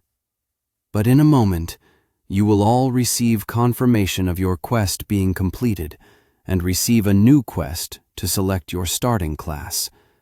Please be sure to choose the correct one, as you will not be able to change it. Just like the construct explained, Charlotte heard a bell ring in her head more loudly than she expected, causing her to wince. Tip, you can turn off the general notifications sound by thinking of it like a volume button. Just switch it off, Drake said from behind them. Landine, Charlotte, and Ketz nodded, doing as he instructed. I'll just remind you all of the plan. Charlotte, you will be starting as a warrior. Ketz, you are a ranger. And Londine, you are going to cleric. Got it? Drake said, bringing their attention to him once more. Man, why do I have to be the healer? I don't want to get yelled at, Londine complained. It will only be for 9 levels, and don't worry, you won't have to heal everyone, Drake said sternly. Charlotte grinned, then turned back, looking at the screen that held her quest previously, but was now replaced with a congratulations message instead. Congratulations, quest complete. Introduction handbook has been awarded. Accept rewards? Yes. No new quest. Select a starting class. Reward, starting class. Charlotte somewhat blanched at the rewards. For some reason, she expected more. Well, she wasn't sure. More pizzazz, maybe? She looked around, seeing Londine and Ketz doing the same. The handbook was nowhere to be found. Charlotte had seen how items dropped in motes of light several times while following Drake, but it hadn't shown up after several seconds. It's probably in your inventory, Drake said, scowling at the construct. You still don't tell people everything? I thought I told you no more nonsense. It is in their handbooks, the construct muttered. And that's in their inventory, so how would they know if you didn't tell them? Get your act together. Your tiny acts of being a rebellious teenager are going beyond being just annoying quickly, Drake said with a bit of force. The aura that Drake had used made it seem like the warm room had just had a cold breeze go through it, causing all the teens to shiver at the chill. But the construct was far worse off. She had fallen to the floor, her face pale and sweaty. It won't happen again, she croaked. Drake didn't acknowledge her again, instead speaking to Charlotte, Londine, and Ketz. Say inventory while thinking of a space in your mind. You should be able to access it that way. You can also do it without saying it, but it might help at first. Remember, Drake added, there is a combat restriction on your inventory. This includes any items, armor, or weapons you may have or wish to use. Keep that in mind. Charlotte nodded, only glancing at the construct woman with a bit of pity. You get what you ask for, Charlotte grimaced. Charlotte knew it wasn't the first time this specific construct had gotten this treatment. Even not being part of the system yet, she had heard from the townspeople and adventurers that she was a particularly nasty construct for some reason. Nato had been called to deal with her several times already, even after she had already been personally warned by Drake. Charlotte wondered why Drake allowed her to stay. Charlotte knew how Drake could be ruthless on the outside, sometimes making a scary face, but she also knew how kind he was, and she could only guess it was one of those moments. She shook her head, getting back on track. Charlotte quickly said, "Inventory," aloud, thinking of a small box where she could grab things from inside her mind, and after a moment, a small window popped up in front of her, similar to the quest screens. The window had information on it that she wasn't used to seeing. A person grayed out with small black boxes to its right, one containing a small book icon. With a mental pull at the item, it popped into existence on the small coffee table in front of her, hitting the table with a small thud. "Oh!" she yelped in surprise. Her face flushed red at the noise she had just made. The room gave a small laugh, making her redden even more before she flipped it open. You can identify items by focusing on them. The system provides a bare minimum inspection skill, but you can get a more advanced one through the skill stones, which we will try for. The system-provided skill can only work on non-living things and objects, Drake explained from behind. Charlotte nodded her head to his explanation, leafing through the book. It talked about common monsters found on new planets, best practices for new monovessels, even going into what skill stones to look out for while leveling. It also had half the book filled with the history of the multiverse. But that made Charlotte's eyes cross just reading the first few lines. Next, she looked at the new quest. Once she focused on it, a new window popped up, prompting her with a few selections of classes. Please choose your starting class from the following classes: Warrior, Ranger, Mage, Cleric. Without hesitation, Charlotte highlighted the Warrior class and hit Confirm. You wish to choose Warrior Basic? Confirm? Yes. No. Congratulations, you are now a level 1 warrior. Initial stat bonuses have been applied. New quest. Reach level 10 warrior for class upgrade. Reward. Class-specific stone. Random F-grade item. Choice of uncommon F-grade weapon.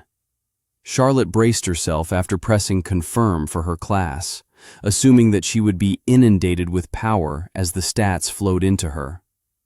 Closing her eyes tightly in anticipation, but the power never surged into her.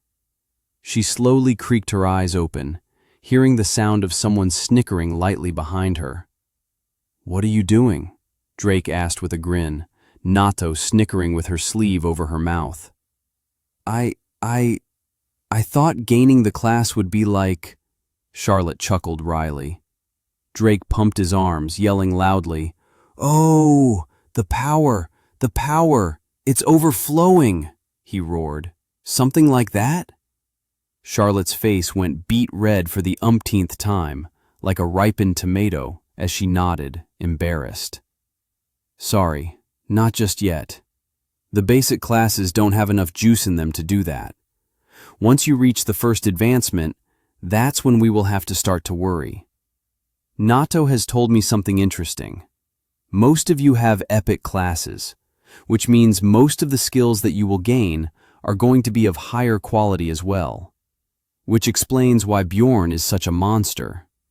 Charlotte turned her head back up at the mention of Drake's friend Bjorn, whom she had heard of a few times. Putting her head on a swivel, she saw Landine with a worried expression and Ketz with her usual chirpy smile. "Now that we've finished up, I need you all to wait outside for a moment," Drake instructed. "I need to talk to the very nice construct." The construct's face paled again as she stood stock still by the door, the teens walking out one by one. "Charlotte," Drake said before she walked out, "you're in charge while I'm not there." Her eyes lit up as she beamed and nodded her head. Charlotte glanced at Atropos, her expression slighting frowning, before she turned the corner out of sight. The group had exited the building and found a bench to meander around off the beaten roads leading to the main buildings. The town had begun construction on roads, residences, and smaller buildings since the anchoring of the crystal. But as Nato continually mentioned at every opportunity, they simply didn't have enough talented people at the moment or manpower to get the projects done. Charlotte stood next to the bench, trying to figure out how to pull up her status, while the rest of the group relaxed for now. Landine was staring out into space with a distant expression. Khalik too stood behind the rest, an irritated look on his face, with his arms crossed. Ketz was swiveling her head back and forth, looking around, only to always have it rest on the entrance to the center, obviously waiting for Drake to emerge. Clotho kept watch over his sister from a few steps away as usual, and of course, Atropos kept alternating from the entrance of the center and Charlotte. Charlotte had never asked why Atropos never opened her eyes, or why Clotho never spoke. She assumed it was some sort of trauma from when the system was initiated, like so many others had. She had seen how hesitant Ketz was when she first arrived, only able to vaguely imagine the horrors she had to go through being a slave. She felt a gnawing anger filling the back of her mind. Charlotte may be at odds with them due to their interests, but she could empathize with them without question. She would have been in the same position, most likely, if Drake hadn't been there in the alley that day, and it frightened her beyond reason. Each time the memory surfaced, she shivered. But soon, that would be a different story. Soon, she would have the strength to stop things like that from happening to her and others. She would be strong enough to protect Brody in this bloodthirsty world. She had steeled herself that day and reminded herself of what she needed to do like a mantra. Finally, after a few seconds, she was able to open her status. Charlotte grinned wryly at the fact it was as simple as saying or thinking of the word status. Charlotte McLaren. Race, human. Class, warrior. Level 1. VIT, 20. STR, 20. Dex, 15. Int, 15. Wis, 15. End, 15. Free points, 0. Skills, heavy blow, level NA. Titles, NA. Charlotte was amazed to see her strength quantified on the screen, but frowned. Was this low? Or is this high for starting stats? She wondered. She wanted to ask the others, but wasn't sure if that would be bad etiquette. Her eyes shifted between the group as they continued to wait for Drake, the tension in the air making her feel more and more uncomfortable. Thankfully, Drake came out and found them quickly. He walked over with a wave and the same cheery smile he usually wore, his mask resting on the side of his head tucked under his hood. "Wait long?" he asked the group. Khalik too grunted something from behind them, which made Drake scoff. "Yes, we're getting to it. Don't be so impatient. You'll get your hunt soon enough," Drake said. "Now, the rest of you need weapons. I don't have any for Clotho and Atropos since I didn't know what your classes were until just now. But everyone else? I had the Warsmith whip up some decent no-grade items. Be happy. These are way better than what I started out with, and you even get armor." Drake walked up to each of them, handing out weapons. Ketz received a bow, a quiver of arrows, and a small knife. Landon got some kind of voodoo doll or cross. Charlotte couldn't tell from her angle or the material it was made from, and a one-handed club with spikes. Khalik too received a single curved axe. Finally, Drake walked up to Charlotte and materialized a long wooden spear with a metal point. The weapon fell into her hands, and she braced for the weight. But surprisingly, it was light in her grip. It felt almost comfortable. Her eyes widened in surprise. She'd expected it to weigh at least a couple of pounds. But the weapon felt more like an extension of her arm, nearly weightless. "Don't get used to it being that light," Drake said with a smile. "From what I've heard, the higher-graded ones have some heft to them, unless you get specific materials mixed into the crafting process to reduce the weight. Need something with some strength behind it to deal damage after all. But, feels comfortable?" he asked. Charlotte nodded and stepped aside to give it a few practice swings. The sound of it cutting through the air gave her a strange sense of joy.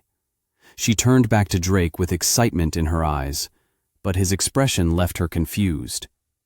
Drake looked at her solemnly, almost apologetically. "What's wrong?" she asked. He raised a brow, his expression shifting back instantly. "You're all just growing up pretty fast," he said, then turned away.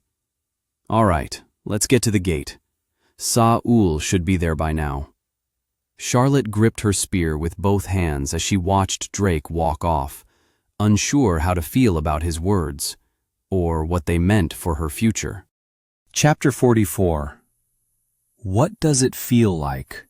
Part 2. Man, I could get used to this. Imagine how much easier it is to keep stuff around now.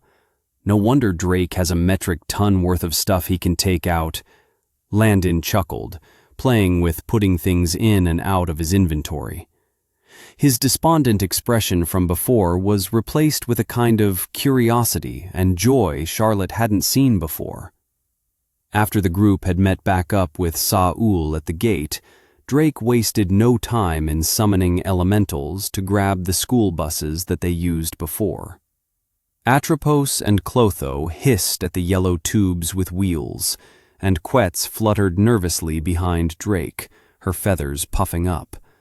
But after some explanation, Drake convinced them to get on. Now everyone was inside, spread out amongst the seating. "It is pretty convenient," Charlotte agreed, pulling out different items Drake had given to them. She pulled a set of F-grade potions, placed them away, and then did the same with her rations, water jug, and finally the handful of F-grade coins that shone with a weird brilliance. But her mind kept going back to what Drake had talked about before they left.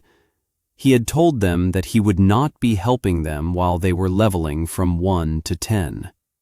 Outside of special situations where a monster appeared that was beyond their realm of ability. They were on their own. Saul and Drake sat at the front, talking back and forth with each other as the elementals barreled through the snow-covered forest in the direction of Drake's family. "I wish he would talk to us more like he used to. It seems like he's just ignoring us more and more, or being cold," Charlotte lamented, poking at the seat in front of her. "Worried?" Landon asked across from her. "Huh? Oh, I guess I kind of am. I knew it was going to happen eventually," she answered, making circles against the faux leather seat. "But now that it is, it feels pretty surreal." "I mean, we can make stuff appear and disappear at will," she said, doing just that with a potion vial. "Yeah, it's pretty amazing. I mean, it's only natural, right? After all the stuff we've seen, the magic and skills we're going to use are going to be even crazier," Lundin said quickly, trying to cover up his eagerness. "You're pretty into this stuff, huh? You said you were an old soul when we met, but you give off a similar vibe of Drake, you know?" "What? No," Lundin said nervously, scratching his cheek. "I like old stuff. Blues, jazz, classic rock, Final Fantasy," he listed, slipping in something Charlotte had never heard of. "It's nice that you have something you like," she replied. "I was just kind of going through life, taking care of my brother while our parents went away to work all the time." Lundin looked at her curiously. "What?" she asked. "You've never really talked about it. Your family, that is. You said it was the reason you wanted to get stronger." Lundin's eyes looked at her, scanning her expression. Charlotte could feel him burrowing into her for some reason, like he wanted more than just the answer to his question. "Yeah, Brody is the only person I have left. Well, I guess I have all of you guys now, and Janie. I love Janie, she's a peach," Charlotte grinned, thinking of the girl back at the town. "I've had friends, but is family really that important?" he said, trailing off, a sullen look on his face as his head turned downwards, the top of it pressed against the seat in front of him. Charlotte felt a pang of concern looking at him and his abrupt change in demeanor, but Drake stopped the bus suddenly before she could ask. "All right, troublemakers, this is our stop," Drake shouted. "There is nothing here, Lord Drake," Atropos answered back, her head swiveling as if she was scanning the area even with her eyes closed. Drake pointed back at her. "That is true, but this is also close to the town Saul, and I had visited previously. The monsters in the area are well below level 10, and this is where you will all start," he explained. "Now off the bus and into the cold. I am going to give you all a rundown of what is going to happen." Without another word, he walked off, followed by Saul. The group of teens hesitated for only a moment. Atropos and Clotho were the first ones off, followed by Ketz, Kaliktu, Lannon, and finally Charlotte. The cold air hit her with a chill as she rubbed her arms, a smoky white breath leaving her mouth. "And you're all already dead," Drake said, pointing a finger at them from behind. "Huh?" Charlotte yelped, lurching forward as she was pushed from behind. "First lesson.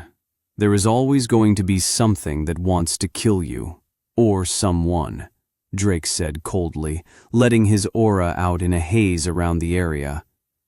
The group shuddered back, but they knew he had held back significantly. "This is the wild, and you are all going to go through the same sort of desperate struggle we did in the tutorial. You must always be alert, day and night, 24/7, he explained. Didn't you say you were going to help us?" Landon asked through chattering teeth. "I did, and I am. I've been apprehensive about this, but like I said, you are no longer children in my eyes," Drake said with icy vindication. "You three will be tested, brought to the end of a rope again and again. It's the only way for you to experience the reality of this world. If I just carried you through it, sure, you would be strong with stats and levels, but it would be empty. You would have no substance behind the stats, and I'm sure you would lose to anyone of equal or slightly even lower stats." Charlotte still shivered, feeling the oppressive aura from so close and directed right at her, which had warped and shattered her image of Drake in an instant. The nice, caring, doting man who had always made sure they were safe and comfortable was replaced by a towering statue of both utter power and violence. Just what did he go through in his tutorial to get like that? "I'm not sure if I can do this," she stammered in her mind. "While you are going through the initial levels, you will only have yourself and the other three to rely on. Saul and I will not step in to save you. We will only be here in case something unexpected happens," Drake explained. "You have your weapons, armor, and a set of potions. Once you have all hit level 5, we will move on to the next area and start working on titles you haven't gotten so far. Atropos and Clotho will also stay with us since they've hit their first-class upgrade already. Now get to it. You have 5 days to reach level 10, and the clock starts now," Drake said, pointing with his chin. The sound of crunching snow alerted the group to something coming out behind a tree in the distance. What emerged was an oversized minx, its white coat and red eyes the same as it was before the world was integrated. Charlotte's heart skipped a beat, all the same. Seeing a monster this close immediately made her palms sweat and her head go foggy in fear. The full visage of the monster walked out from behind the tree, its head finally turning to them. She froze as it hissed and bared its fangs. Charlotte immediately turned, reaching for Drake, but he was nowhere to be found. Drake, Saul, Clotho, and Atropos were nowhere to be found.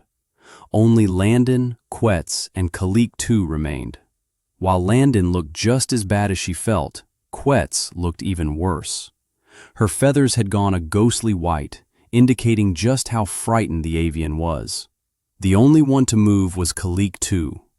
With lightning-fast reflexes, he took one of the bearded axes from his side, throwing it forward at the monster. The axe cut deftly through the air, like a man on a mission, as it hit the monster in its side, embedding the blade deeply as it shrieked in pain. Kaliktu was quick to follow up, already sprinting forward without hesitation after throwing the weapon, his other axe beginning to glow red as he shouted something. Jumping into the air and gripping the weapon with both hands, he brought it down unrelentingly on the monster's head, a spout of red liquid bursting from the wound. But the monster wasn't giving up. The blow wasn't enough to kill it, and it swiped its large claws at Kaliktu's chest. Charlotte watched the fight with bated breath as Kaliktu tumbled through the snow, dodging the first swipe. only to be slammed in the side by the monster's tail, launching him into a tree. She moved to shout something, but nothing came out. Her body was shivering, not from the cold, but from fear. Fear of the monster. Fear of getting hurt like Kalik too just had. Was this all the conviction she had? She had watched Drake slay monsters left and right like it was nothing, not even batting an eye. She hadn't appreciated it before. Drake's ability to one-sidedly put down any beast or opponent with sheer power had escaped her. It was never in perspective. Her mouth had gone dry as she tried to swallow nervously. The minx sluggishly walked toward where Kalik too had fallen, its wound clearly affecting it. Her body still refused to move. Her legs shook, vehemently rejecting the command to run forward. Was this all she could do? Charlotte's head swiveled as she tried to find Drake and the others. They're not really going to just let us die, right? She thought desperately. He's going to swoop in like always. He's going to save us, right? Her hopes were dashed. In her hesitation, just like the others, the minx reached Kalik too, who was barely able to stand. The monster lunged forward, its mouth opening wide enough to bite into both the tree trunk and Kalik too's torso. But Kalik too was quick enough to raise his remaining axe, the blade stopping one side of the monster's jaw as he grunted in pain. They aren't coming, Charlotte mumbled as the realization finally sank in. We have to do something, she said softly, then shouted. We have to do something! Landon, use your heel! Charlotte began barking orders desperately. She knew Ketz couldn't understand her, but she hoped her words would help the avian grasp the situation. Ketz, try to wound it more with your arrows, from a distance. Finally, Charlotte tensed, her hands gripping her spear. She was still scared beyond reason, but someone she knew was about to die right in front of her, and she couldn't let it happen. What if it was her mom? Her dad? What if it was Brody? Would she just sit there and let fear grip her? Let it turn her into a statue while someone or something took their lives? Charlotte had to act. She roared as loud as her voice would allow, tearing herself from the grips of fear as she rushed forward. With long, hurried steps, she scrambled toward the monster, her spear pulled back and ready to thrust. The minx's eyes snapped to her, but it was too late. Her spear could reach it. Power through force. Heavy blow. Charlotte thrust with all the strength she could muster, the tip piercing the minx's flesh. The sensation disgusted her as the serrated edge dug deeper, the monster struggling and writhing under the spearhead. She cried out in primal fury, her mind going blank. Ripping the tip from the wound, she pulled back and thrust again. The minx howled in pain, its mouth releasing Kalik too. But the monster flailed wildly, and one of its claws arced around, catching Charlotte in the arm. Pain. That was all she could think of, feel, or imagine as her vision focused on the red snow. She screamed, clutching her arm, but quickly remembered they were still in a fight. She desperately searched for her spear. Instead, she found a green hand outstretched in front of her, offering to help her up. She looked up to see Kalik too, painted in red blood, a begrudging expression on his face, enhanced by the splatters of red and the tusks jutting from his mouth. He grunted something and pointed with his chin. She followed it, and what she saw was the dead minx in a pool of red. They had won. You've assisted in the subjugation of Monominx, Level 3, experience earned. Congratulations! You are now Warrior Level 2. 14 FP have been awarded. Chapter 45. A Different Path to Strength.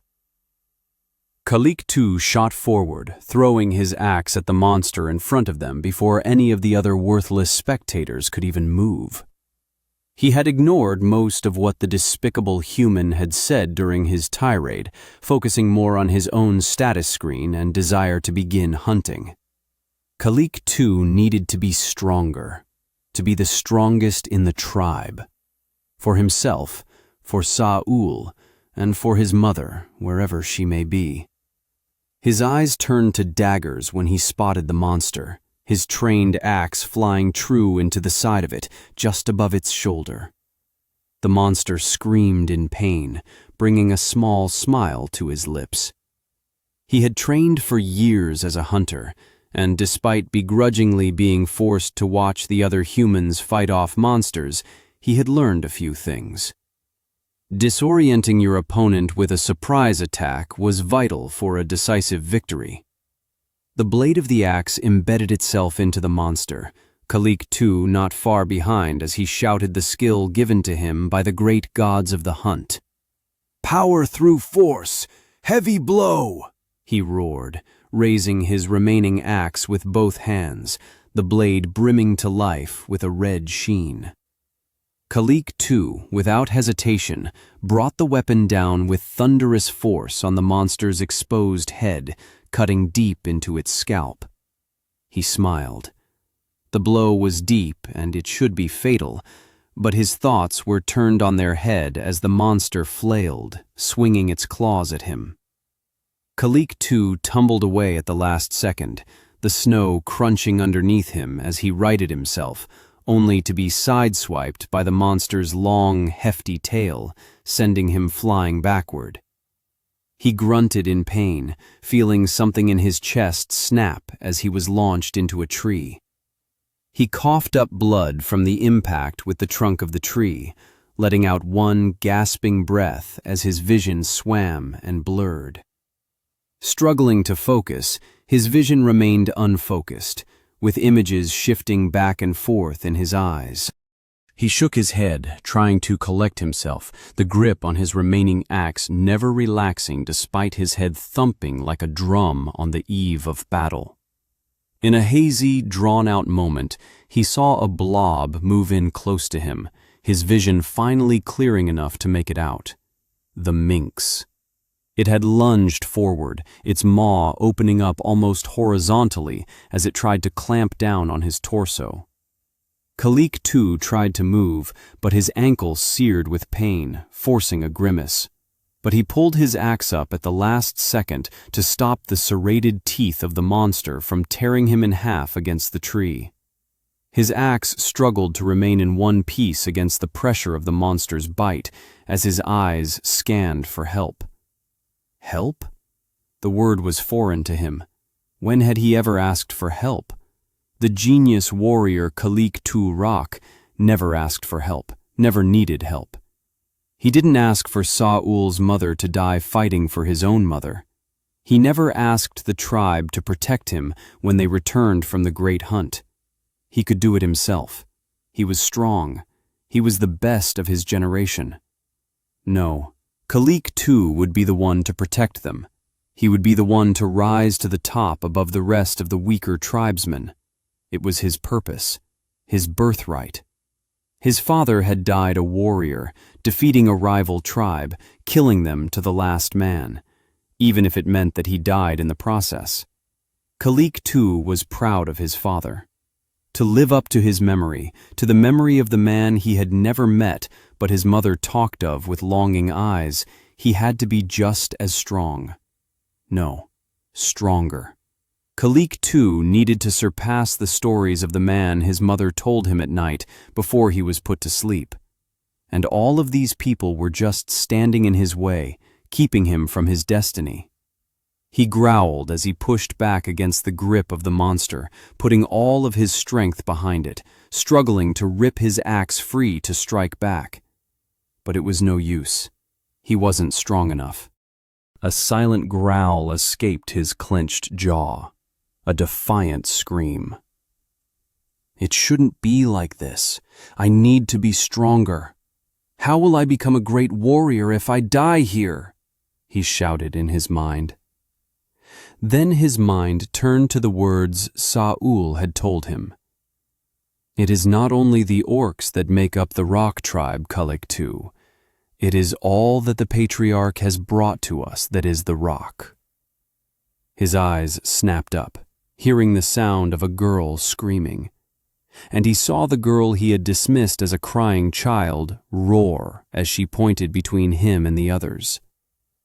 "Her face, it reminds me of Saul's." For a moment, he saw the greatest warrior of their tribe in history in the girl. She held both determination, conviction, and courage in the face of fear. Kulik-Tu saw as she rushed forward, her spear in both hands. He felt his strength swell once more, refusing to give up as he began his struggle again, if only to distract the beast. Charlotte roared once more, and her spear glowed red, striking deeply into the monster, its grip on his torso weakening ever so slightly. She pulled her spear back, another roar escaping her mouth as she thrusted it forward again, fountains of blood escaping the side of the monster. This time, the monster released its grip on Kulik-Tu, and he instinctively rolled to the side, raising his axe high into the sky once more. "Power through force! Heavy blow!" he shouted, bringing the axe down on the monster's head again and again until he had caved the monster's head in. Kulik-Tu fell backward, exhausted and breathing heavily. His head turned with a grin, excited that the girl had gone beyond his expectations, but she was no longer there. Somehow, the monster used its last dredges of life to get one last blow in, swiping at the girl. Kulik-Tu forced himself up, limping to the girl.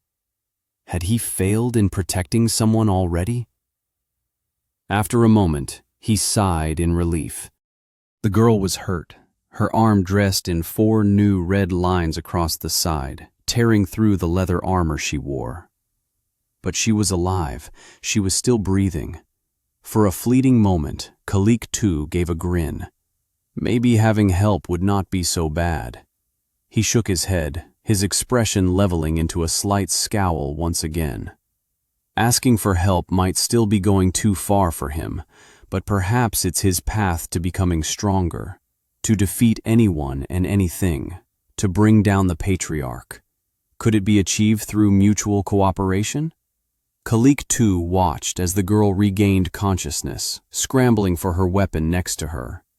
He stretched his hand out to meet her. She mumbled something as her eyes went wide, seeing the minx dead a small distance away, before she gripped his hand with her good arm with a grunt of pain. He raised her to her feet and turned his head to the crunching of feet behind him. The bird girl and the other useless human boy were running to them quickly. The boy with a downcast expression, and the bird girl, one of regret, concern, and another emotion he couldn't disconcert. Frustration? It was hard for Kulik-Tu to say. He was never good at reading people's expressions in the first place. His life had been focused on hunting, growing stronger, even before the gods took the world. So he had never had people his age around him to talk to. He was solely focused on the hunt. But their hunt was not over yet. He looked at the dead monster, walking over to the corpse as he heard the boy behind him mutter something, a faint white glow being emitted from his hands. Kulik-Tu turned away, focusing on the monster. His axe still embedded into its side, he quickly wrenched it from the corpse. He wanted to gut and clean the beast, but he wasn't sure if there was enough time. They were in an unknown forest with unknown dangers. They needed shelter, fire, and safety from the elements and roaming monsters. That bastard patriarch had left them as he said. There was no one coming to help them for now. They were on their own. "Let us be going. We need to move away from the monster and the smell of blood," Khalik too yelled at the others, only to get confused looks. He pointed to the monster and then away in another direction. The human girl realized his gesture and nodded. She said something to the boy, and he nodded as well, although his head was still focused on the forest floor. The bird girl tilted her head in confusion, but after a few more seconds of the human girl waving her arms and pointing, she nodded as well. And then they were off. Khalik too leading the way, with the human girl not far behind him and the others close behind her. Their first goal was to find a place to stay for the night that was safe, but they were in a forest with no rock formations near them. They could climb the trees, but they were still drenched in blood from the last fight, with no change of clothes or armor. Cleaning the blood off with water would be suicide right now. Cold water in this weather, then walking around with wet attire? A death sentence. The trees would not shelter them against whatever was in this forest if the last monster was any indication of strength. Khalik too had leveled up from the last fight, but was unsure of how to place his points, so he left them for now. He cursed. If I were alone, or even just with the girl who showed some spine, this would be much simpler. But the dead weight is making this difficult. Khalik 2. Rock. Race. Lowland Plains. Orc. Class. Warrior. Level 2. Vit. 34. Strength. 30. Dex. 11. Int. 11. Wiz. 6. End. 21. Free points. 14. Skills. Heavy Blow. Level not whatever. Titles. First Hunt. The group traveled for several minutes, unable to find any sort of shelter as Khalik 2's mind went through his thoughts, mechanically scanning the area every so often like a bad habit, until he felt someone grip his shoulder. He turned quickly, his axe raised, but it was just the human girl, her face pale. She began shouting something at him, but he couldn't understand as she pointed behind her frantically. "What?" he grumbled. "Did you see something?" She pointed again. The human boy and the bird girl were gone. Chapter 46. Am I here just to suffer? Landon was finally brought back to reality. His stiff refusal to move melted away by the shout of the orc boy. His eyes focused on Charlotte, her arm bleeding from 4 large gashes. He looked to the side, seeing the minx had died. He gripped his mace and cursed. He had been so frozen in fear that the fight was over in a flash. What determination! It's just like all the other times, he thought, anger boiling up in his mind. Landon forced himself to move, running to Charlotte's side. Are you all right, Charlotte?" She gave a weak groan of pain but grinned at him. Yeah, that was way scarier than I thought it would be," she laughed wryly with a wince. "How can you joke at a time like this?" Landon frowned, bringing his hand to her arm. "I guess Drake is rubbing off on me?" "Yeah, let's hope that isn't the case. Just give me a second and I'll fix you right up." "May your flesh be cured, Mend." A weak white light radiated from his palm, spreading over Charlotte's wound, mending and closing the gashes, leaving only small white lines for scars on the exposed flesh. He ground his teeth. This is not what I had in mind when I thought I was going to finally get magic. I thought I could change this time, change something at least, and I'm still stuck here messing up left and right. Charlotte looked on, amazed at the spell, watching as her arm weaved back together right in front of her, completely oblivious to the turmoil inside Landon's chaotic mind. She flexed her hand, feeling it return to almost normal from the spell. "Thank you, Landon. I feel way better now," she said. Landon only nodded back, still struggling to calm down his thoughts and regret of not helping with the previous fight. Khalik too shouted something from behind them, pointing off into the distance, but they couldn't understand his words. Charlotte, Landon, and Ketz stood looking confused. He tried again, pointing from the monster to himself, then to the forest again. "Ah," Charlotte said, finally realizing what he was trying to convey. "He wants us to move because of the monster's blood. It's a good idea. We should change locations. There's no telling if there are more in the area." Landon's mind was still a mess, and he could only respond with a grunt. "What's wrong?" Charlotte asked. "Don't get too hung up on the last fight, Landon. Khalik too is a veteran hunter, remember?" she said, trying to console him. "Yeah," he answered weakly.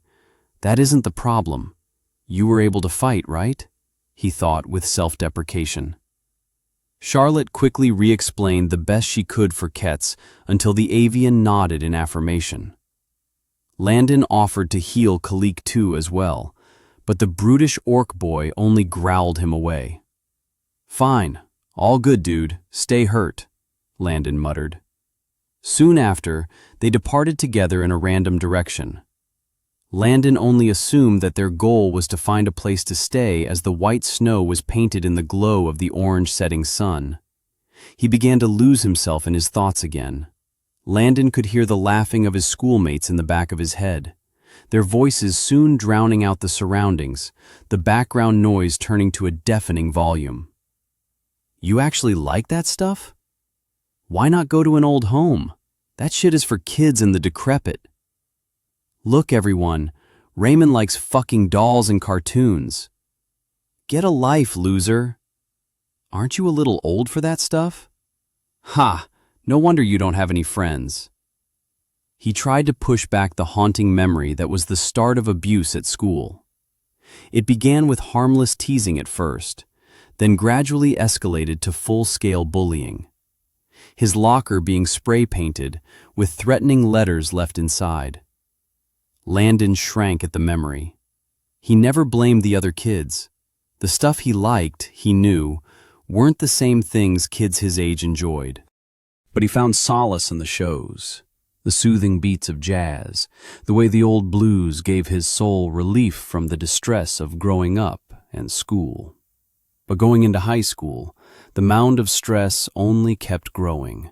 He tried to find an outlet and decided to take up skating. He threw his whole heart into it. He practiced every day and spent what money he could on getting shoes, boards, and other essentials, like wax and grip tape.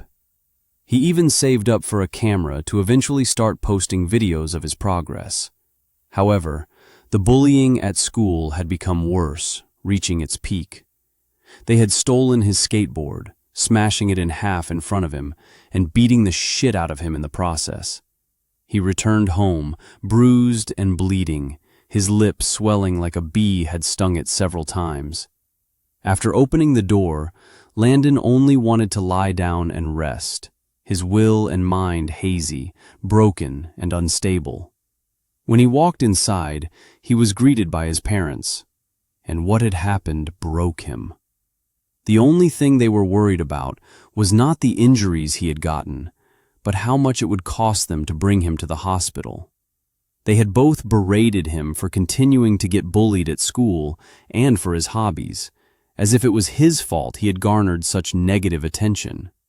They continued to yell and shout, telling him to get his head out of the clouds and stop wasting his time with things that would obviously fail. Landon put one foot in front of the other, with the familiar crunch of snow below each languid step. He muttered to himself, "Yeah, obviously fail, just like the other times. Everything I do is bound to fail. They were right then, and they're right now." His lengthy line of self-deprecating insults was cut short as he slammed into something. Landon grunted in both surprise and pain, his hand going to his head, rubbing at it furiously, as if doing so would make the pain go away. He looked up, gripping his mace tightly as he remembered where he was. However, the only thing there was the trunk of a tree. "Bro, I was so distracted I ran into a tree?" he sighed, brushing himself off and getting up. London gave one more deep, exacerbated sigh. "What the hell is wrong with me? I should have just backed out." He quickly put his head on a swivel the next moment, unable to hear the crunching of snow. Looking around, he found no one. He had gotten separated. What the hell? London groaned in frustration. Just what the hell was he doing? Dragged around by a man he barely knew, even if he did save him. Going along with something as dangerous as fighting monsters just because he wanted to impress a girl. Then not backing out because he was too frightened to at the last minute. His parents were right. He had his head in the clouds. He was nothing but a disaster waiting to happen. He was a burden to them. And now, he was a burden to both Drake and the group he was with. I better retrace my steps and get back. Hopefully, the footprints are still in the snow, since it isn't snowing, he stammered, fighting back a frustrated sob. He turned, following his footsteps for a few minutes, only to be stopped in his tracks. No way. This can't be happening, he shouted in disbelief. In front of him were two massive pigs, or would calling them boars be more apt? London took one hesitant step backward, only to hear more crunching of snow behind him. His head creaked as it turned to look over his shoulder. Two more boars with long tusks grunting puffs of white as they shook their heads, a menacing glint in their eyes. "No, no, no," he shouted, but his legs refused to move. "No, not now. Move. Move or I'm going to die." London gave a bitter grunt as he was tossed into the air, the wind knocked out of his chest. What happened? He thought, his vision swimming as his surroundings blurred. He felt a jolting pain in his chest as he struggled to right himself. But the grunting from before sounded again. Landon looked up wearily, another boar charging towards him. His body locked up once again, unable to move as the lumbering monster ran straight for him. He screamed, bringing his mace upwards and down as fast as his body could manage, somehow striking the boar right in the center of its skull, forcing it off course. However, a long tusk managed to clip Landon, piercing his club arm straight through the forearm. "Ah!" he shrieked in pain. Despite the pain, he could hear his parents, hear them yelling and reprimanding him. "Why are you causing trouble for others? Do you know how much we've helped you only for you to keep playing around and getting hurt? Why are you wasting all this time and money when you're just going to end up failing again?" he screamed. "Why?" The boar continued to charge forward with Landon in tow, unrelenting as it put one hoofed foot in front of the other, bringing him right back into the small herd of boars. But the voices remained deafening in Landon's mind, even with his end clearly approaching. He gave another broken sob of despair. "Why? Why am I here? Why does it always turn out this way?" The boar finally reached the others, running past the group of boars, the blow Landon had given it doing more damage than it expected as it careened to the side, embedding the tusk into a nearby tree. With another painful groan, Landon slammed against the trunk with an audible thud. He could taste blood as he ground his teeth in frustration. The voices of disappointment and reproach are never-ending. Landon looked blearily around himself, the three other boars slowly closing in as the one that pinned him to the tree drooled a pink mixture of blood and saliva, and he was knocked unconscious. I don't want to die. I don't want it to end with what they said being true," he grunted. May your flesh be cured, mend.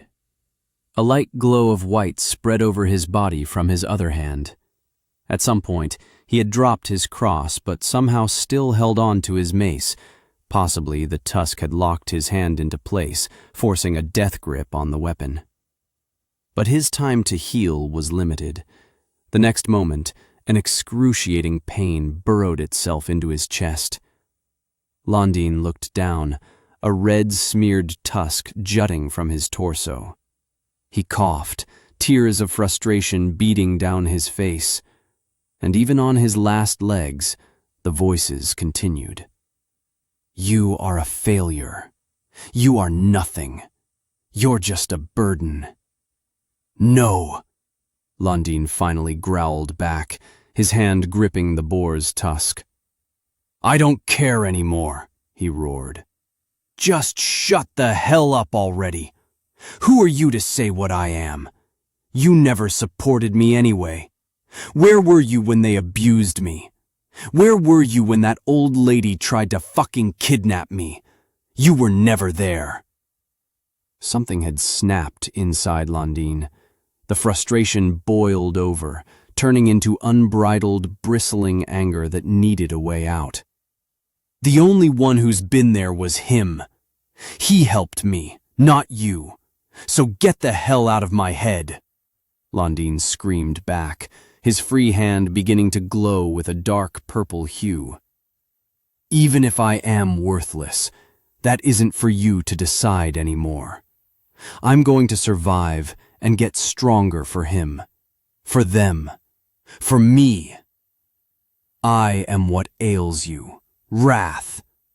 The purple light around his hand congealed and covered the boar's face, sinking into its hide. A moment later, it bucked and shrieked in pain, wrenching its tusks from Londin's chest. Londin coughed up another mouthful of blood, his vision darkening, but forced another spell from his mouth. May your flesh be cured, mend.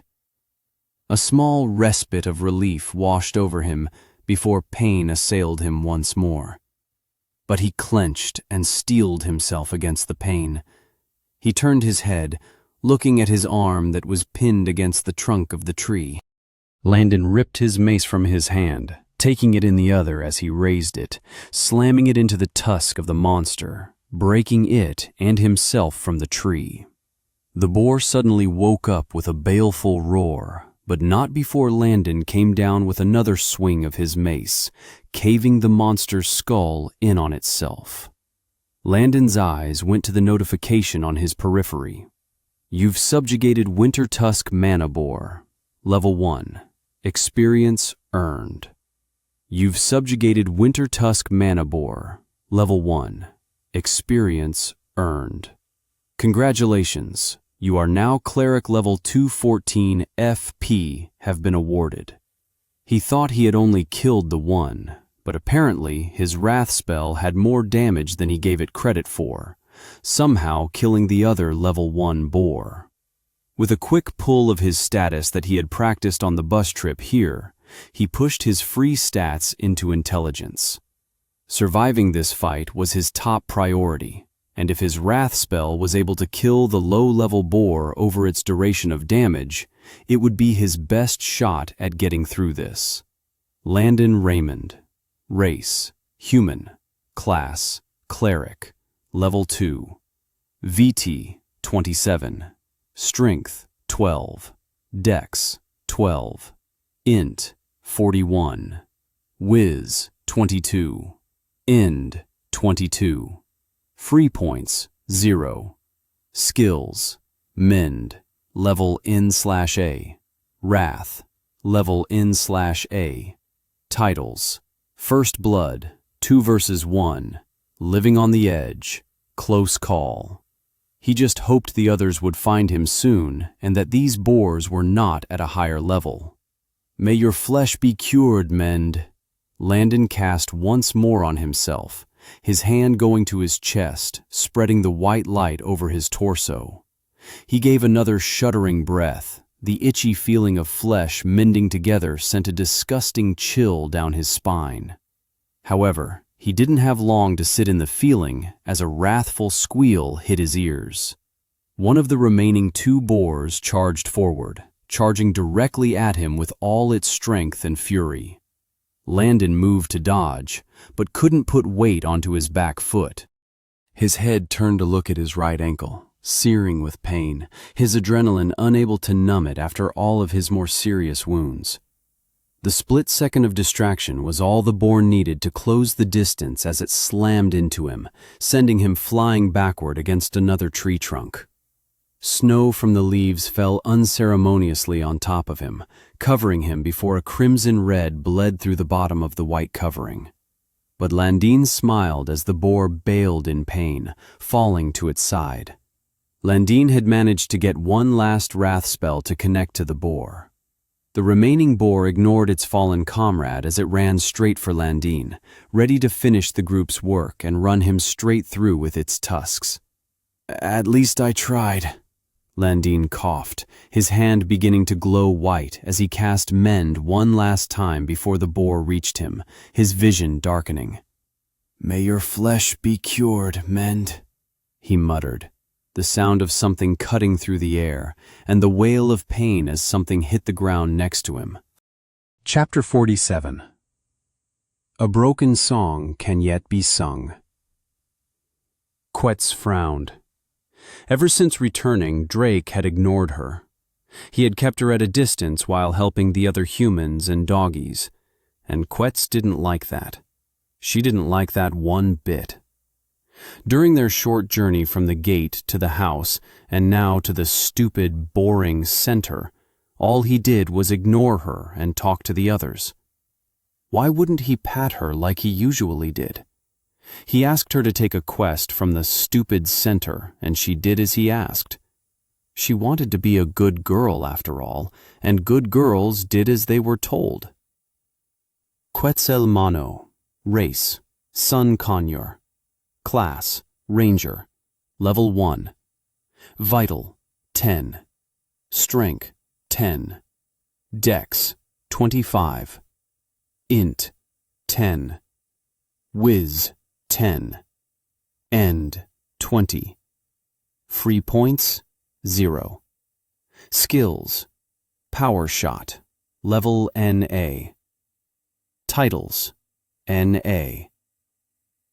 Once she accepted the quest, Drake handed out presents. Quetz, however, didn't like what she got. The bow felt unwieldy in her hands, the grip uncomfortable for some reason. The knife looked unassuming, but the moment she held it, flashes of horrifying memories flooded her mind. Quetz tried her best not to show it on her face, but her feathers couldn't hide her emotions as they changed to pale and muted colors. Before being saved, she had been captured by humans. She had woken up in an unfamiliar place, alone and anxious, with no one from her flock anywhere to be found. Only a few hours later, she was found by men who used nets to bring her down and keep her from flying. Quetz hated the nets. They restricted her, and the thought of them brought shivers of fear down her spine. Snapping out of the memory, she quickly stored the knife in the new inventory that Drake had mentioned, unable to bear seeing it. After the center, they met up again with the big green lady who always clung to Drake. Quetz didn't like her at first, but she had slipped Quetz food and gave her head pats, so she didn't dislike her now, except when she took Drake's attention from her. Drake brought them onto something he called a bus, and they were carried by sparkling, shining rock things that looked like people. Quetz sat as close as she could to Drake on the bus, as far away from the others as possible. She didn't like being touched.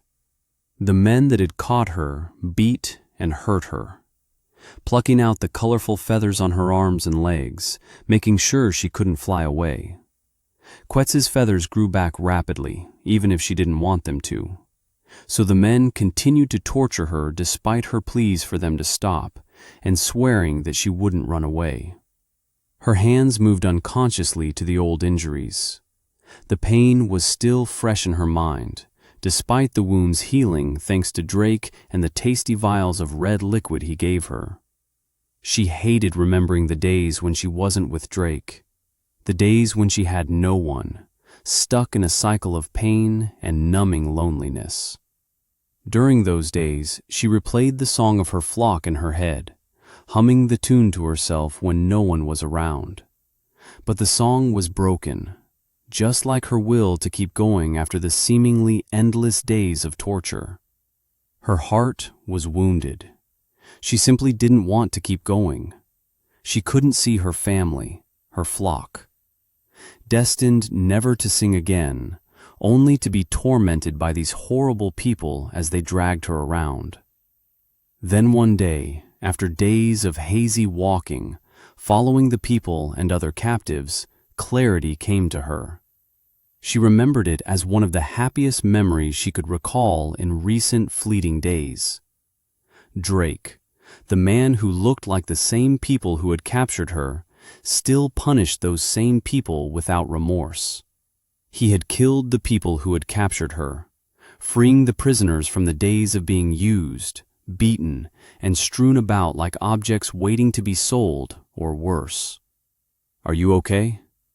That was all he asked when they met, as he handing her a red vial. But that small gesture had brought life back into her.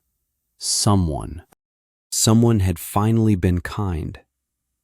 The memory warmed her, and she flashed back to the present inside the bus. Drake stopped the bus, instructing everyone to get out of it. The group filed out of the bus following him and the big green woman. She tried to pay attention to Drake, but she had a bad feeling about the area, unable to focus. "Now get to it. You have 5 days to reach level 10, and the clock starts now," Drake said, bringing Ketz's attention back to him. "What?" she thought, unsure of what was going on. "He's leaving? Is he leaving me? No, not like everyone else." Ketz's feathers paled, anxiety boiling up in her stomach instantly as she heard Drake's words. And it only cemented further when the sound of something creeping out from behind a tree filled her ears. She looked away only for a second to see the monster, then snapped back to where Drake was, or where he was supposed to be, but he was gone. The monster shrieked, and Ketz looked back, the monster writhing in pain, an axe now embedded into its side. The orc boy had run forward, engaging the monster in combat. Ketz's body shook. The crushing fear of being left alone again crippled any notion of aiding them, even after the human girl screamed something and then rushed forward. She looked over, watching as the girl charged forward to help the orc boy. The human boy frozen in place like her. Ketz's teeth chattered as she struggled to even grip her bow, and before she knew it, the fight was over. The human girl bleeding, the orc boy in just as bad condition. Both Ketz and the human boy ran over, her anxiety temporarily washed away and replaced by regret as she tried to help in some way. She tried to do something, anything to get her hands moving to help the human girl up, but failed each time as they recoiled just before they stretched out to touch her. Ketz struggled against her ingrained trauma, and wanting to help, Drake's voice echoing in her mind to help them. She wanted to help. She wanted to reach out, but the chains of the pain she had experienced made her stomach turn every time she saw other humans, the same people who tormented her. The human girl got up after getting help from the human boy, the orc boy shouting something. A moment later, the human girl motioned in funny ways to Ketz, but she didn't understand what she wanted. Ketz eventually just nodded, pretending to agree to whatever the girl said. She followed behind the group, battling with her inner thoughts as she looked at the backs of the other three. Ketz put on the happy, smiling face she knew Drake wanted to see. She hated seeing him frown in concern for her, She only wanted to see him give the same smile he gave her when she was saved. But here in this wilderness, away from him, it was crumbling. All of her anxiety, fear, and concerns rose to the surface, away from the only member of her flock. The comforting song in her head became dour, warped to something unrecognizable, and for all her worth, Ketz couldn't figure out why. Was she sad she was away from Drake? Did it hurt her to be alone again? Or maybe, did it pain her to sit there and do nothing as the members of Drake's flock, the chicks he cared for so dotingly like he had for her, be injured while she froze in fear? This wasn't the same as the time when she lost her previous flock. That had happened in the blink of an eye, with no ability to do anything, as the great and mighty bird whisked them away to who knows where, leaving her alone and without family. This time, she was here, she was present, and she could do something.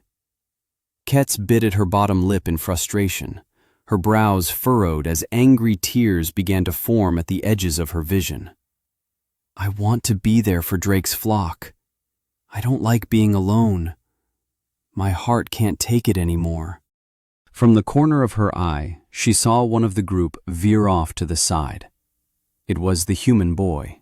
For some reason, he had turned, taking a different direction than the others, his head cemented to look at the ground. Ketz raised a hand to call out to him, but her voice was caught in her throat. She knew they wouldn't understand her, but maybe the noise alone would get his attention. Her head swiveled to look back at the other two, slowly walking forward in a different direction than the human boy, as she panicked in her indecision.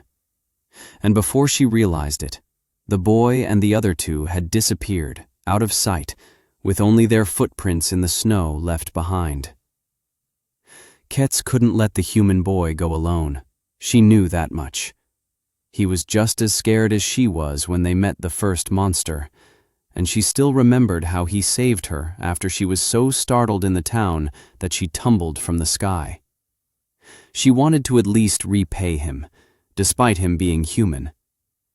Making her decision, Ketz ran after the boy. A few minutes of following the snow-laid footfalls, she heard a ruckus that put a fearful knot in her stomach. Ketz quickly flew upwards, trying to get a better vantage point from above, and she quickly found the source of the noise. The human boy was surrounded by 4 white-haired pigs. She needed to do something. Should Ketz go get the others? She asked hesitantly, her face paling as she watched the boy struggle. No, there isn't time for Ketz to go get them. She has to help. Drake would want Ketz to help. She dove down, despite the mounting anxiety in her chest, pushing the fear and trauma that weighted against the wall she had erected in her mind. Ketz needed to forget about those fears for now. She needed to repay the kindness shown to her. She needed to truly become part of Drake's budding flock. By the time she flew down, the unwieldy bow in her hand, the human boy was already pinned to a tree, bleeding. The wall she had put up suddenly cracked at the sight of the poor boy's condition. Had she been too late? Was he already gone? Did another person leave her, this time before she could repay him? Suddenly the boy screamed, roaring to life as he began to fight frantically once more. Slamming his mace into the boar next to him, he then stood against the final two. I have to help. No more figuring it out, she screamed in her head, her hand quivering as she fumbled to grab an arrow from her quiver. She scrambled to amateurly knock her arrow to her bow, her eyes darting between the last remaining boar that charged at the human boy and the string on her bow. Ketz pulled back on the string with all her strength as she began descending from the sky, unable to keep her altitude while her hands were occupied. Please let Ketz's arrow fly true, she croaked, chanting her ranger skill. Steady aim, stout heart, power shot. as she let loose the arrow bathed in green light. Her body impacted the ground, a puff of snow pluming upwards. Ketz's body shuddered from the collision, and her vision swam as she searched the area for the boar, her hand trying to scramble for another arrow. But she had found it, right in front of her, dead as dead could be. She looked to the side, the human boy unconscious but breathing, a small red blanket of snow covering him, the boar slumped against the ground just inches from his feet, with an arrow lodged right in its eye socket. Ketz gave a playful chip, a note she hadn't heard herself make since before the bad men took her, before her head suddenly felt clouded and light at the same time. Her vision darkened, and she lurched forward onto the human boy. Chapter 48. A Job Well Done. Drake switched to his lightning endowment, pushing it hard as he grabbed Saul, Clotho, and Atropos, willing his elementals to move the bus out of view.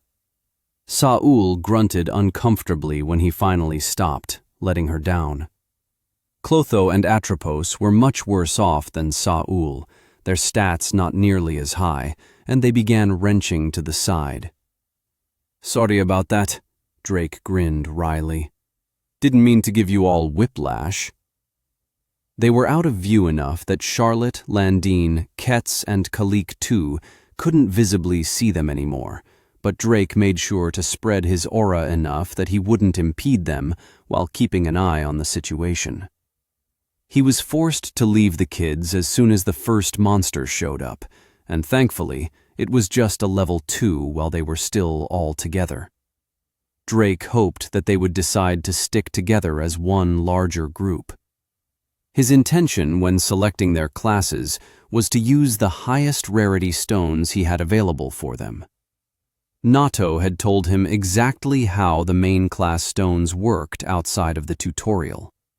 Back when he was still upgrading his own classes in the tutorial, he was unable to use the stones, which seemed to be a feature of the induction into the system through the bloodbath. Each tutorial was designed to be as challenging as possible, forcing new participants to use whatever resources were available to them as quickly as possible. However, these kids would be different. Now that they had Drake, they would be able to pick their classes, and it would be of epic rarity for each one. At level 10 or higher, but Drake didn't intend for them to go beyond 10, they would use the main class stones like any other skill stone and upgrade their class. And if his hunch was right, because the system didn't recognize and upgrade you to F rank until after you had filled your subtrees as well, they would be able to acquire some beefy titles while having the advantages of their main class skills and spells available, or even before it. But even with these things in mind, the kids still had to get past the initial hurdles. And Drake was honestly more nervous than he portrayed. Way, way, way more nervous. He snapped his fingers and willed his already conjured elementals to return to him while summoning 2 more. In a few seconds, they appeared next to his group. "I want you all to go and kill anything above level 3 in the area. Wait, you guys can't inspect anything, can you? Kill anything that appears to be a monster and seems strong. Deter any people from entering this area as well. Those kids aren't ready for that type of thing just yet," Drake said with a grimace. The elementals sprinted off in different directions, leaving behind footprints filled with sparks of electricity, flames, and spikes of ice. "Why would you keep people from the area? Are you worried they would help with the hunt, Patriarch?" Saul asked. "No," Drake sighed. "I'm worried they will take advantage of them because they're still low level. I've seen what people are doing now that the world has changed, and I won't take any chances on them getting taken. They have enough to deal with just trying to survive." He turned, looking towards Atropos and Clotho, who were finally able to stand after expelling their breakfast on the ground. "Do you two want to wait for them? We can start accumulating the titles I talked about. Drake offered. Atropos shook her head. No, I will wait. It would not be a fair battle if I proceeded to get more ahead of Charlotte before she caught up. Drake's face furrowed into a confused expression, his head tilting to the side. What battle? He scoffed. Are you two fighting already? A battle between women, Atropos replied matter-of-factly. Clotho sighed but nodded, affirming that he would wait as well, following his sister.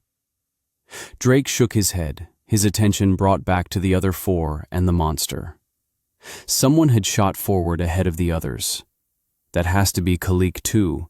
He's the only one who's got any sort of battle experience. The others are frozen in place. Makes sense though, they're still just kids, he thought. His hands suddenly went white as he clenched his fist. The boy had been doing fine, but now he was pinned to a tree.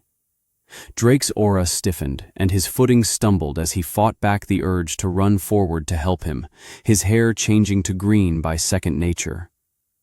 What is it? Saul asked, her expression stiffening. Khalik is having a tough fight. The others are too frightened to help, he said honestly. A hand gripped his arm, and Drake looked over. Saul looked at him with a concerned but cold expression. It is their hunt, their rite of passage. They must get through it on their own strength, Patriarch, and we must witness it, come what may. May the Mother bless their hunt, she said in a low voice. Saul's hand trembled, and Drake realized, despite her words, she was worried as well. He took a long, deep breath. I was sure I had convinced myself to go through with letting them do this, but I guess it's still heart-wrenching to just sit here and watch. I'll just have to trust that they have the conviction to get through this, he thought in his head, but cursed himself. Yeah, was the only thing Drake could manage for a reply as he focused back on his aura trying to discern the fight. He watched the fight through his aura, another person finally rushing forward to aid Khalik 2-2. He couldn't tell who it was, but he felt pride well up in his chest that someone from the group finally found the courage to break free of the chains of fear that restrained them. Drake pumped his fist as he saw the monster squirm in pain. The kids had seemingly gotten a fatal blow, even with one of them being thrown away at the last second. What? What happened? Saul asked with urgency, shaking him with her grip.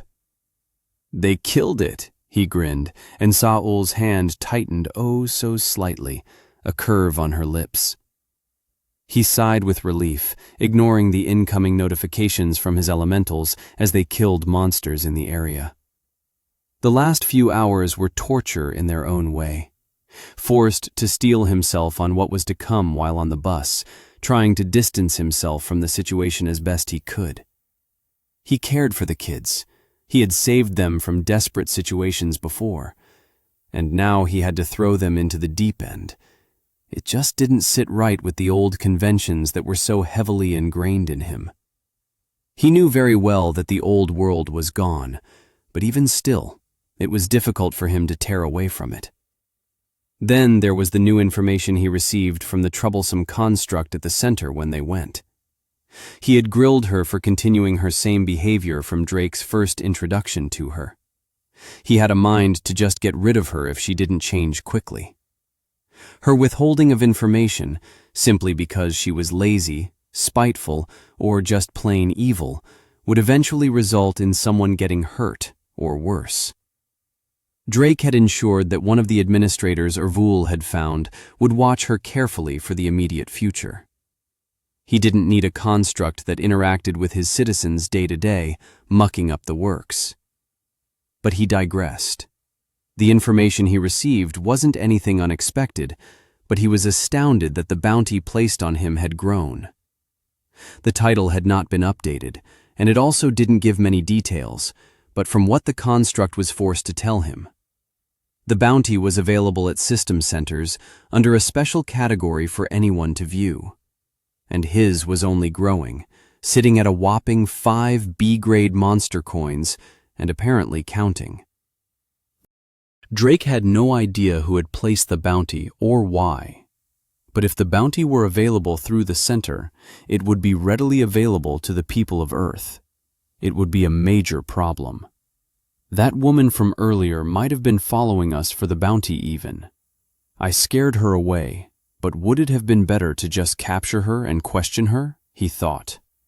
He was ripped from his thoughts once more, sensing that the kids were now moving away from the monster's corpse.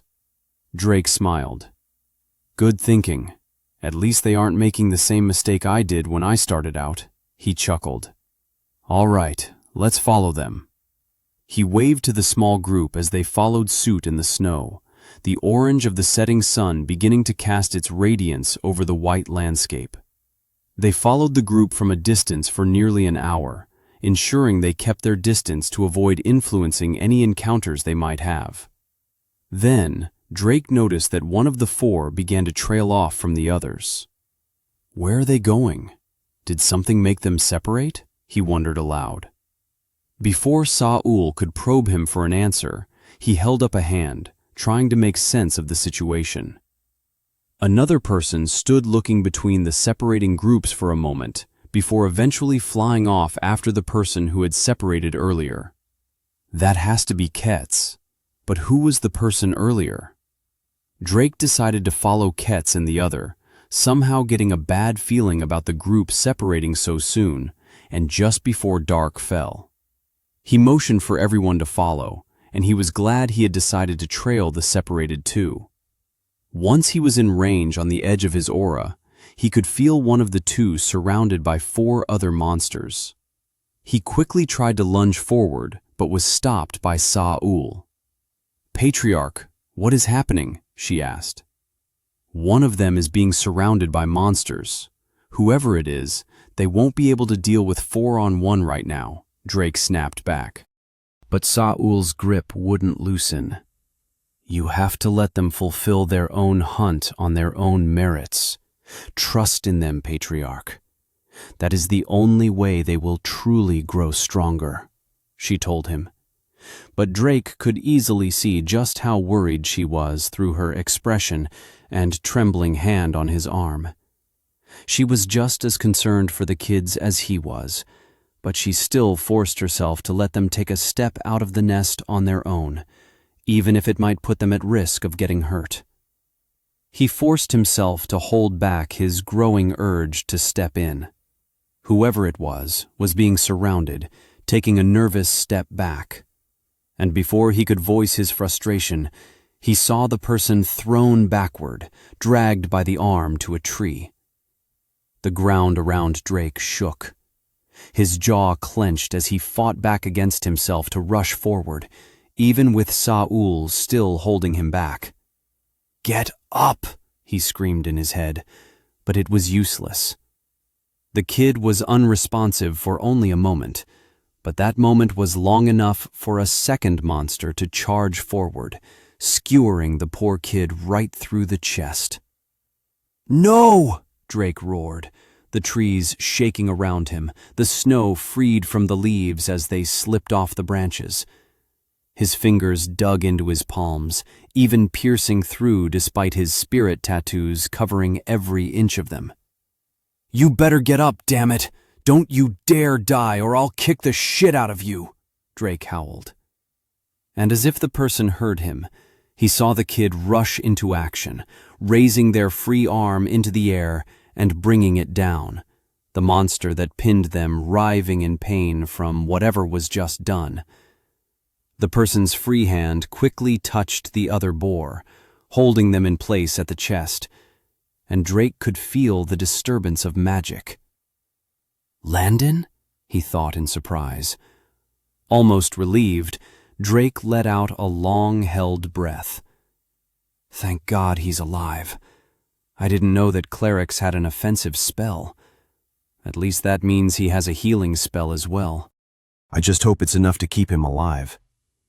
But Drake tensed again, and the last and final monster surged forward, closing the distance to Landine with frightening speed. And Drake had had enough. Landine was spent after killing 3 monsters on his own. He'd done more than enough, and it was time for Drake to step in. However, Just as his foot left the ground, his hair came to life with sparks of electricity. In Drake's aura sense, he saw the monster slumped to the ground and slide to a stop in front of Landine. He blinked blankly for a second, and the next, someone fell from the sky right next to Landine and the monsters. Kets? Drake was so surprised, his mouth cracked open in a wry smile. He saw as she got up, only to slump forward as well. And Drake finally moved in front of them, a red vial in his hand. "You did well, you two.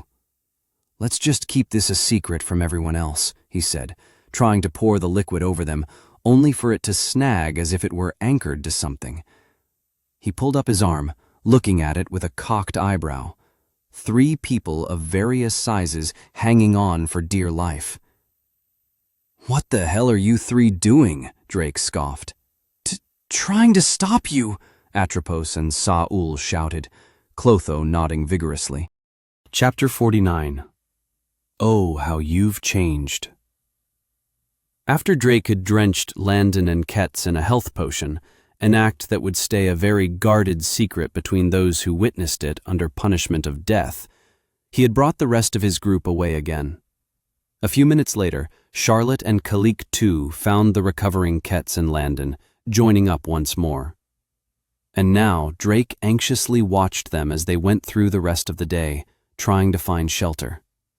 Eventually, they decided it was best to set up camp in an area with mostly open terrain, so they could have more time to react in case a monster found them.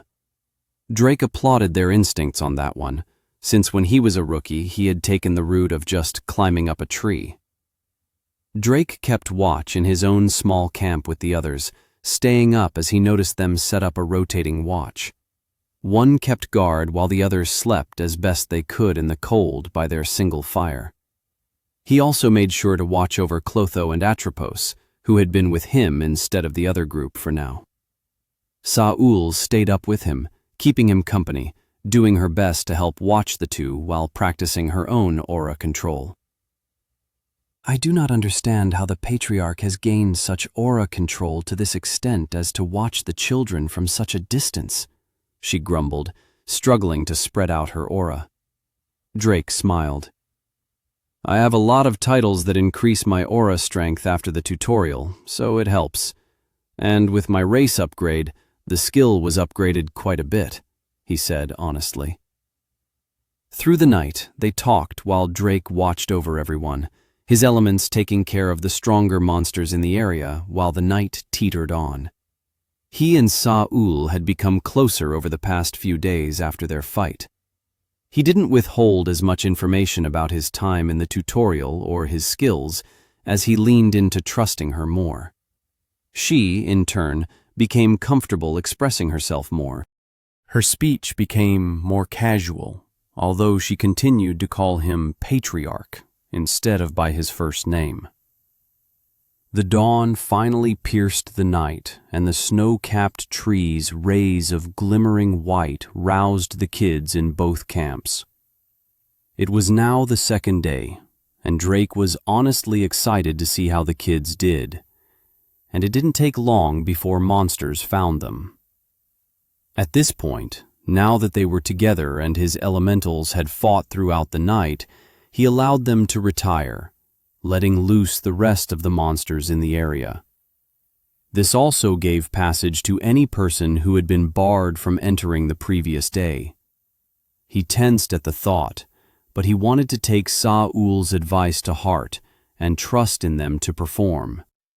And oh, was he not disappointed. The first monster to find them right after waking forced the kids to their feet instantly.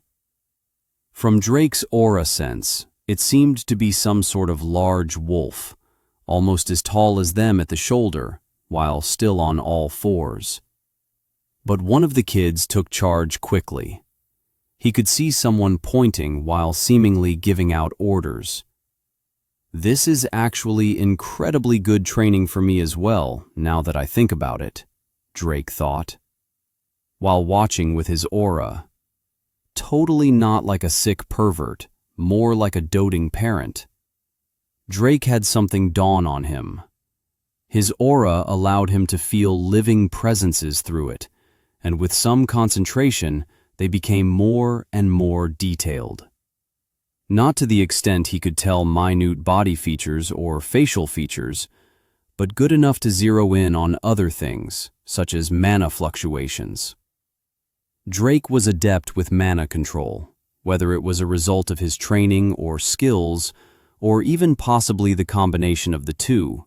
It frankly didn't matter to him at the moment. The ability also allowed him to become mana sensitive, and through it, he was able to begin picking up on not only the skills and spells being used, but each person's unique signature. It was still early, and he had to focus intently to make it work, but it was an interesting turn of events. I wonder if this is why the effect of my aura consumes buffs. Would it work better if I was able to identify those skills without the help of this skill? He pushed the thought back for now, needing to return focus to the kids. However, he had missed the fight while lost in his thoughts. The monster died in less than the span of a few seconds. Susmar Yosep, those kids are little monsters, Drake whistled loudly. Ow!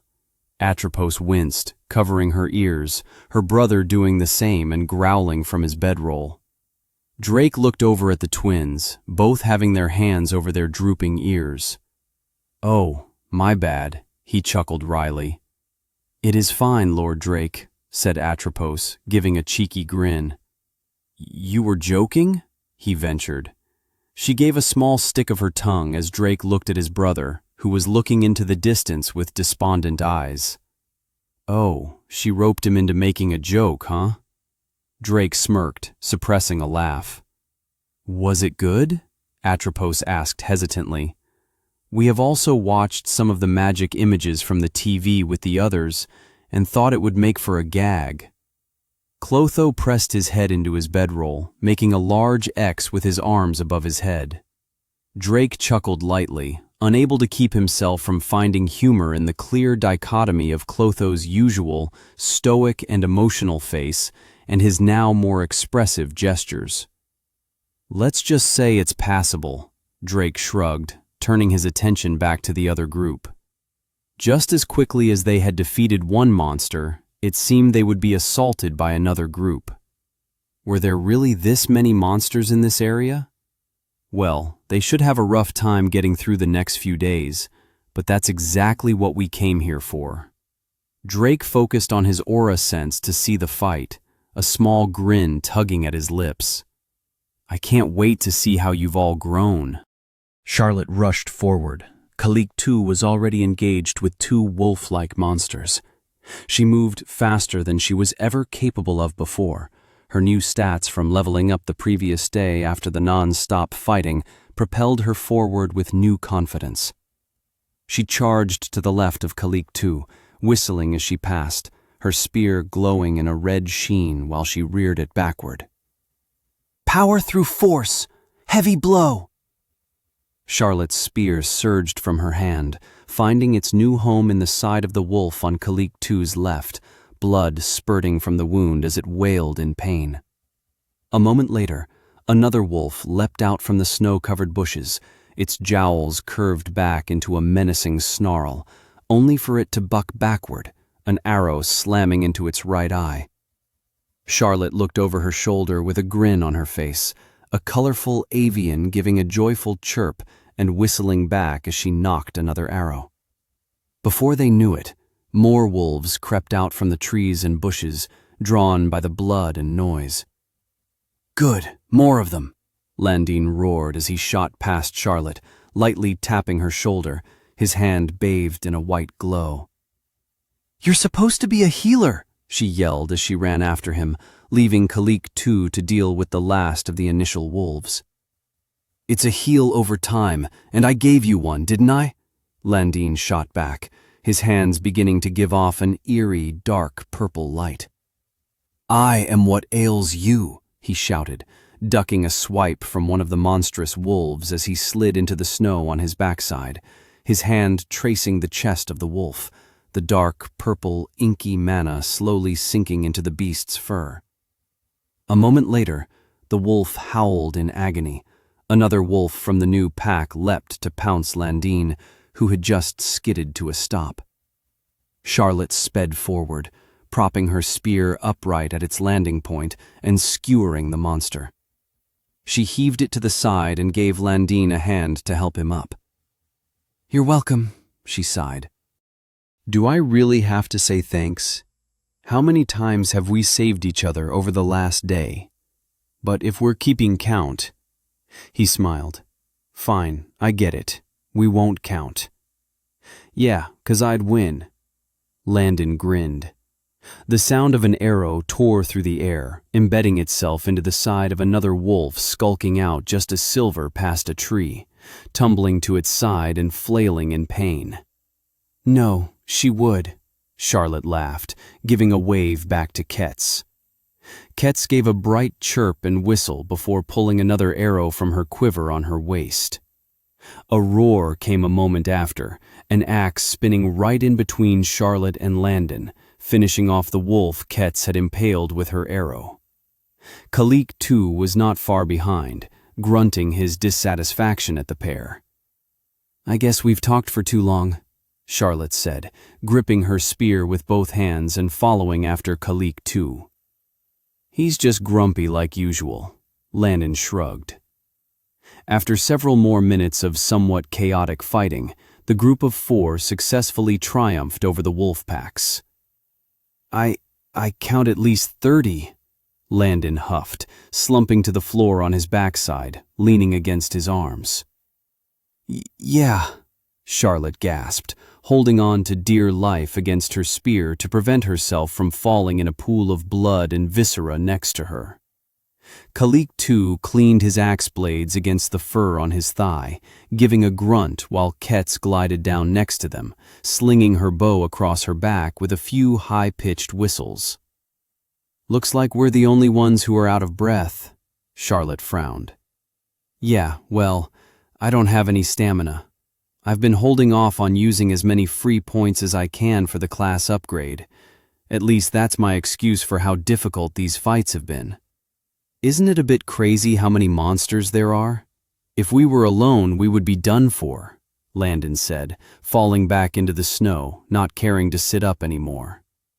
Charlotte gave a thoughtful expression, her face scrunching up. "It just goes to show how far we are from where we want to be," she mumbled. Landine raised his mace into the air, giving a sigh. "I mean, Drake isn't really the kind of person I want to compare myself to. These wolves are only levels 5 to 7 and are all about the same level now. But him?" Landine said, sitting back up and pulling his knees in. "He's killing monsters almost a whole 10 levels above him, and with a rank advantage. And you know what is the most insane part about it?" Charlotte shook her head. "No, what?" Landine held up his hands. "Do you know how experience usually works in games?" he asked. "Not really. I've always just been studying and taking care of Brody. They have never interested me," she answered. "Gah, another person who doesn't appreciate the art." "You sound like Drake," she scoffed. "He just says what we're all thinking," Landine said. "Who is we?" "Oh, you know. Anyway, in games, killing monsters of your level usually gives decent experience. Killing a few of them will score you a level. But with higher monsters, because of the level difference, there is usually a much higher experience reward," Landine explained. "There are some games I know that have penalties for killing too high a level of monsters to prevent power leveling, but that don't really seem to be the case with this system. And what have you noticed with Drake's level?" Charlotte's brow raised as she shifted her weight onto another foot. "He hasn't leveled up much, even though he's been killing monsters for days, and a lot of them are E rank." "Just how much experience do you need at his level?" she answered. Landine shook his head. "I think that has something to do with it. but I'm pretty sure it's more to do with his dual classes. He said he needed a lot more experience than normal, right? Charlotte nodded. Well, I think what's happening is he simply doesn't have enough high-quality monsters around to level properly. Remember when he said he was in the tutorial for 3 months? But he wants us to basically achieve more than half the average in just 5 days. That tells me either he is crazy, has some sort of distorted view of what experience is, or... Landon trailed off. Or? Charlotte asked. Or he is desperate to make a core group of people very strong very quickly for some reason. Charlotte didn't respond, letting the silence speak for itself as they both thought on Landon's words. Ketz and Kalik too surveyed the area in turns as the others checked the monsters for dropped skill stones. "Oh, there's people here?" a voice said, coming out of the woods. Charlotte, Landon, Kalik too, and Ketz all drew their weapons at once. From behind a tree, a man and several other hooded figures stepped out. The man's face was a pale, unhealthy gray, and his eyes a dull red as he smiled, showing off 2 enlarged canines. "What do you want?" Charlotte said, pointing her spear tip at him, getting in front of both Ketz and Landon, Kalik too doing the same next to her, both his axes drawn. "Whoa, whoa, whoa, little lady," the man said placidly. "We were just out questing and heard fighting. There were some really strong elementals around earlier, keeping people out, but now they are gone, so we came back to look around. No need to be aggressive." Charlotte lowered her spear only a few degrees, but she stayed extremely cautious of the man and his group. She heard Landon pre-chant a spell behind her, his hands under his armor to hide the glow of his spell the best he could. "Then you can go. We don't want any trouble. We are just trying to level," Charlotte told him, hoping he would just leave. "Oh?" the man said, leaning forward with interest, his eyes glowing. "Level 6? You're all below level 10. He smiled. "An identify skill? They're all above level 10 then. We have to run," Charlotte screamed internally. She tried her best to stay calm, giving a quick whistle before answering. "And? What does that matter? We're all here trying to get stronger to fight against the monsters. If you don't have anything else, please leave." Her whistle alerted Kalik too and Ketz. Ketz backed up slowly, but Kalik too growled, his grip on his axes giving a creaking sound as they tightened. "Damn it, Kalik." The man sneered, raising his chin. "That's no way to talk to your superiors. You are all so delectable, though," he said slowly, licking his lips as if savoring the words. "Take them." Charlotte's eyes widened as soon as his words left his lips, but the group of 3 hooded men behind the pale man shot forward before she could even react, one speeding past her and taking Ketz hostage. Ketz's arm was pulled behind her into an arm lock as the man took his other arm and placed it around her throat in a chokehold. "Oh, no you don't. Don't you touch her," Lannon yelled, his dark, purple-lit hand arcing and touching the man's head. A moment later, the man screamed in pain, falling backward. Charlotte's mind raced as her eyes tried to take in the position of the other 2. Kalik too gave a grunt, her head snapping to him only to see him long enough to be thrown backward, a hooded man replacing Kalik too's position with his arm extended in a punch. She ground her teeth and thrust her spear forward. The man easily dodged, then struck down with his hand to break the spear in half. Charlotte cursed but lurched forward, only barely dodging the man's follow-up chop to her throat, his hand passing over her head with a visible red line trailing behind. Threads of her auburn hair fell in front of her face, but she had to ignore them as she lunged, tumbling forward as she grabbed the 2 pieces of her broken weapon. She whipped around, trying to orient herself as the sound of an arrow cut through the air past her. Charlotte grinned at the arrow a few inches from his face before her expression fell into a frown. A shield of dark gray deflected the arrow just a few centimeters from the hooded man's face. The man gave a toothy, fanged grin from behind the shield. "Khalik!" Charlotte shouted, pointing to the last of the three, an apparent healer-type class. An axe whizzed past her, a snarl followed by Khalik too rushing after the weapon. She heard a grunt behind her and turned, throwing her weight onto her back foot before she even saw what was going on. Charlotte knew it was Landine, and she needed to help him. He was their only shot at getting through this with his healing. A few steps into her charge, she saw Landine on his back, the man who had Ketz now on top of him, his hood drawn back, revealing a slightly disfigured and burnt face. "You little shit! It'll be a loss, but bringing back 3 will just have to do," the man shouted, holding Landine down as he pulled a knife from a holster on his back. Charlotte felt something slam into her back leg, and a searing pain shot up through it, but she clenched her jaw and held firm. "Power through force! Heavy blow!" she screamed, hurling the broken shaft of her spear toward the back of the man's head. "Jerry!" someone shouted from behind her. The man on top of Landine turned back, but not before bringing down his knife. A scream rang out, and a fountain of blood burst from Landine's face.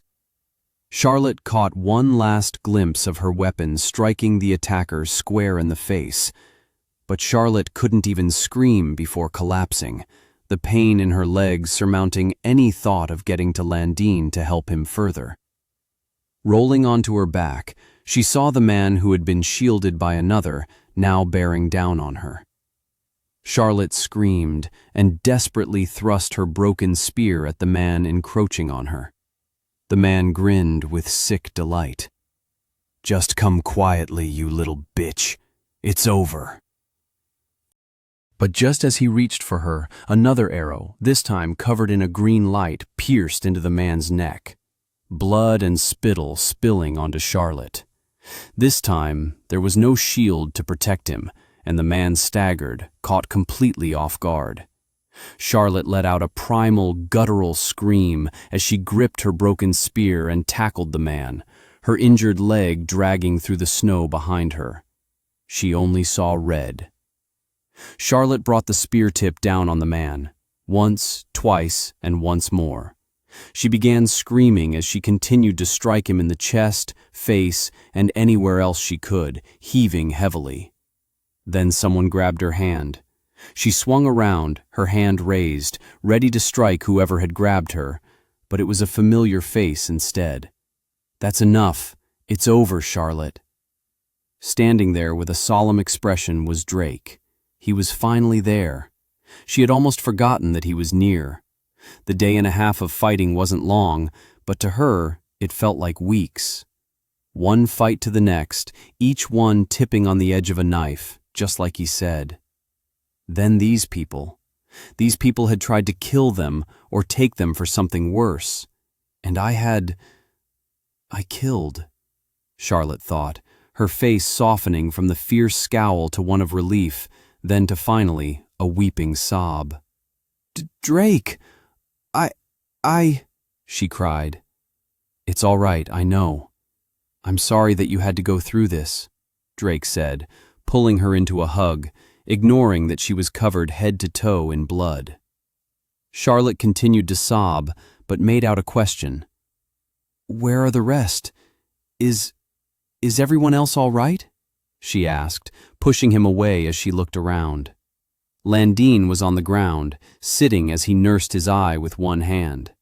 Ketz kneeled down next to him, a concerned look on her face. "He's going to be fine. He just got cut up a bit," Drake said. Charlotte looked in the other direction and nearly stumbled to the side. In the other direction, The last healer was on the ground, split in two down the middle, and the last man that had ordered their capture was being held in the air by a very angry-looking Saul with her two-handed obsidian axe bathed in fresh blood. Kalik too was on the ground behind her, unconscious, but she didn't miss the pool of blood under his right hand.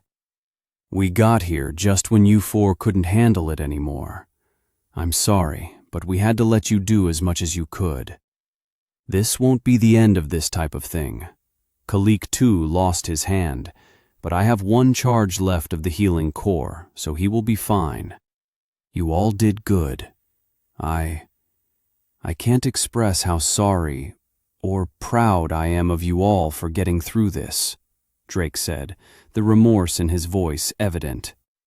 Charlotte's legs gave out, and Drake scooped her up before she fell, letting her down on the ground next to Londine and away from the blood and gore of the fight with both the wolves and the vampires. She began calming down and took an offered potion from Drake to heal her leg that had been struck by the man she had killed. The bones had been broken in several places, making it unsightly to look at. Charlotte grimaced and itched at the leg as it healed, but sighed finally once it was done. "I'm going to have a nice chat with Mr. Cullen. You four rest up all right? There's going to be harder things still once you have," Drake said evenly, turning and walking towards Saul. "That can't actually be that guy's name," Londine scoffed from next to Charlotte. "Probably not." Charlotte laughed wryly as she turned her head in his direction, spotting Ketz next to him. Behind Ketz, the twins finally came into view, both looking at the carnage with even stares. Atropos somehow surveyed the area despite her eyes being closed, and Clotho staying within arm's length of his sister. Atropos caught Charlotte's gaze and gave a nod. Charlotte reciprocated and turned to her notifications. "You've killed Norris Grunham, level 11. Experience earned. Congratulations, you are now warrior level 7. 14 FP have been awarded. Congratulations, you are now warrior level 8. 14 FP have been awarded." She also saw a new title that hadn't been there before, but she could only look at it with a distant expression. Murderer. Chapter 50. Retrospection. "So, Mr. Cullen," Drake said, looking at the now upside-down vampire. "Normally, I would ask a question and then end your misery." The vampire spat at Drake's face, but it was stopped by a wall of water. "Really? Twilight jokes? How old are you?" The vampire cringed. "My name is Kristan, you fucking loser." The small screen of water fell to the ground, Drake laying an even expression back at the man. "Unfortunately for you, you will not live long enough to hear all of my vampire jokes," he growled. "You tried to kill and kidnap my kids, even if I did allow you to fight them." He paused, raising his right hand, a blue circle of magic manifesting a circulating spike of water, pointed right at the vampire's head. "I'm still really pissed." "Oh, I'm so fucking scared," Kristan laughed back, ignoring the spell completely. "Do you even know who I am?" Drake stayed silent for a moment, then dismissed his spell. Honestly, happy he was a mouthy one, even if he was too stupid to realize what Drake obviously had in store for him. He may not even have to ask questions if it progressed the way he wanted, and was once again not sure if he should be thankful for his disguising necklace, as it apparently being active reduced his intimidation factor by quite a lot. The man turned a slightly less pale gray as his face reddened and squirmed in incredulity. "I'm high up on the totem pole, pal, and if I'm not back by sundown, there's going to be a small army looking for me." "Is that right? You seem like a nobody to me. You were bested by children less than level 10. As a..." Drake inspected the man. Kriston Jules, level 14.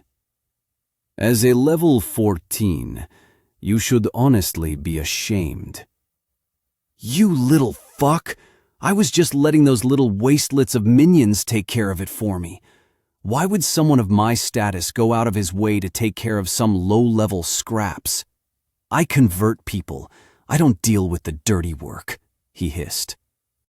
You do you? Hard to believe, Drake jabbed.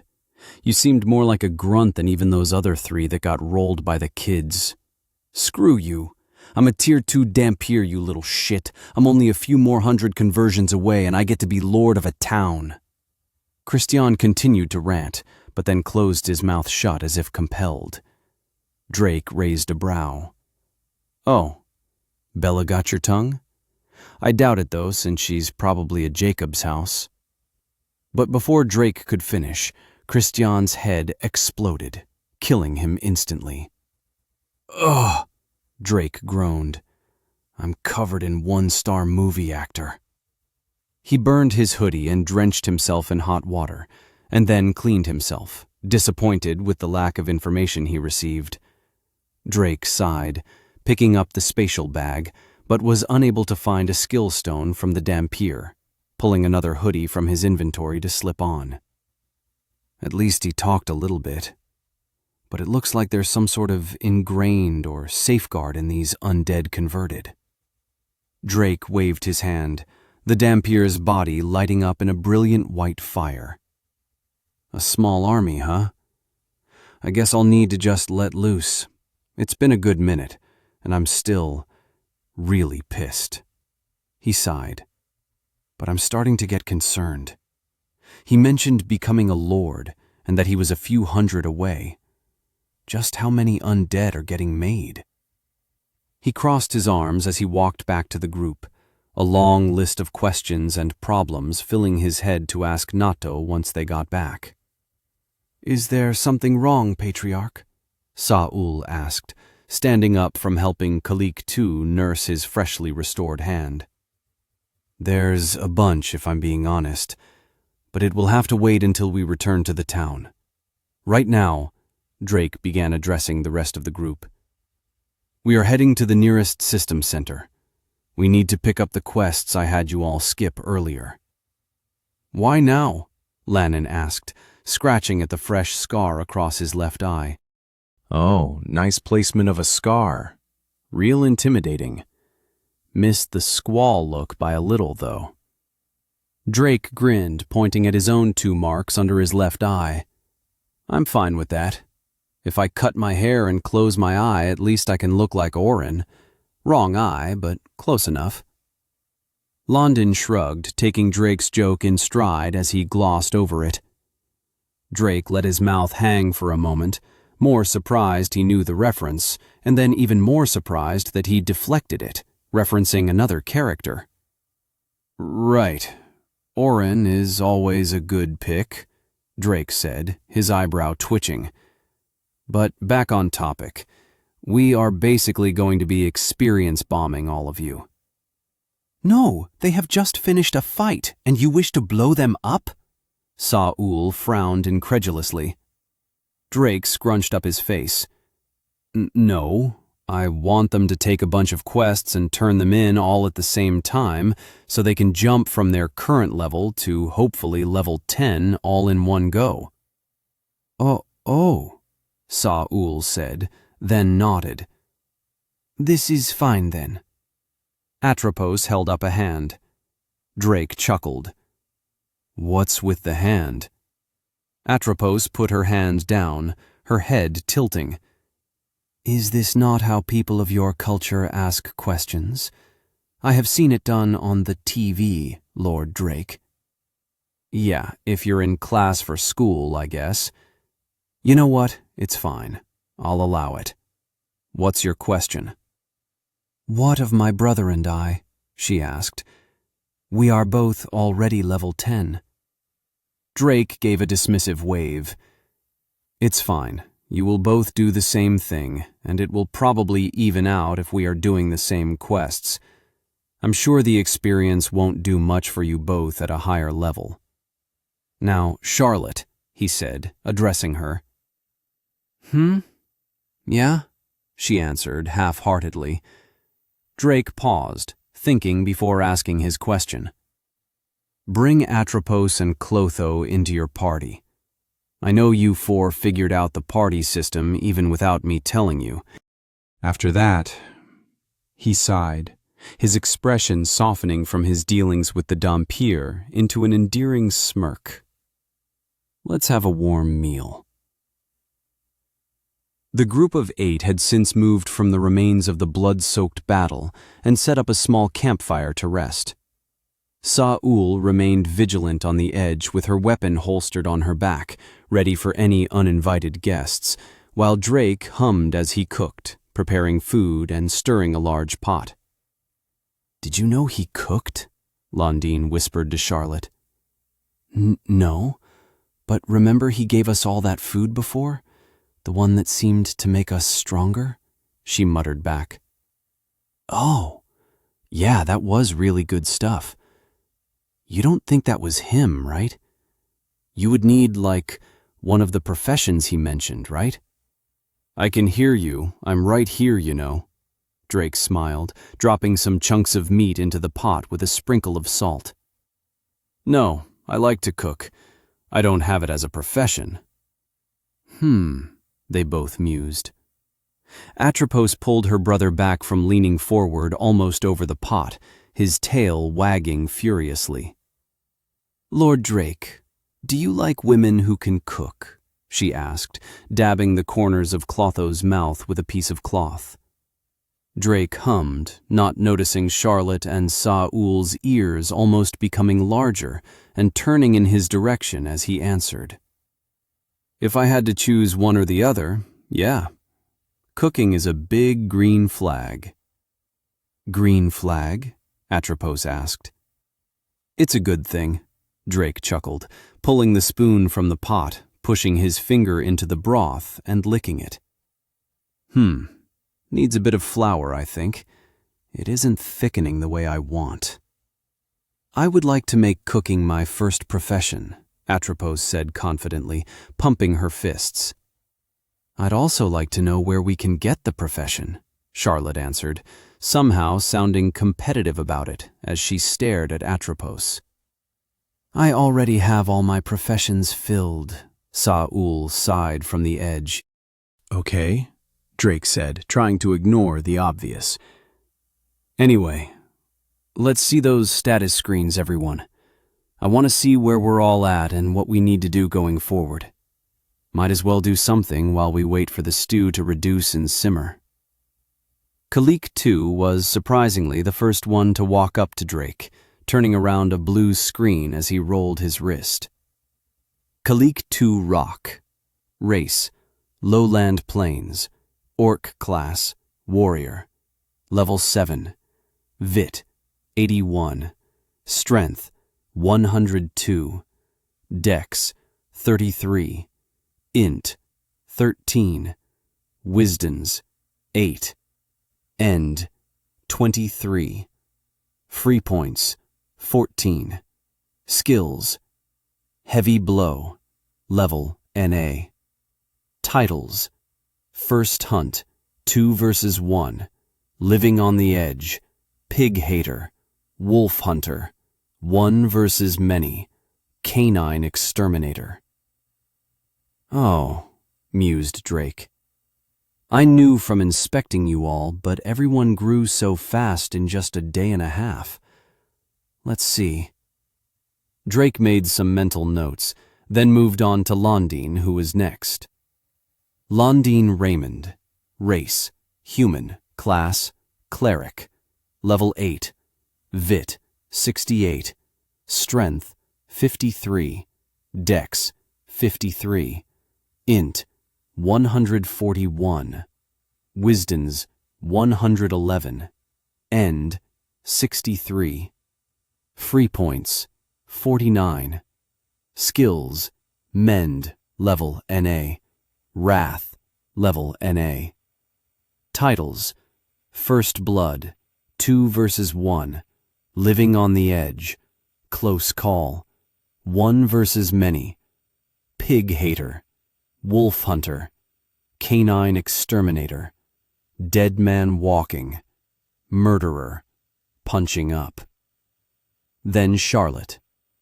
Charlotte McLaren, race, human, class, warrior, level 8, vit, 109, strength, 106, dex, 78, int, 48, wisdoms, 48, end, 48, free points, 48, skills, heavy blow, level NA, titles, first blood, living on the edge, 2 versus 1, 1 versus many, pig hater, wolf hunter, canine exterminator, murderer, punching up.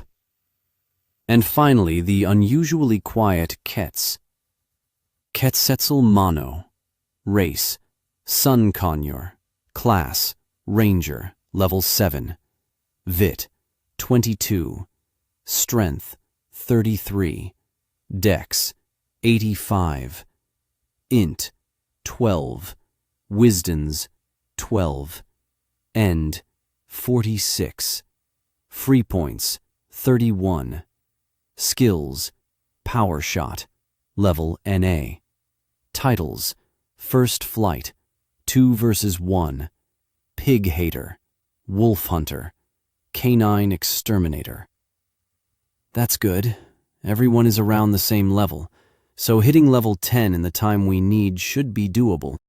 And we can do a little more title hunting in the meantime, Drake said before his brow furrowed. There's no other way to say this, though.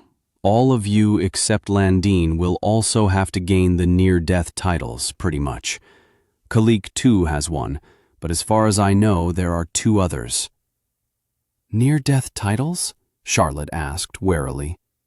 Yeah, Drake answered, bringing up his own status screen and flipping around the title. You will all need to go below 5% health several times, which is dangerous to say the least, he said, regret on his face. But the boosts to health will be a big factor in your growths overall, especially for those of you not specializing in vitality. It could be the main reason you die or live in a fight. Without those titles in the early parts of the tutorial, I would have most likely died later on. I can't even count on both my hands how many times I've gone below 5%, he finished, giving a wry smile. But how exactly are we going to do that, Lord Drake? Atropos asked, with a hint of fear in her eyes. Drake grimaced. Honestly, I'd like to say there is some special trick I can give you. But as far as I know, there isn't a way around these types of things. The system measures health in a way that it reflects your current vitality or the current life force you have. But Ketz has lots of life force. She's plenty young, Ketz chirped. No, I mean in terms of inner life force, Drake smiled. I'm sure you have all noticed that with the recent fights you've had, your bodies don't always feel like they are at 100%, right? The teens nodded. Well, the system still shows your status as 100% right, he added. They nodded again. So, for example, Kalik, Drake said, pointing to him. His wrist is still bothering him. It's easy to tell. Yet I'm sure his status still says he is at 100% health. There is this kind of physical fatigue that doesn't get factored into the system's calculator of health. And my only explanation is that it is calculating the pure life force of, well, your vessel. Drake paused, threading his hands. So that means we can't trick it with, say, damage over time. That would be negligible in pain, but still damage your life force. I won't lie to you all. Gathering these titles in particular is going to be hard and painful, but I assure you, it is worth it for the points, and every advantage you get now will only add to the ones you gather later. He sighed. Unfortunately, it looks like Kalik and Ketz didn't do enough damage in the fight for the system to consider it part of the kill for the vampires. So you two didn't get the punching up title either. At least that one won't be extremely hard to get. But what I mean is, if you all look at the stat difference from just that title, it's pretty night and day. Here, take a look. Drake motioned for everyone to gather and asked Ketz and Londine to share their statuses. "Oh my," Atropos said, her mouth going wide in surprise. "This is from a single title?" Drake nodded and smirked. "This is a heavy-hitting one, but yeah. There are certain titles that give extreme bonuses. This particular one gives 30 points to every stat." Waving away the windows, Drake stirred the pot again, pulling a chunk of meat out. "Okay, think we're good. Dig in." He pulled out bowls from his inventory, filling them and handing them out to each of the teens, before continuing his small line of explanations. The good thing, and the most surprising, is that you all still have free points to use. Well, Kalik used most of his, but his class advancement should be in line with his warrior class more than the rest of you, so it shouldn't be a problem. He finished handing Ketz a bowl and spoon and looked at her for a moment. Ketz. She hummed and looked up at him from her steaming bowl. "You're going to have the hardest time, it looks like. I understand you're a ranger and don't really get into melee often, but these stats from these titles are going to be important," Drake said, trailing off. "Ketz understands," she smiled, looking back down at the bowl. Ketz wasn't able to do much for her flock during the fight with the bad men, but she wants to do more. Yep. Drake gave her hair a tussle, and a small smile creased his lips as well. "I'm sorry. And thank you, Ketz." He stood up right after, stretching and letting out a satisfied groan. "Finish up your food and rest. In an hour, we are heading to the town Saul and I found on the way earlier to visit the systems center. Be ready for more brutal training ahead. You all still have a ways to go." "What are you going to do?" Charlotte asked, placing her bowl down onto her lap. Nothing right now. I'll stay on watch with Sarah. Just focus on getting your bodies rested for now and your heads straight. I know what it feels like, but everyone deals with the stress differently. What I'm putting you all through," he said, rubbing the back of his neck, "is only going to get worse." "Fine by me," Landon scoffed. "I will not allow myself to fall behind children," Kalik too said, scowling. "I am waiting expectantly to begin my own journey to repayment, Lord Drake," Atropos agreed, bowing her head slightly. Ketz gave a chirp, but continued stuffing her face, while Clotho merely nodded as he continued to eat silently. "I don't plan on stopping now," Charlotte added. "If there are people like that out there, I won't leave them be. What would happen if it were Brody instead of me? I won't allow it." Drake turned his head, a complicated feeling welling up in his chest. He couldn't tell if he was proud they were willing to continue so admirably, regretful they had to grow up so quickly because of him, or fearful of how they might change after their own rank-ups. They really are becoming little monsters. He scoffed in his head. Level 8 in a day and a half? I don't know if I should be amazed or questioning my own leveling speed. I've slowed down a lot, but there isn't much I can do right now. He bit down the gnawing feeling in his stomach. The budding thought kept inching closer and closer to the surface in the back of his mind, telling him to throw everything away and get stronger. Drake needed to be stronger. He knew that and had the conviction to do so, but he wasn't ready to discard his family to do so. That feeling had to remain pushed down deep inside for now, even if he knew it was growing stronger by the day. And it wasn't only this feeling that ached inside of him. He felt like some kind of instinctual call was pulling at his whole being. Like some sort of magnetic force wanted him to move forward, rushing him to the finish line. What that line was, Drake wasn't sure, but he had a feeling that it may have something to do with a particular quest that he received. Legacy Quest, Ghosts of the Past. Reach level 30 and enter the trials of the war.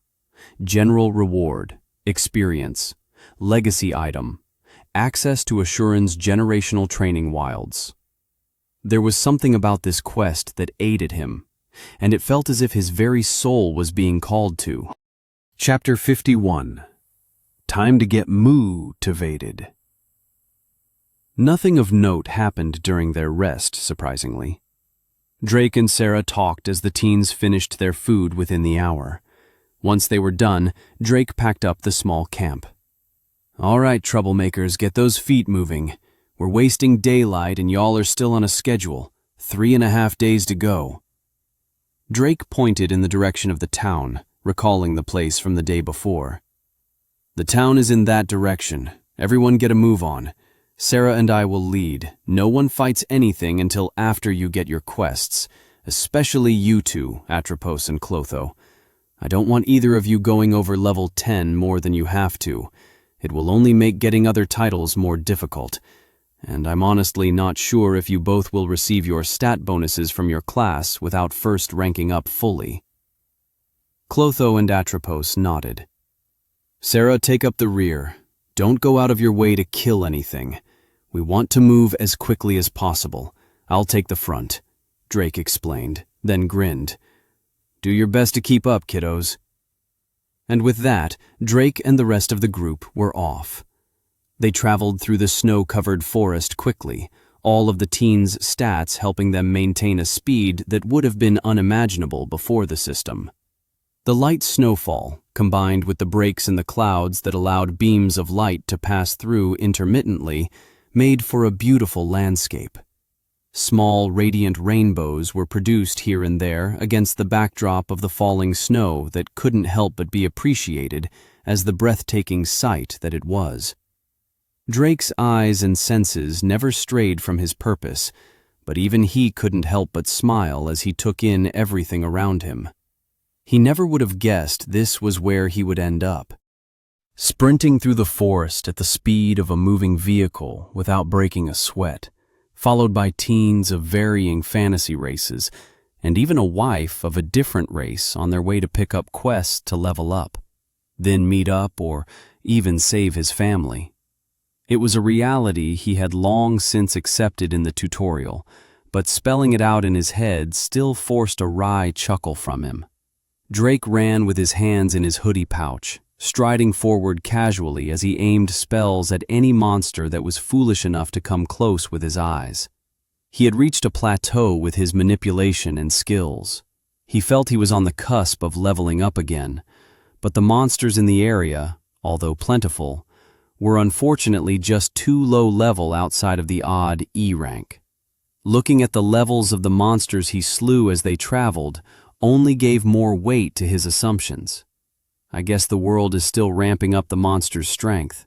The planet is seen as F rank right now, if I'm remembering right. And we need to defeat 2 more cardinal beasts to upgrade the planet.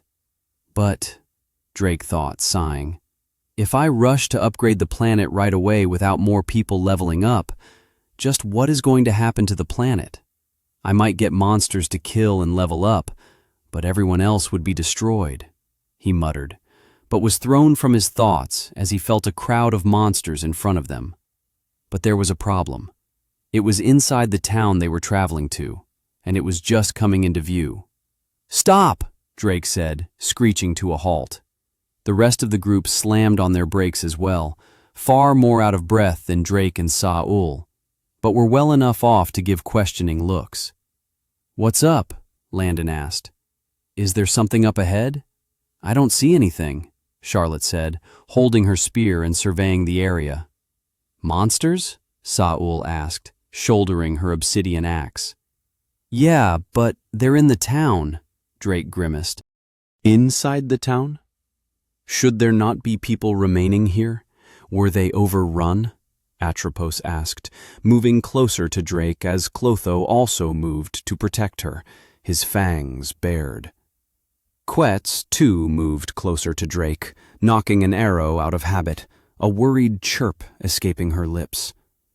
Kalik, too, unsheathed his dual axes, a deep growl accompanying. "I don't know," Drake began, but was cut off by a guttural screech that sounded like an animal in pain. He raised his hands, his arms and back humming to life in a golden light that bled through his hoodie as he prepared for what was to come. In seconds, a stampede of monsters filled their vision. "No, not monsters," Drake said coldly. "Ghouls." He summoned a wall of ice, covering the group in a protective barrier as the screaming, deranged horde of ghouls slammed against it harmlessly like waves breaking against rock. "What is this?" Charlotte stammered. "Abominations. Heresy against the Mother," Kalik too spat. Drake raised his brow at that. Abominations? They were once people, Kalik. Have some compassion. If my guess is right, they were the people that stayed when I came before. He grimaced. I warned them, but...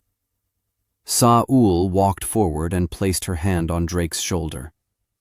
It is not the Patriarch's place to suffer for the faults of strangers. You offered them refuge and they refused.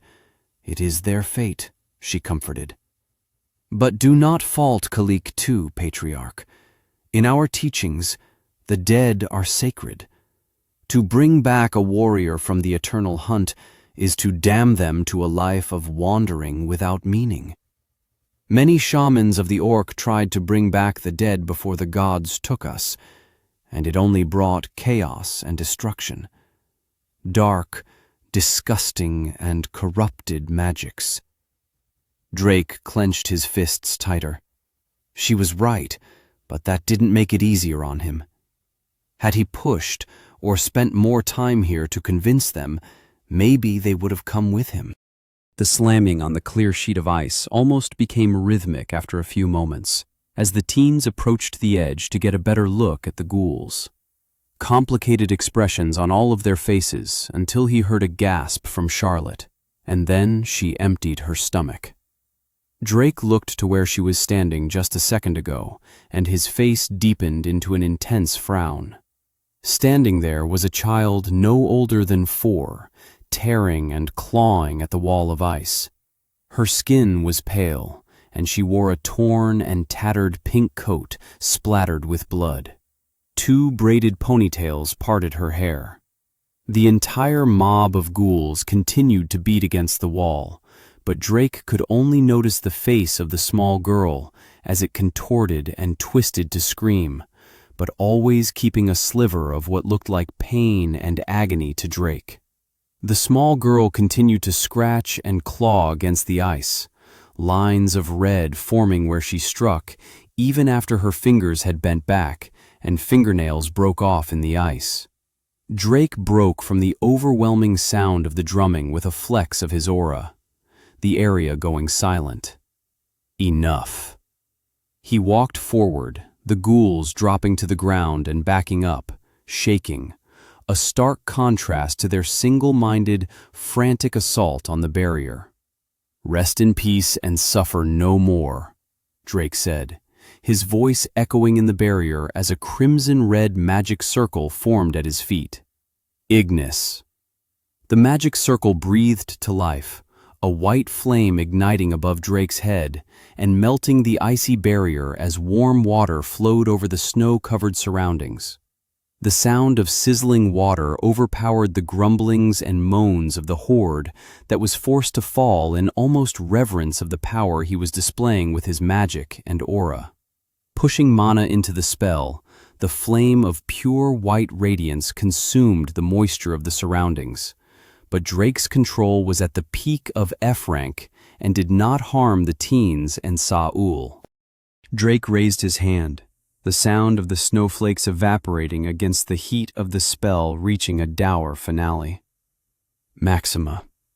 Almost saying the word with true sorrow, the spell exploded, rushing forward into the horde of ghouls, igniting and turning them to ash instantly and without pain or suffering.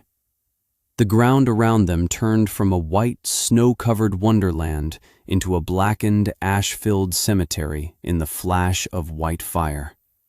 The town entrance was suddenly still and quiet as the snow resumed falling, as if the fight that had concluded in just a moment had never occurred. Drake and the rest of the group stood there in silence for several breaths, awe-stricken by his spell. Drake stuck in brooding regret for not saving them before this happened. But once again, a surprise came that they were not prepared for. The footfalls of a single person sounded through the snow as their heads raised to look at the approaching patter of steps. Slowly moving forward was another ghoul, a small boy who had red lettering etched against his paling skin. Drake moved, holding the biting and clawing boy by the shoulders. "Not the end. Adam." Drake read in a cold, emotionless voice. His hand shook despite himself, and Drake quickly summoned a blaze of pure white fire, putting the poor boy to rest. Why are you doing this?" he muttered. "Why are there so many deranged people only spreading suffering and torment? Isn't the system pitting us against monsters enough?" Drake ground his teeth. "It doesn't matter. I don't even care anymore. I'll keep my promise, and once I find you, Adam, not even a speck of ash is going to remain." After using his earth magic to bury the ashes, he placed a large monument of stones piled high to mark the grave. Drake took a minute to calm down, swiping away the notifications of the kills he had gotten. Even the surprise of finishing his ghoul quest did nothing but remind him of the melancholy task he had before him. The teens and Saul looked at him worriedly, but Drake didn't need comfort for his actions. No, he needed vindication. And the only way to achieve that was to end the undead plague that was mounting against their planet. He had no idea where Adam was. He had no idea just how many undead there were and how many more there would be soon enough. In less than a day, more than 100 people had been converted to ghouls. And there was still the issue of vampires, dampiers, and whatever else being made. Then there was his brother, who was doing who knows what to even more people. The list of problems was seemingly endless. Drake took a deep breath, motioning for the group to go forward and finish what they came for. They took languid steps behind him, all of their faces, even Kalik II's and Clotho's perpetual scowls, turning thoughtful as they passed the massive gravestone. Drake left them to their thoughts as they walked in silence, Saul stepping up to walk next to him, her presence a soothing comfort on its own. He began tapping through his screens as they moved, eventually his eyes falling on the several bags they collected from the vampires, both the ones the teens had fought and the several others Drake had received from the town earlier. He opened them, finding monster cores, skill stones, mana coins, and more steroids. Then he found something else he hadn't earlier. Drake wasn't sure which spatial bag contained it, but it didn't matter. The item itself was troubling. Vial of Count Blood, F grade. A vial containing a mid-tier vampire's blood. Consuming this blood will turn the individual into a vampire. Converted persons will be soul-bound and compelled to serve the blood donator. Those of weaker constitutions will be turned into ghouls. Charlotte walked with the others with heavy steps, lamenting that she couldn't in some way help or comfort Drake after witnessing what he had just done. "Do you think those ghouls were the reason he's pushing us so hard?" she asked, whispering to Londine. "No idea, but that was on another level, like a zombie apocalypse," he answered back. "What is a zombie apocalypse?" Atropos asked from behind them. It's like when the whole world turns into ghouls and undead. They go around biting people and infecting them to turn into more zombies, Londine explained, mimicking a biting motion. Atropos recoiled back. That sounds awful. If that group of ghouls was any indication, I think we may be in for a lot more, Charlotte said solemnly. Those vampires are just horrible. An entire town. They even turned children. It isn't right. And Drake was forced to put them all to rest on his own. I wish he would at least ask us for help. Isn't that the whole reason we're doing this? She grimaced. Of course, it's part of the reason, but don't jump the gun, Londine said, trying to calm her. We still have a ways to go, and us getting worked up isn't going to change much right now while we're still low level. Let's just get stronger and go from there, right? We have to change first before we can change the world, he said solemnly. It is as Londine says, Charlotte. The gap in strength to Lord Drake is just too vast at the moment. If we wish to follow him and repay his kindness, we must first gain strength comparable to his. I understand your anxiety, but we can and will rise above. It is the only way to hunt properly, Atropos agreed. Charlotte nodded reluctantly, gripping the hem of her leather armor and the shaft of her broken spear that could only be called a short spear now. Yeah, you're both right. Just a little longer and we'll be strong enough. A few more levels and we'll rank up and have the strength to not let something like this happen again. The group took its time walking through the abandoned town on their way to the system center. Drake did his best to pretend he didn't hear the teens' conversations behind him as he walked with Sarah. He just wanted calm and silence for now, and was surprised he hadn't been assaulted by Ketz recently or scowled at by Kalik too. Maybe they've both started to change already. Ketz seems to be fine with staying close to the others now, and even Kalik doesn't seem to be as grumpy and arrogant, Drake thought, putting his hands behind his head. With absent thoughts, they eventually reached the town's center and entered the familiar-looking building. Inside, it hadn't changed and looked exactly as Drake remembered the center in the other town. A single floor, with a long stretch of counters with constructs of different races behind them. But somehow the building felt empty despite the constructs, like a thick air of gloom hung in the surroundings. Feels like this place is empty even with the constructs in here. There's no conversation or warmth. It feels just cold, Drake muttered. Yeah, it's pretty creepy, Londine said, rubbing his arms.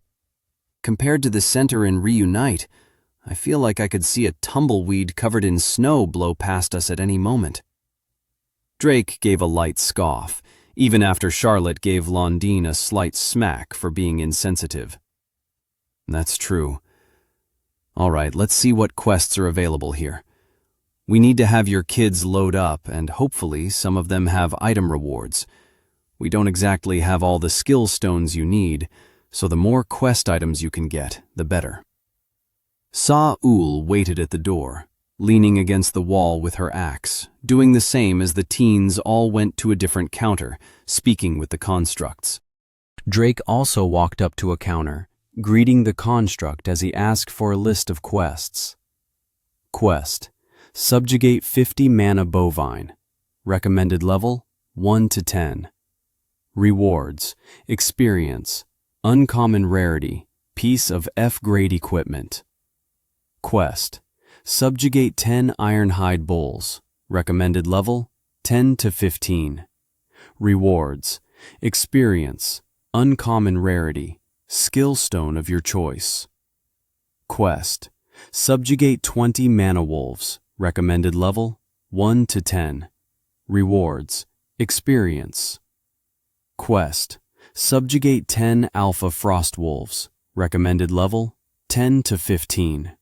Rewards: Experience, Uncommon Rarity, F-grade weapon of your choice.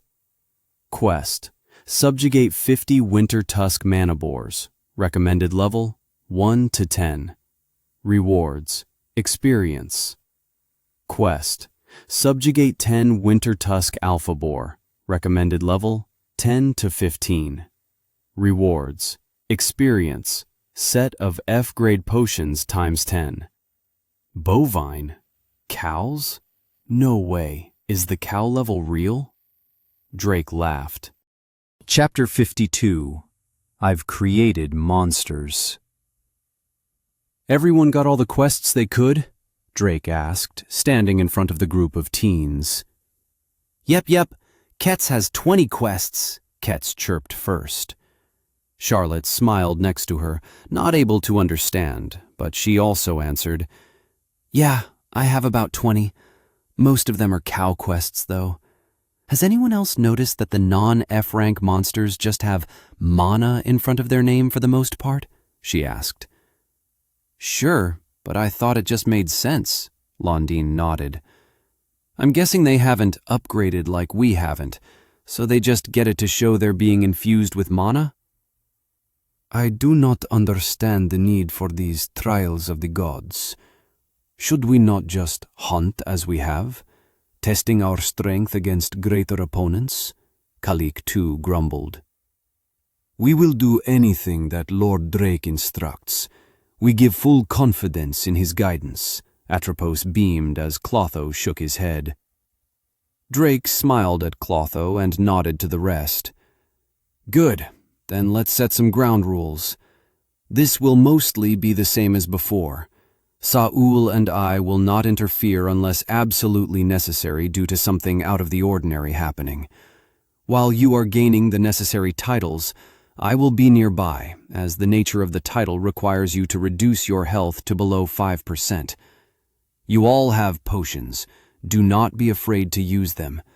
Their price means nothing if you let them sit in your inventory. Your lives mean far more than any item, weapon, or healing salve we could buy. Drake paused, making sure each of the teens understood before he continued. Next is weapons. I have spares for most of you, he said, pulling a spear out for Charlotte.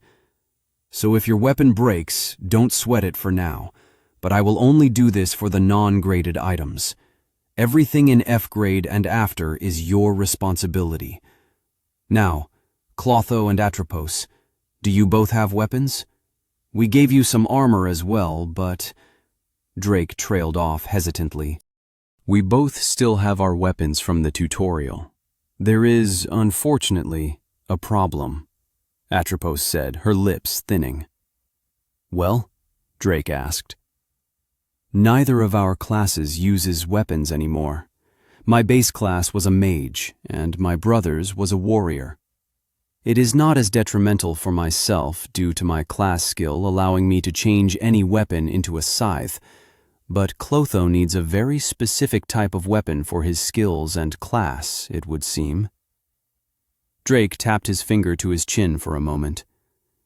It just needs to be twined, right? The stronger the material, the better? He asked.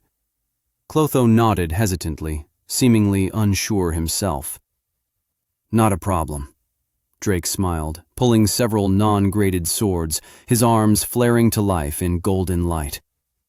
Drake broke off the handles of the swords, easily bending them with his hands and molding them into long, thin poles, almost looking like wire. They felt heavy, and if Drake had to say, they didn't have much give, but he hoped it counted as twined. Give this a shot. He tossed it to Clotho, and the boy caught it in both his hands as he lurched forward a step with a grunt. But after catching it, the twined metal bent, almost like it was a loose string. At first, the string moved like it was being blown in the wind, snaking and whipping around in every direction. Clotho was obviously having a difficult time controlling the material or skill. Drake just assumed he hadn't had time to practice. After a few more seconds, the twined metal snapped with purpose, going ramrod straight, then curled around Clotho's fingers as if turning into marionette strings. Then, with a slight grin, The boy quickly motioned with his fingers, the string wrapping itself around his knuckles and up his arms, resting in place. Drake scoffed and gave a toothy grin. Now that's what I'm talking about. So, weapons set for everyone then? Perfect. Let's get going. Time to walk in some tall grass. We aren't Pokemon, dude, Landon smiled. Be quiet, Wobbuffet, Drake snapped. I'm not even a starter. Couldn't I at least be like Pikachu or Charmander or something? Pokemon? What one am I then? Charlotte asked. Silence, Snubble. No more questions, Drake barked. They quickly left the center and proceeded out of town. The group, primarily Drake, wanted to put the incident with the ghouls behind them as fast as possible. He cast a single glance over his shoulders as they exited the town's gate, his head dipping in the direction of the massive monument of rocks marking the people's graves. Drake would have a lot of questions when they returned. The vial of blood, the massive conversion that happened, and how he was supposed to proceed. Would he have to go down the path of killing every last vampire and undead he saw? Eradicating them from the planet? But what if some of them didn't deserve that? There could be decent people among the undead ranks, he was sure. Not everyone could be born evil. He shook his head as they continued traversing the forest in the direction of his family's location on the map Talia had given him. We're still a day or so out from the place we're headed, and with everyone needing to level up and gain titles, it will probably take 2 days at least, he shouted over his shoulder to the teens and Saul following behind. What are we doing out here then? Charlotte asked, scanning the trees and forest floor for monsters as they moved. We have to find, Drake began, but he suddenly smashed into something and tumbled forward. He skidded to a stop, thumping into something that gave a gruff moo. As he tried to get up, he heard the snap of metal and the rustling of hooves all around him. Ah, what the It's real, Drake said in wonder as he looked out into the landscape in front of him with awe. Patriarch, are you all Saul tried to say, but then her jaw dropped as she took in the same scene. Drake panned his head across the mass of black and white shapes moving in huge groups in front of the stunned group. There's so many. This is perfect, he shouted, then looked down to see he was covered in barbed wire, his hoodie torn to shreds. Come on, man. I'm going to run out of these soon. Wow, that's a lot of cows. The Diablo devs lied to us, Londine laughed. Why do you even wear a hoodie anyway? It's not like you get cold or anything, right? Is it to hide your gear? What even is your armor? I don't think we've ever really seen it. Drake covered his body in mock embarrassment. A maiden's skin is sacred, and I refuse to show it, he said, his joking tone quickly dropping as he saw the group's deadpan expressions. Fine. I don't like showing my armor because I'm basically naked. Drake sighed, his hoodie going up in smoke, revealing the chest plate that only covered his upper torso, with golden, soundless chains hanging from his shoulders and chest. See what I mean? And it isn't like the hoodie impedes me or anything. The moment he did, Clotho placed his hands over his sister's eyes, even though they were already closed, and it seemed to do nothing as her milky skin flushed scarlet anyway.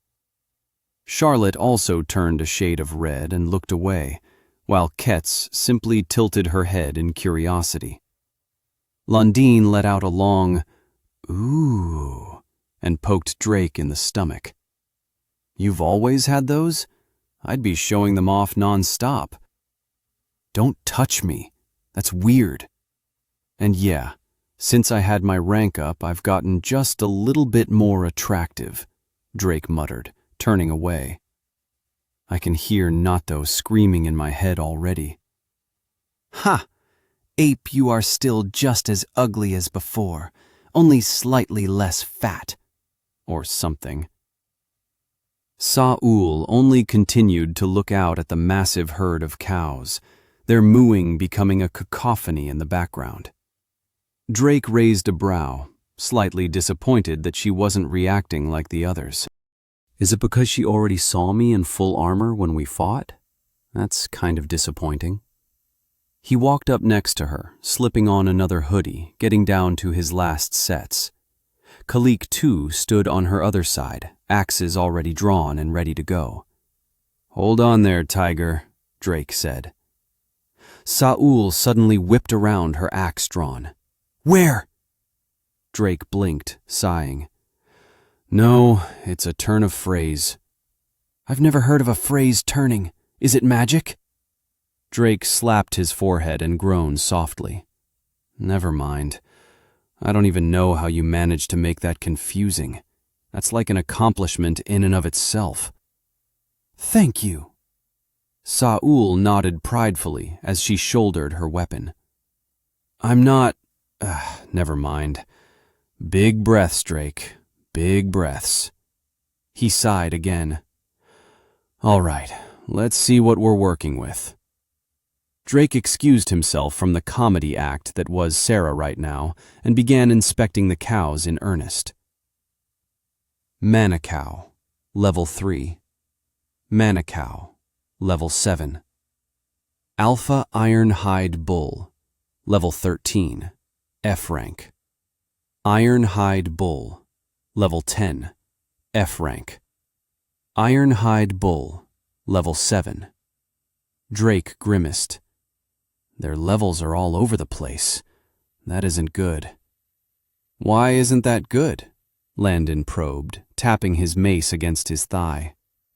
"Well, it means that there's too much of a disparity between the monsters' levels. We need everyone who doesn't have the near-death titles to get to low health. So what happens if you are fighting a level 3 and a level 7 suddenly jumps in? You die, that's what," Drake explained. "Oh, that's what you mean." Drake sighed. "I guess we go with Plan B." "Plan B?" the teens asked in unison.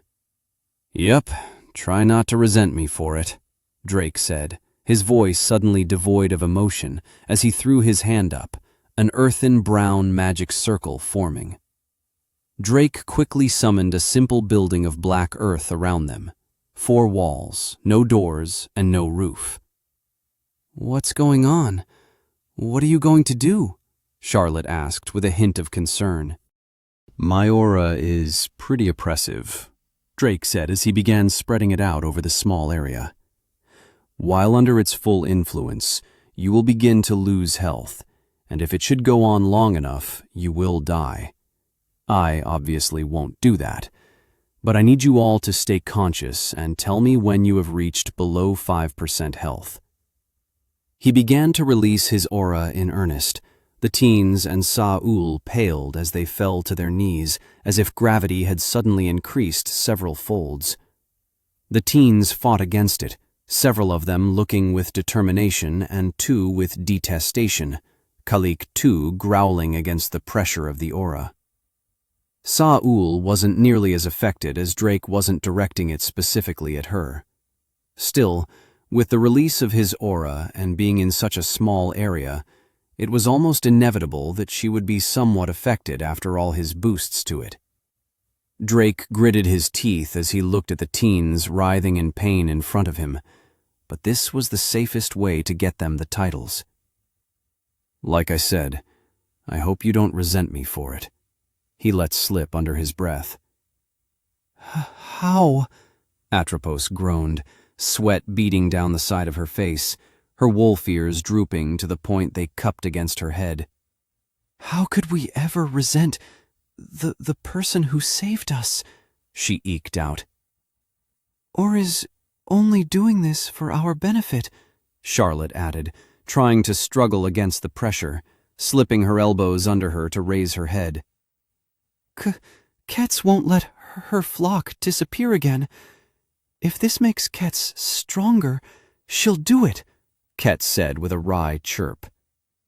"I swear, If I'm the only one who fails this, I'll never hear the end of it, Landon groaned through his teeth. This is nothing, Kalik too growled. Drake gave a wry grin, once again the feeling of pride welling up in his chest. Seeing the teens fight back against his aura, even if it wasn't filled with real killing intent or on full blast, was admirable. And just seeing them grow at this rapid pace was something else. I'm growing little monsters, aren't I? He smirked. I'm not a Pokémon, Landon gasped. But I am almost dead. Drake reined in his aura, the teens all gasping for air, as Landon's hands began to glow with a soft white light as he tapped everyone. Oh, wait, Landon, you don't have to do this, do you? You already have the third title, Drake said, scratching his cheek. I hate you, Landon gasped between crawling from one person to the next, his face deathly pale and sweating. So much right now. Chapter 53. Squish, squish. After a few more rounds of his aura, the group of budding teens had all received their titles. Drake wasn't surprised that some of them had also gained a few titles that pertained to aura resistance as well, due to the method and length they were under his aura. Against tyranny. You have stood up to the oppression that is the tyrant's aura and lived. Plus 5% resistance to aura suppression from beings of the same rank. Plus 1% resistance to aura suppression from beings one rank above. Hey, come on. I see this as an absolute win, Drake said, spreading his hands out with a grin. The line of teens looked at him distastefully. Quetz shook as she sniffed, giving a sad coo. Okay, so much for silver linings. Right, so on to killing cows, yeah? Drake said, trying to smooth over the tense air he had made. Brute, Londine said from behind Charlotte, trying to mimic her voice. How could you do such a thing to us, Lord Drake? He said, moving behind Atropos. I don't sound like that, Charlotte huffed. Neither do I, Atropos said, turning her head. Lundine backed away with a grin, his hands up placatingly. Fine, but they didn't deny it, he whistled innocently. Drake cringed, putting his hand on his chest, hurt. Charlotte and Atropos both hit Lundine in the arm from either side. Hey, that isn't cool, Lundine winced, rubbing his arms.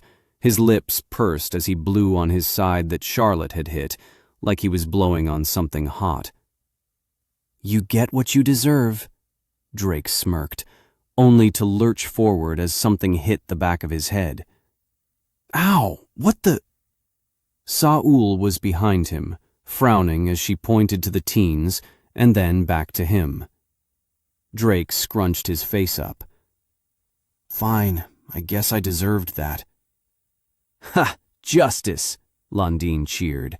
Then the girls leveled him with a glare that forced him to backpedal next to Drake, gripping his arm. Women are scary. Chuckling nervously, Drake nodded.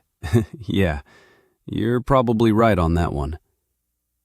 The sound of a deep moo forced Drake to turn around. When he did, he was met with a bull that was stomping its back hoof into the ground, rutting. Looks like the local farm life has had enough of us, Drake shrugged. Enough of you, maybe, Landine countered. Either way, Drake shouted over him. It's time to get the rest of your titles and get this leveling show on the road. I want you all to finish ranking up to F rank when we get to my mom's house.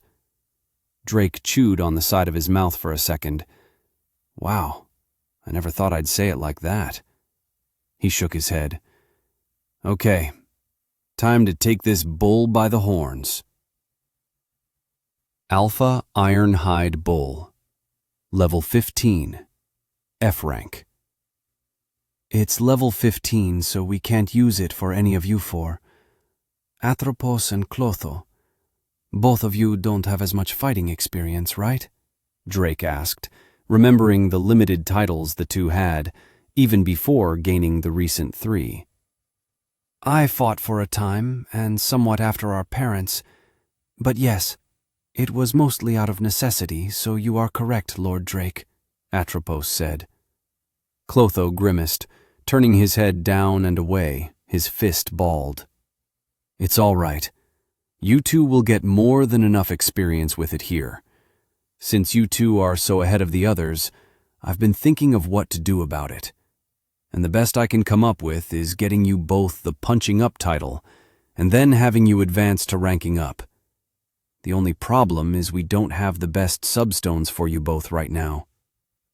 Drake placed his hand to his chin, the bull behind him charging forward, its 2 horns aimed right at his unprotected back.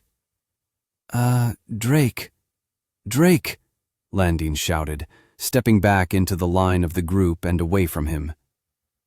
I guess there's nothing to do about it besides that. While Drake was lost in thought, the bull thundered forward, bucking its head as it grunted and snorted. The teen's eyes widened as it seemed about to barrel into Drake's unguarded back, but was stopped as its feet continued to tear at the ground, trying to propel itself forward. Khalik, too, was the first to grunt and walk beside Drake to see what happened. He only scowled deeper at what he saw, prompting the others to come look as well. Amazing, Atropos said. Where's his magic circle? Landine asked. Look at his feet, Charlotte commented, tilting her head to look behind Drake. The bull still tried its best to buck, snorting with vitriol.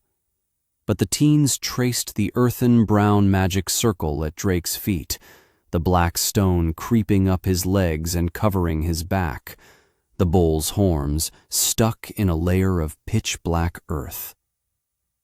How do you gain such control over your magic? Atropos asked, her brows knitting together in concentration, seemingly watching the magic behind her closed eyes. Lots of fighting, practice, and a pretty convenient skill. Drake grinned, then snapped his fingers. Instantly, the obsidian earth spread and covered the bull from its head down to its hooves, locking it in place as it snorted gusts of white smoke from its nostrils. Drake turned to get a better look at the monster, only to hear a squish at his feet. He looked down and pulled his food back, the sound drawing the eyes of the group. Level 2. Ew, Drake cringed. I stepped in baby. Khalik, too, and Ketz dropped down on their haunches.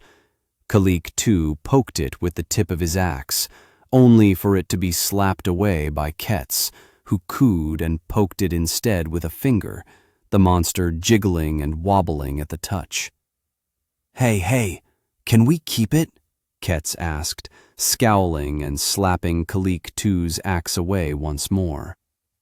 Drake was about to say no, but then remembered that Nato had specifically asked for these monsters. Sure, but I don't think it will listen to anyone. We don't exactly have a tamer class. He shrugged, then panned his view beyond the infuriated bull into the rest of the long, expansive corral that contained thousands of mooing bovine of all kinds. Seems like these monsters have multiplied pretty crazily. Wait, Drake thought, then saw a cow a little further into the field. It's eating the slime? Drake scoffed. Gasps were heard from around him. How can they eat something so cute? Charlotte protested, dropping down to poke the slime with Ketz. I agree. Lord Drake, we must hunt every last one down. Atropos agreed, already kneeling and squishing the slime as well. He held up his hands again, taken aback by the sudden fierceness in the teens' voices. Whoa, hold your horses for a bit. Look, here's what we'll do, Drake began, but spotted Saul tilting her head in confusion, searching the area. He sighed. It's an expression. There aren't any horses around, he said, chuckling lightly. Saul jerked and froze, but said nothing, eyeing the rest of the cows and bulls in the pasture with sudden interest. Anyway, here's what we are going to do. Saul will take the 4 of you and have you go through the cows in turns. Some of you still need the combat titles for fighting against more than one opponent, and it shouldn't be too hard as long as you focus on grouping up the lower-leveled monsters for now. Then he turned to Atropos and Clotho. For you two, however, we have to limit your experience intake for now and work on your practical ability and proficiency of skills. You will be fighting with me, so we can get a grasp on your skills and immediate fighting style.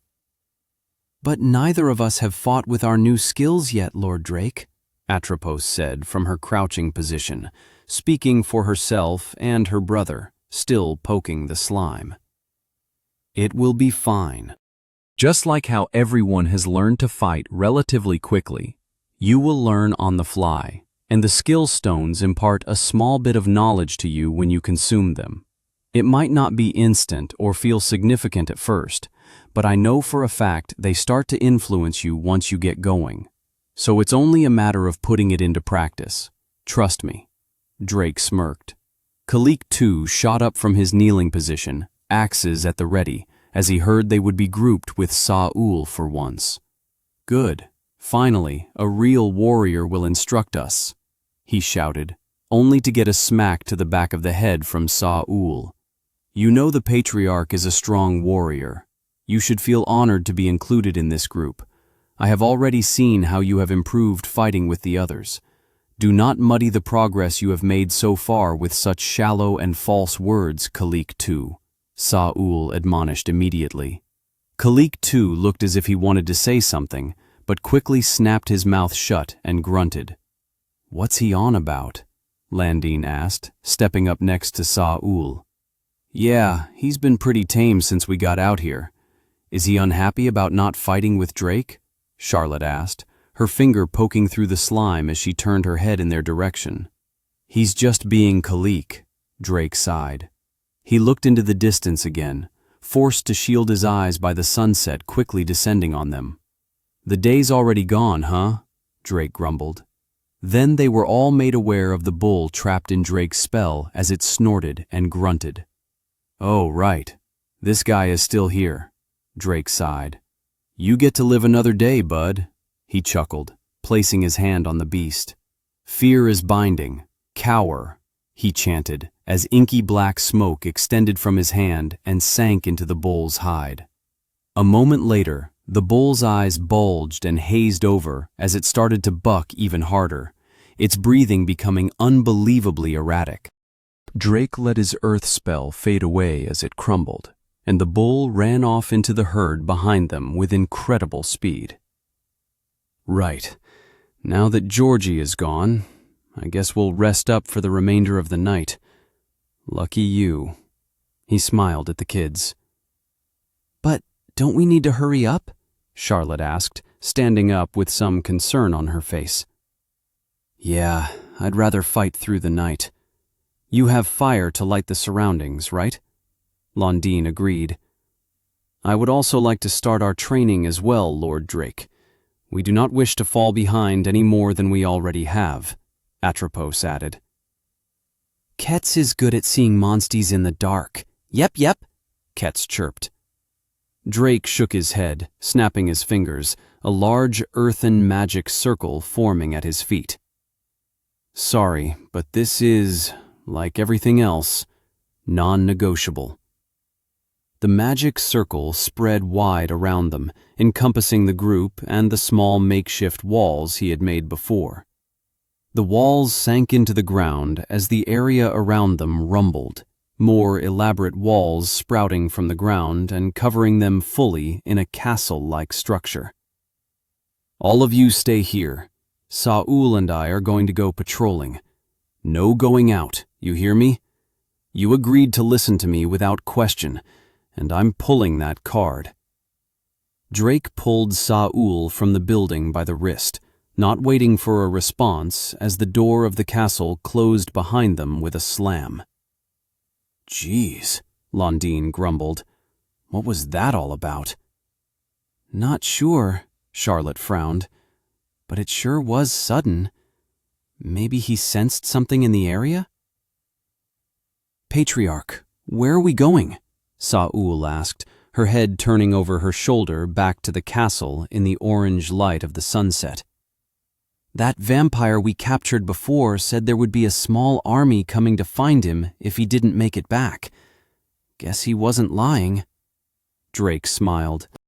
He sensed a large group of what appeared to be human-like forms in his aura sense at the edge of the sphere, and decided to bring Saul. From her earlier actions, he knew she was just as upset about letting the teens fight the vampires only to get dangerously injured as he was. And just like that, Saul's face hardened, and Drake could feel a small pulse of aura come from her as her deep topaz eyes turned a shade of red.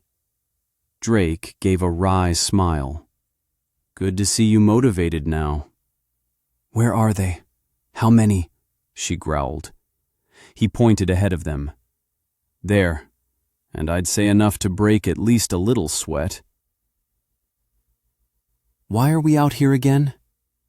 Because, the lead man said, tapping a long blade against his shoulder. Some dumb higher-up is lost, and they have a good number of blood vials. Yeah, but why is that our problem? It's everyone's problem, you moron. We have quotas to hit, remember? Don't want boss man turning you into one of them mindless ghouls, do you? The complaining man shivered. Nope, definitely don't want that. But are we sure they're over here? Do you bitch and moan about everything? They should be. They were stationed at that town we passed through, and there should have been hundreds of ghouls there, but we found nothing. The man shook his head, turning around and pointing at the massive following behind him. All right, you lazy grunts, spread out and find them. The area rumbled at the response. Several hundred vampires, dhampirs, and ghouls shouted back, but they were suddenly stopped by the sound of eerie laughing. The lead vampire turned confused, a man walking out from behind a tree in a hoodie. So he wasn't lying when he said there was a small army. Who the fuck are you? The vampire shot back, pointing his blade at the man, his eyes flashing a dull red. Drake Wallen, level 10. Look here, boys. It's Mr. Drake Wallen himself, the man laughed. Oh, this is so much better. We get to snuff out this dude, grab a bounty, and report back that he's dead. Grab him. At his words, 20-odd vampires shot forward, weapons drawn and skills humming right for Drake. But he didn't move, almost uninterested. Levels 10 to 13. They're just converting everyone they see, aren't they? Drake said, his face masked by the hood as the vampires lunged and shot spells at him. His hoodie tore, ripped, and singed apart, revealing the armor underneath. There was the echoing sounds of spells slamming and exploding against him, weapons clanging and ringing as they tried to cut and stab him. But after a minute, the vampires were gasping as if they had just run a 4K marathon. What is this? One from the group shouted. What is what? The lead vampire yelled back. A plume of debris and smoke had formed from Drake's location. They waited for it to settle, but the circling vampires could tell something was wrong as they were left shaking with dropped jaws. He's undamaged, and any skill that scratches him gets healed right away. What is this? What did you say? He's level 10, the lead vampire shouted. That isn't possible.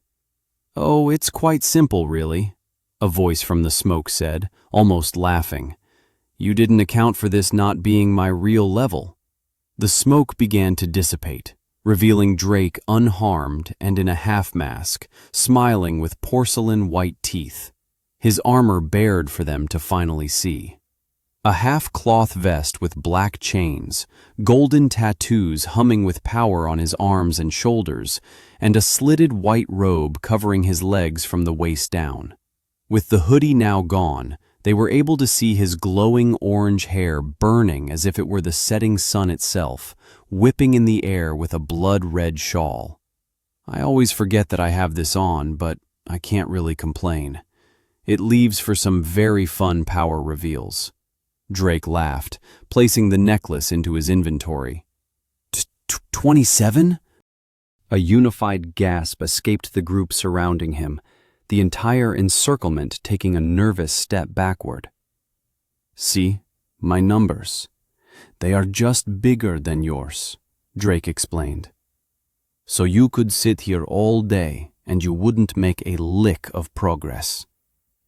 He's only one person, the vampire leader shouted, pointing back at Drake. More of you get in there, now! Kill him! The surrounding vampires hesitated, but quickly resumed their attempted assault on Drake as more ran past them with their weapons drawn. More laughing reached the lead vampire's ears as Drake shouted above the chaos. See, funny enough, I was told that rank and level are absolutes in the multiverse. It just never really applied to me, you know? But seems like Nato was right. Reach a high enough level and you're almost untouchable. What the fuck are you on about? My wounds heal faster than you can make them, Drake laughed. What in God's name? The vampire leader stammered, taking a step back. God? No, my little pale dirtbag. There's no need to wonder where your God is, because she's right there, Drake shouted, shooting out from the cloud of dust and sounds of fighting, only to appear right in front of the vampire lead, his face nicked with a fresh line of red that healed right in an instant. Drake grabbed the vampire's head and turned it around. The scene was something out of an Avengers movie. A blur of green was tearing through the ranks of the hundreds of undead, as if fury incarnated, her eyes a deep red as she swung a huge, blood-covered obsidian black axe back and forth, bisecting bloody swaths. Drake moved his head next to the vampire's ear. And she's fresh out of mercy. Chapter 54. Little Monsters. Drake sat on the chair he had pulled from his inventory, watching Saul mercilessly and unrelentingly destroy the small army of undead that had come to find the Tier 2 Dhampir they had captured. I should really look at her class sometime. She seems to get stronger over time, like Bjorn gets sturdier. Is it some kind of berserking ability? Her aura gets thicker as well, Drake mused, watching her go to work on the mass of vampires and the like, her axe cutting down tens of undead with each swing. But even with her enraged vitality, she had reached her peak by now and was gradually slowing down. There were simply too many undead for her to deal with. Drake got up and placed his seat away, his hair shimmering to a light green as he rolled his shoulders. I think she's done enough. I guess it's time for a warm-up, he said, turning his head to the sky, the last bit of twilight winking out from it as night descended. Shouldn't take long. He shot forward, spreading his aura out, freezing vampires and other undead as he passed, his spirit tattoos coming to full bloom as they lit up the surroundings in golden light. With practiced ease, he used direct and brutal strikes to pierce and crush the undead's weak point, their heads. Drake ran through the few hundred that remained, ripping and tearing through them, putting his golden fist through the vampires' chests and using quick, precise chops to bisect them from taint to head. Within seconds, he reached Saul, a trail of destruction left behind in his wake. "Feeling better?" Drake asked. Saul breathed in long, heavy gasps, her axe arm quivering. "I will not stop until they are all dead." Drake nodded. "I'm not asking you to stop, but at this rate you are going to die of exhaustion. Let me take care of the rest. And go make sure nothing happens to our little eavesdropping kids, okay?" he said, pointing a thumb to a pair of trees that had several heads poking out from behind them. Saul's eyes dimmed, returning from the bright red they were to the deep topaz that she normally had.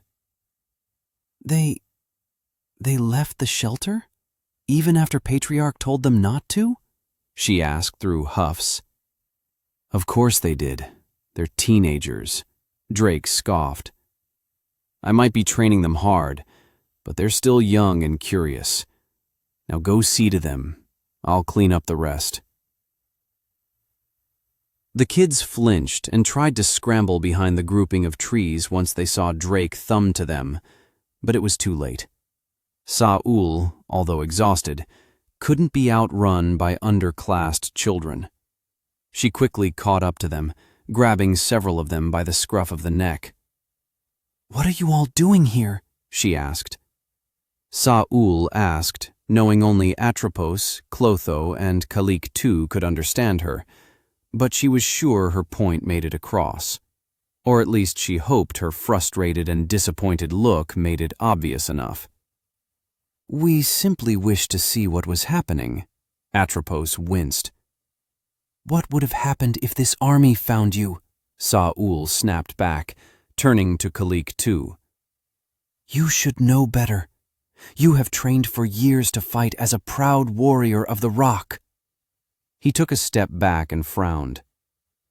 "I only came because they needed to be watched," he snapped.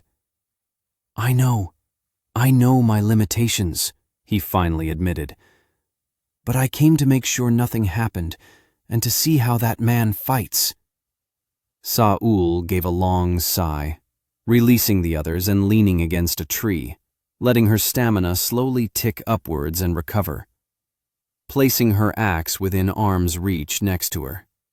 They all took that as a signal that they weren't in trouble and sat down next to her, although Kalik too chose to stand and lean his shoulder against a tree as they all watched Drake's fight. "He fights with such ferocity," Atropos said, almost purring the words. "How could one man be so strong? Lord Drake is simply felling these vampires in one strike." Charlotte said something to Atropos that Saul couldn't understand and pointed. Atropos nodded. "It is curious why he isn't using his magic. Could he not wipe them all out in one spell? We have seen his magic before, Miss Saul Rock." Saul felt a twang of annoyance in her chest, but she couldn't tell why. Was it from being addressed by her full name instead of in some way connecting her to the Patriarch? "I do not know," Saul said. "Perhaps he is simply straining himself not to use it for practice, or he is conserving his magic in case a new opponent arrives. My husband is strong, but there are many enemies yet left, and more may come." Atropos's thin eyebrow twitched as she turned back to the ensuing fight. "I simply wished to see more of Lord Drake's magic. It will do wonders to speed along his personal one-on-one lessons." Before Saul could snap back, her mouth snapped shut and her head turned. A vampire was running straight for them. In the undead woman's hand was a spear made of blood that was hard to make out in the deepening darkness of the night. Saul made to get up, only to stop as the vampire was stopped dead in her tracks, her visage backlit in brilliant gold. "Where the hell do you think you're going?" Drake growled, raising her into the air and slamming her into the ground. A sickening squelching sound reverberated in the area as a small crater opened up from the impact. His hair cascading white, he gave a sigh, looking back over his shoulder. There are still so many. I'll have to step it up a bit. Atropos, Clotho, make sure you keep your eyes on me. Maybe you can get some hints. He grinned, dashing back into the fray. Atropos turned to her brother. Hints? Clotho shrugged from his seat next to her, but tried his best to follow Drake. Atropos pursed her lips, but quickly turned as well, her brows furrowing in concentration. Saul gave a small grin, her snaggletusk poking from her lips, already forgetting how bratty the young wolf girl was just a moment ago, compared to the diligent student she had switched to. She turned to watch the fight as well. Drake tore through the army, kicking up dust and bodies as he rampaged to get to the middle, his aura spreading out once again, but this time flexed in earnest, freezing the entire surroundings as notifications flooded in, alerting him of his successful consumption of buffs and interruption of spells. He threw his arm outward, his hand spreading as a brilliant yellow magic circle sparked to life, a bolt of lightning striking out in vibrant, majestic violet, electrifying any undead it struck. Flexing his will, the bolt recoiled and condensed, forming a long, double-sided scythe. I've never really used one of these, but how could it be? He chuckled, twirling the magic-made weapon in his hand. Resonance! Witch Hunter! Drake's scythe crackled and sharpened as his spell chant furthered the infusion of mana and power. Without another word, Drake rushed forward. Swiping with the scythe, he cut horizontally, the speed of his swing so fast it left an afterimage of a violet line that soon smoldered in the wounds of every undead it touched. He twirled and kept slashing with the weapon, the weight of it just right in his hand, but heavy enough from the condensed mana to have heft. Swinging upwards, the weapon rolled over his shoulder, turning into another horizontal slash, which transitioned into a roll of the weapon into a downward slash. Soon his swinging turned into almost a dance of death as he moved through the ranks quickly, cutting down the numbers by half. Almost losing himself, he forced himself to stop mid-swing, the scythe careening into the remaining crowd of undead. Whoops, almost finished everyone off with just that. Now for something for Clotho. Ah, I got it, Drake said, snapping his fingers, a bubbling magic circle of blue manifesting in both his hands. Balls of water swirled to life from the magic circles, becoming a small torrent of power between them. The blue ball deepened with more mana as flecks of green scattered around inside the swirling vortex. By this time, the undead were done. Drake's aura had forced many of them to the ground, but some of the higher-leveled ones were able to finally break free and began to run in all directions. But Drake, of course, couldn't let that happen. Kekijutsu, Kokushiro! The ball of water burst, splitting into countless thin threads that passed effortlessly through the remaining undead in the area. It was as if time stopped. The entirety of the undead were motionless for a long, drawn-out breath as Drake's threads turned inward, reforming into a ball in front of him, now dyed in a deep ruby red. He clenched his fist, the spell releasing, and casually walked back to the group. The bodies of every undead in the area splattered the ground in dismembered chunks. A few moments later, Drake eyed the open-mouthed teens with a raised brow. What? You didn't have to do them like that, Londine said, grimacing at the scene behind them. Londine, Drake began evenly. "I know you aren't so naive to believe that after everything you've seen and what you went through a few hours ago, you still don't understand that something is going on." Londine scratched the back of his head. "My bad, I get what's going on, but—" He touched the scar against his left eye. "No, never mind.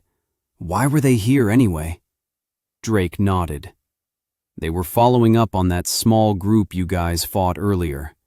Apparently that Dhampir was someone important, or at least important enough to send—" He paused a minute, trying to count the notifications.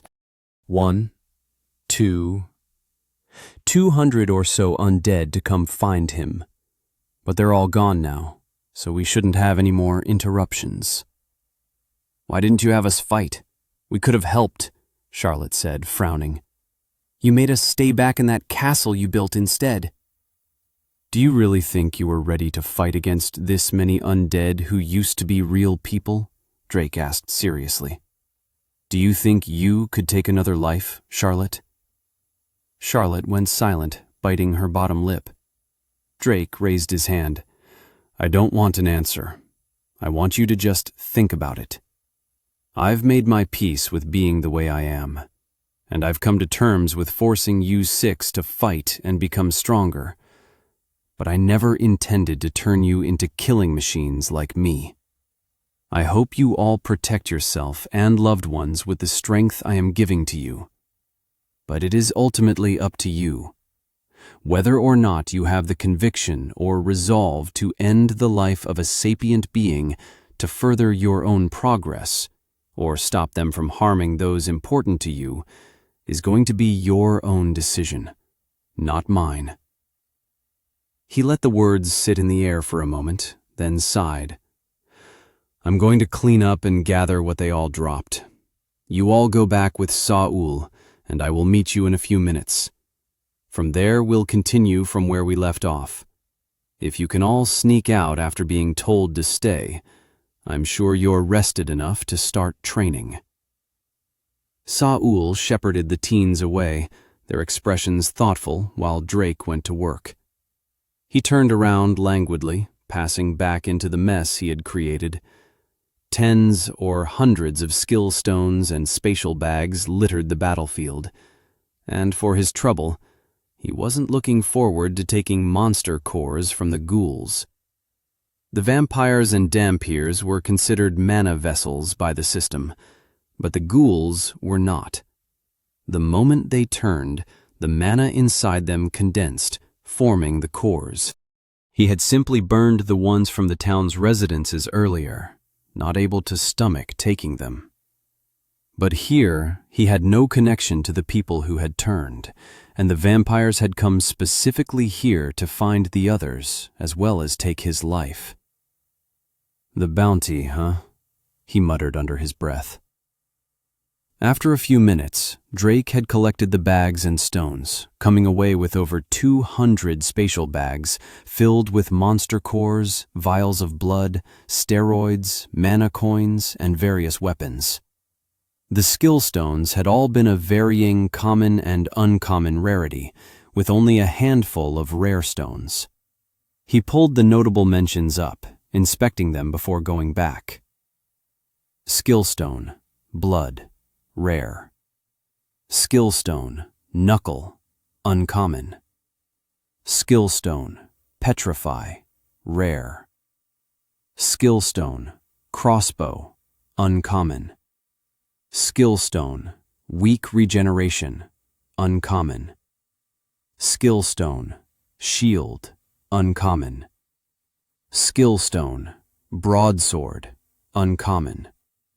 Skill stone, twin blade, uncommon. Skill stone, staff, uncommon. Skill stone, wand, uncommon. Drake noticed that the blood skill stone was the same one he had gotten from the Goblin King in the tutorial, forcing a thin smile from him.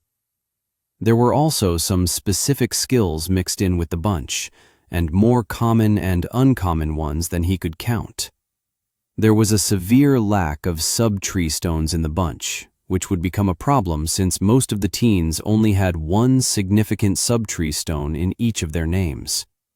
He could always have them take the same ones that he himself had, but Drake really would have liked it if they used the higher rarity ones for a more specific direction and pool of skills.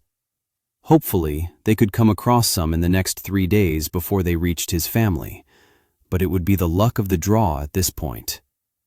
Drake did, however, find a single epic skill stone in the bunch and had to whistle at the unexpected find. It seems one of those vamps had a crazy skill. Too bad I couldn't even notice since they all died so quickly. Skill stone, duality. He threw the crystalline stone into the air, it flashing from a pale white to a midnight black, making Drake stumble as he almost lost sight of it in the toss.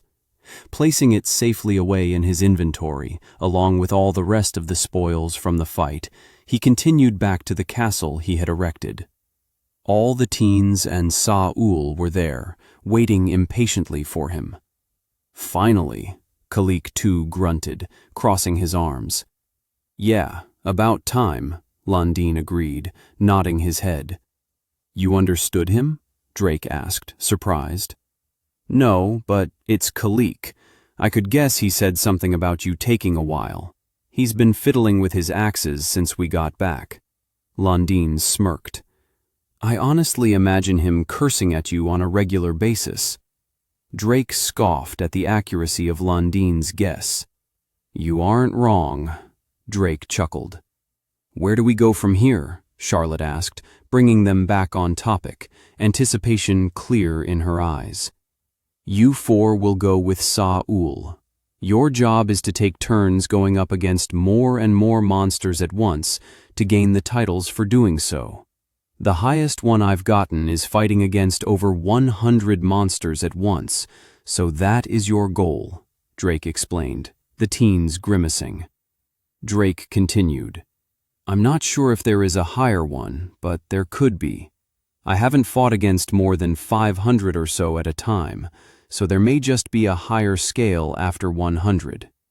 Either way, the ultimate goal is hitting level 10, while also fighting as hard as you can in rotation to gain titles.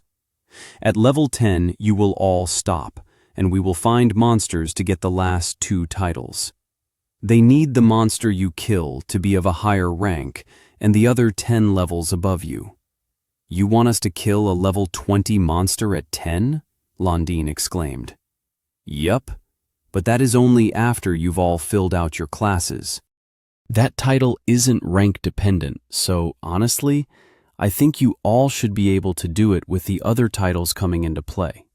The former title is more important and will only help you to get the other, so don't sweat it. Drake turned to Atropos and Clotho. You two. Atropos firmed her gaze at Drake. Clotho was unfazed by Drake's address and continued to play with his metal wire. Drake smiled. I hope you've both found some inspiration from watching me. You're going to be training with me, and I'm a strict teacher. Chapter 55. Little Monsters, Part 2. Sarah, just watch them, but don't help. We'll corral groups of 5 into the earth pen for now until everyone is used to fighting outnumbered. Just throw out any monsters we don't want, and we'll save them for later. Got it? Drake said, summoning a wall of earth to section off some of the pasture. I understand. I am not a child. Saul frowned. I know. I'm just saying we need to start them all slow for now. You do know we've fought against more than 5 at a time before, right? Londine spat. You are a healer. The fact that you have been up against that many at once is a problem. Well, actually, that kind of makes sense. You have sustain, and you have an attack spell. Did I mess up not picking cleric for my second class? Drake mumbled, then shook his head. Never mind. It's all just experience, and it will ramp up quickly. I trust that Sarah can tell if 5 will be too easy for you, and she will increase the amount you fight against how she sees fit." He moved to give Saul a squeeze on her arm and a smile, but it seemed to have the opposite effect that he intended, as she turned around and huffed. However, despite herself, her ears began to turn scarlet-tipped, poking through her braids. Drake pursed his lips, then turned to the remaining two teens. "Okay then. Atropos, Clotho, let's get started then, shall we?" While Saul moved the others to the opposite end of the wall Drake had made, Drake and the remaining two began going over some things. "Where will we be starting, Lord Drake?" Atropos asked, fiddling with her hands. "Don't be so nervous, we're just getting started," Drake chuckled. "First, let's see how your skills work. You can both take turns hitting me with them so we can get a sense of them." Clotho grinned and stepped forward. "Good. An enthusiastic one today, huh?" Clotho didn't speak, but began manipulating the strings of metal around his forearms as they twisted and slithered to life. It was slow, but the wires moved with purpose and shot forward for Drake in a concerted effort. Drake didn't move to dodge, but instead held up a hand, catching the bundle of metal threads. "That's a good start, and your control has already improved a lot, but I've seen this before. What about your second skill?" he asked. Clotho froze, the threads of metal going limp in Drake's hand as Clotho's ears dropped, and he lightly gripped his own throat. Drake raised a brow. "What's the matter? Have you still not used your voice since it's been healed? Or is it something else?" Atropos stepped forward this time. "I believe it is just, if I may, I would also like to have more privacy with our skills. It is not as if we do not trust the others, Lord Drake. They are your confidants. It is just after having his voice taken and my vision, they have become something we do not wish to share with others lightly," she explained. "Ah, I get it. Don't worry, just take it one step at a time.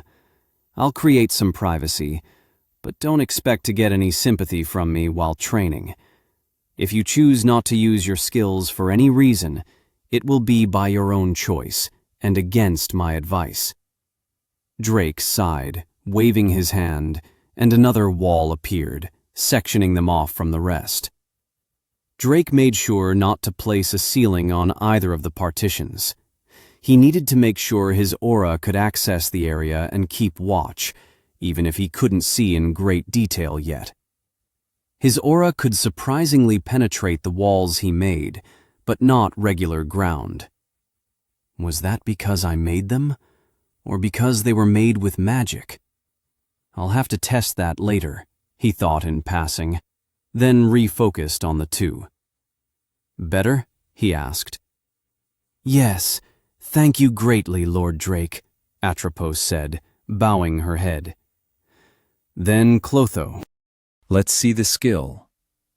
Clotho still hesitated, his mouth opening and closing in an attempt to speak, but only a crackled groan escaped his lips, fueling his frustrated look. Atropos gently grabbed his hand in hers. "It's all right, brother. You may not approve of Lord Drake yet, but he is the man who saved us, and I have trusted my life to him. There is nothing to fear here, and he will help us grow stronger so that we may make our parents proud, hunting great prey with the name of the wolf god." Clotho furrowed his brows, gripping his sister's hand, but nodded.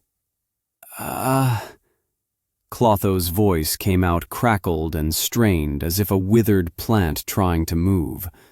But soon his voice cleared, and a smooth baritone that made Drake's ears twitch in delight surprised him as he chanted his skill. "Losing yourself in the strings of fate leads to a mortal end." Instantly, the metal threads brimmed to life and hummed with a purple hue. As if finding a mind of their own, they shot forward with speed even Drake would consider fast. Cat's cradle. Drake remained still as the wires wrapped around his body. Some of them gripped his neck, upper arms, waist, and ankles, with a final wire trying to pierce his chest where his heart was, only to be stopped dead in its tracks by his chest armor, small sparks flying against the metal. He didn't have his defenses up, and he could feel a small, warm bead of liquid roll down his neck, forcing a smile from him. Drake whistled. That's some skill. Even with the level difference, you still drew blood. I can only imagine what would happen if you had the stacks up. And you still have so many free points available, he muttered. The wires strained for a few more seconds, then fell lax as Clotho dropped to his knees, his face white and face dripping in sweat. Drake quickly pulled the wires from his body, careful not to tear them. If I remember right, your skill scales off dexterity. But looking at how exhausted you are after using that skill just once, it doesn't have a refund. We may need to either funnel stats into your wisdom and stamina or find equipment to compensate, Drake hummed. For now, you have around 100 points left, right? Let's have you put 70 into dexterity and 15 into wisdom and stamina. Save the rest for now, and once we get you filled out with skills when we know more. He nodded. Now, Atropos. Ready? You have a lot to live up to after your brother's display. Drake smiled. Atropos nodded, pulling a staff from her inventory. It looked just like the same novice wooden staves that Drake had used in the tutorial. She held the staff in front of her with both hands, her eyes still closed. The shadows come for all, scythe of shadows. Atropos's brows knitted together, a pitch-black magic circle forming at her feet. Soon, a midnight black fire twisted and snaked up her legs and body, finally covering her entire staff in a black flame with purplish edges flickering back and forth. Drake once again whistled as he watched the flames condense and congeal into a pitch-black weapon with a serrated burning flame of deep purple. Isn't that more of a sickle than a scythe? Drake chuckled, looking at the weapon. Atropos's cheeks flushed. I am not sure. This is the first time I've used this spell. Perhaps it will get larger or smaller, depending on the weapon it is cast on? She ventured hesitantly. It's possible. Damn, you have black flames. I'm so jealous, Drake grumbled. All right, hit me with it. Atropos looked at Drake pensively, her hands shaking. Don't worry about me. We have to know what the spell does, and practical use is the fastest way. She nodded just as hesitantly as before, but eventually steeled herself and swung with the sickle like she was swinging a bat. The weapon struck Drake in the side, and he immediately backed away, grimacing. What the? He winced, touching the wound. Are you hurt? I'm so sorry, Atropos shouted as her spell canceled. Drake held up a hand. No, you're fine. That just surprised me. He gingerly touched his side. There was no wound, but it felt as if he had set himself on fire again. Drake glanced at his status. His health had dropped by 1%, but the pain he felt made it seem as if he had just lost an arm. Is it the magic school? He thought, confused. Use the next skill, Drake said abruptly. Atropos shook her head. It will be fine. I'm fine. See? No wound. It just surprised me, like I said, Drake reassured, ruffling her hair. Now let's continue. Atropos pursed her lips but nodded. The night is all-consuming, Shadow Flame. Sticking her hands out, palms exposed, another dark magic circle formed and sparked to life a black flame that crackled there like an evil wisp. Atropos's brows rose as she saw it manifest, mesmerized. "Now throw it here," Drake instructed, pointing at his chest. She broke from her staring at the fire and nodded back. Rearing her arm backwards, she threw it forward like throwing a rock, but put too much force into it as she stumbled forward, nearly tripping and falling over. The fire somehow still found its mark as it flew forward, zipping through the air straight for Drake. He followed the fire with his eyes, feeling hesitant to let it hit him after the last spell, but steeled himself for the impact. The fire blew against him, cascading across his chest and sputtering out, but not before the damage was done. Drake felt as if a truck had slammed into his chest, knocking out a lungful of air as his face twisted in pain. He tried his best not to show it and focus on the feeling of the magic. Looking at his status, he once again saw that his health had dropped from 100% to 99%, but this time his mana dipped as well.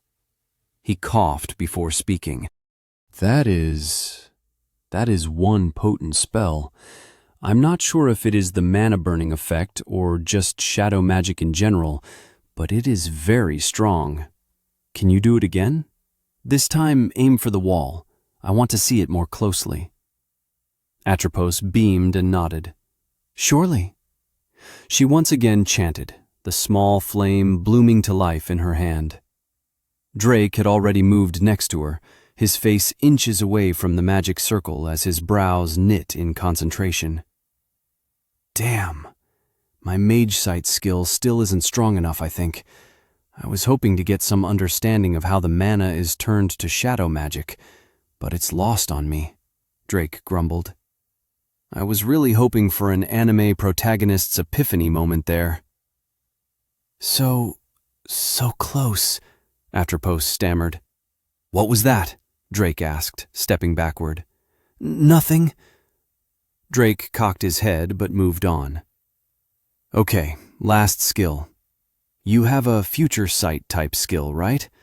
We don't really need to test the other one for now, since it won't have any impact on our current situation. But remember, and this goes for you too, Clotho, when you get your skills, make sure to train and practice with them regularly.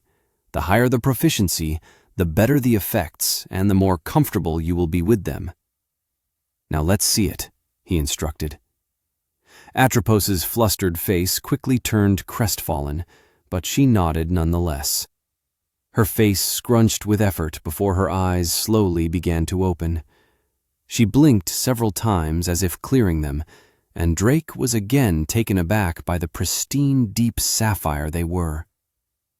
"Damned glamour twins," Drake cursed under his breath. Atropos continued on to her spell, ignorant of Drake's cursing. "Your fate has already been decided. I have foreseen it."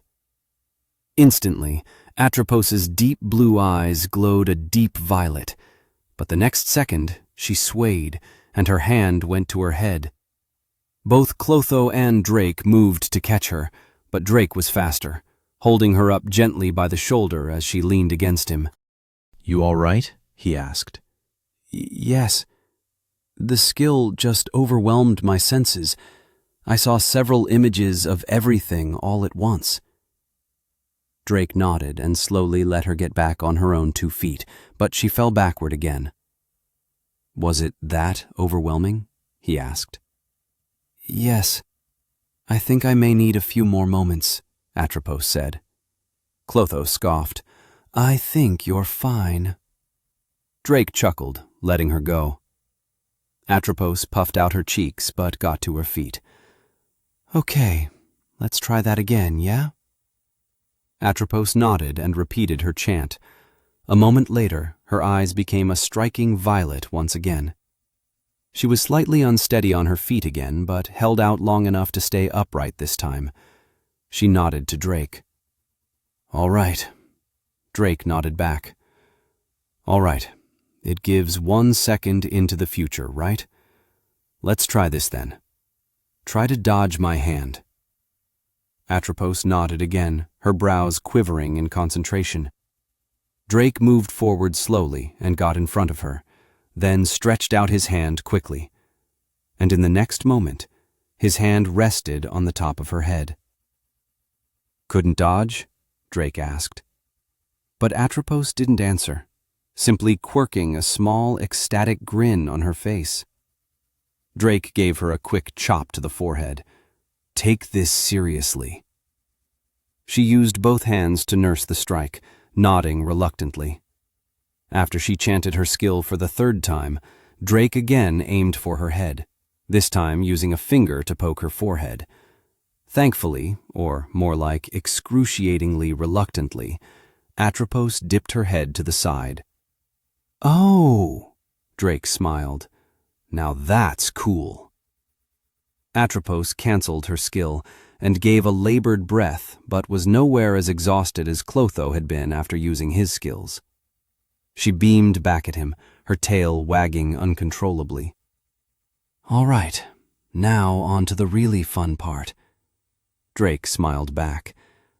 Atropos nodded enthusiastically at him, still on her high. Clotho only moved next to his sister and looked suspiciously at Drake. Time for me to beat some experience into you both. Drake laughed, his hair flaring to a bright red as he cracked his knuckles. Atropos's entire body went stiff. Clotho frowned deeply and shook his head at his sister. Chapter 56. Little Monsters, Part 3. What did I just tell you? Don't just swing with your arms.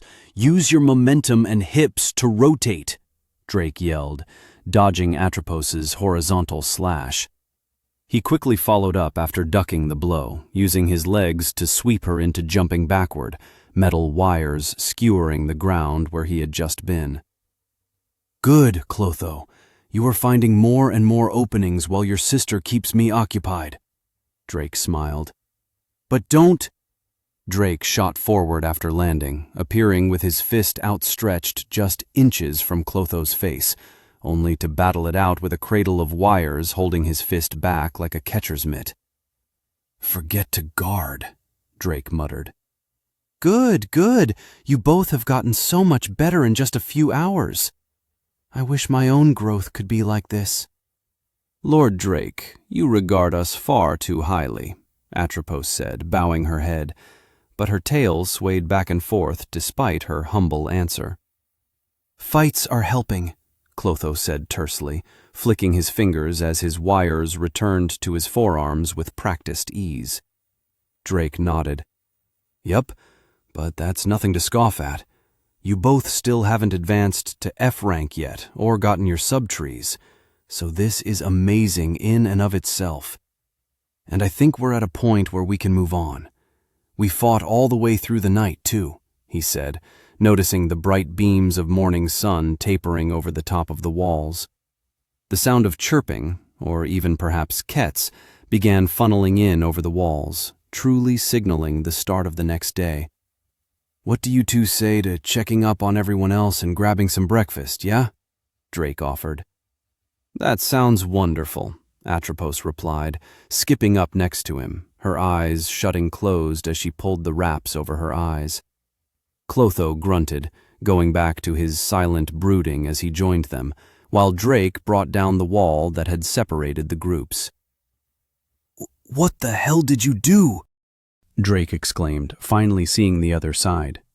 In front of him were the teens, thankfully all in one piece. Monsters were strewn about as they were prepped and processed for food and the like. But that wasn't what surprised Drake the most. What had caught him off guard was the state of the teens. Sarah? The teens were all scars and bruises. Khalik, too, sported 2 black eyes and a swollen lip, and his clothes were in tatters as he cut meat into sections on a nearby table. Charlotte was no better off or worse. Her hair was a bird's nest, she had a fully swollen eye, and her armor held several puncture wounds on the side as she put up hides of the cows on tree branches. Landon sat nearby from the rest, using only one arm to sort through horns and bones, his left leg braced together and wrapped, his right arm in a sling. Ketz was also on the side, pulling bodies of cows from a small pile, her face just as ghostly pale as her feathers. "What did she do?" Drake gasped again. "Patriarch!" Saul beamed her face, conveying she did nothing wrong whatsoever. "I have allowed them to train just as you instructed me." "They look like they're dying. And why are they so injured? Didn't you let them heal?" Drake said incredulously. The teens finally noticed that Drake had come out from the other partition and turned to greet him. Ketz began crying and bawling her eyes out as she leaped into his arms. Landon only smiled despondently in his direction. Charlotte scratched the back of her neck. "We did almost die. Several times. She's more of a demon trainer than you are." Khalik, too, scoffed. "Weaklings." Drake gave a light frown in Saul's direction. "I did as the Patriarch asked. I increased the number of monsters they fought regularly, making sure it was within their abilities. They are all bright and aspiring warriors," she said, her words endearing but also eager. "Why haven't they healed?" Drake asked. "Healing normally will be better for them. They will become pampered if they are given healing potions and spells regularly," she responded matter-of-factly. Drake opened his mouth to argue but closed it, unable to refute her logic. Instead, he looked down at the sniffling Ketz clinging to him like she used to. She had new scars on her exposed skin, but they had healed up, leaving only faded white lines. He patted her head. "You guys did good." Ketz sniffled. "She's Xiao Mian," she cooed woefully. Drake couldn't help but laugh and lightly patted her head. "Okay, let's cook some food. I think you all deserve it," he smiled. Drake chopped the meat into squares quietly, humming as he did so, with the three girls watching his actions with deep concentration. "You know, I'm not actually a good cook, right?" Drake chuckled, waving their faces back. Yeah, but your food is always so tasty," Ketz said with one finger to her mouth. "I'm having flashbacks to Sherry right now." Drake shivered. "That's just because the meat is better quality. The mana from the monsters makes it tastier, I'm sure." "No way," Charlotte exclaimed. "I've had food from restaurants that aren't as good as the food you cook." "I agree, your food is quite something, Lord Drake." Atropos nodded as he was busy writing something down. "Just because you compliment my cooking doesn't mean Saul won't ride you just as hard after we eat." He chuckled, then paused. "Wait, that didn't come out right." "Pause!" Landine shouted from his seat at the fire. Drake gave him a firm side-eye but smiled. "Okay, skewers are ready. Thankfully, I had some cumin and red pepper powder handy. Now, just a squirt of honey, wrap it in the little foil I have, and we toss this bad boy into the fire." Saul looked at the ball of skewers drop into the fire with a slight bead of drool coming from her mouth. How can such food be bad and be a boy? Drake raised his head, looking at the sky. "Give me strength." "Who is the patriarch praying to? Do you also worship a god?" "I don't, no. But a lot of humans have different gods that they give prayer to, yeah," Drake explained, walking back to the table only to have his brother's face flash across his mind. Damned Atticus. Why did you have to cause so much trouble? What would Dad or even Mom say if they knew what you were doing? I'm not looking forward to that talk with Mom, and there's no way she didn't see his crystal notification, he thought, sighing deeply.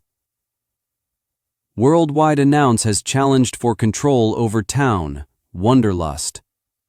Atticus Wallen has challenged for control over town, Rockbeard. Atticus Wallen has challenged for control over town, Four-Leaf. Atticus Wallen has challenged for control over town, New Greymane. Valor Alvea has challenged for control over town, Tarctic Green. Valor Alvea has challenged for control over town, Sadre. Drake's grip suddenly tightened, instantly breaking the knife in his hand. What? He muttered. Drake's mind blocked out the questions coming from the group as he looked at the notifications on his screen, flabbergasted. What is this? War? And someone else is fighting for towns right as Atticus is doing it? This can't be a coincidence. Valor Alvea? That name isn't familiar. Are they Elven? But Atticus is a xenophobe now, from what the doc told me. This is too confusing. What is going on? Drake rambled in his head, trying to parse the information, only to be hit with another notification. Atticus Wallen has taken the first spot on the nobility ladder and has been promoted to Viscount. What? Drake shuffled his windows, bringing up the nobility ladder. Nobility Board Number 1, Atticus Wallen, 2,197 points. Rank Viscount.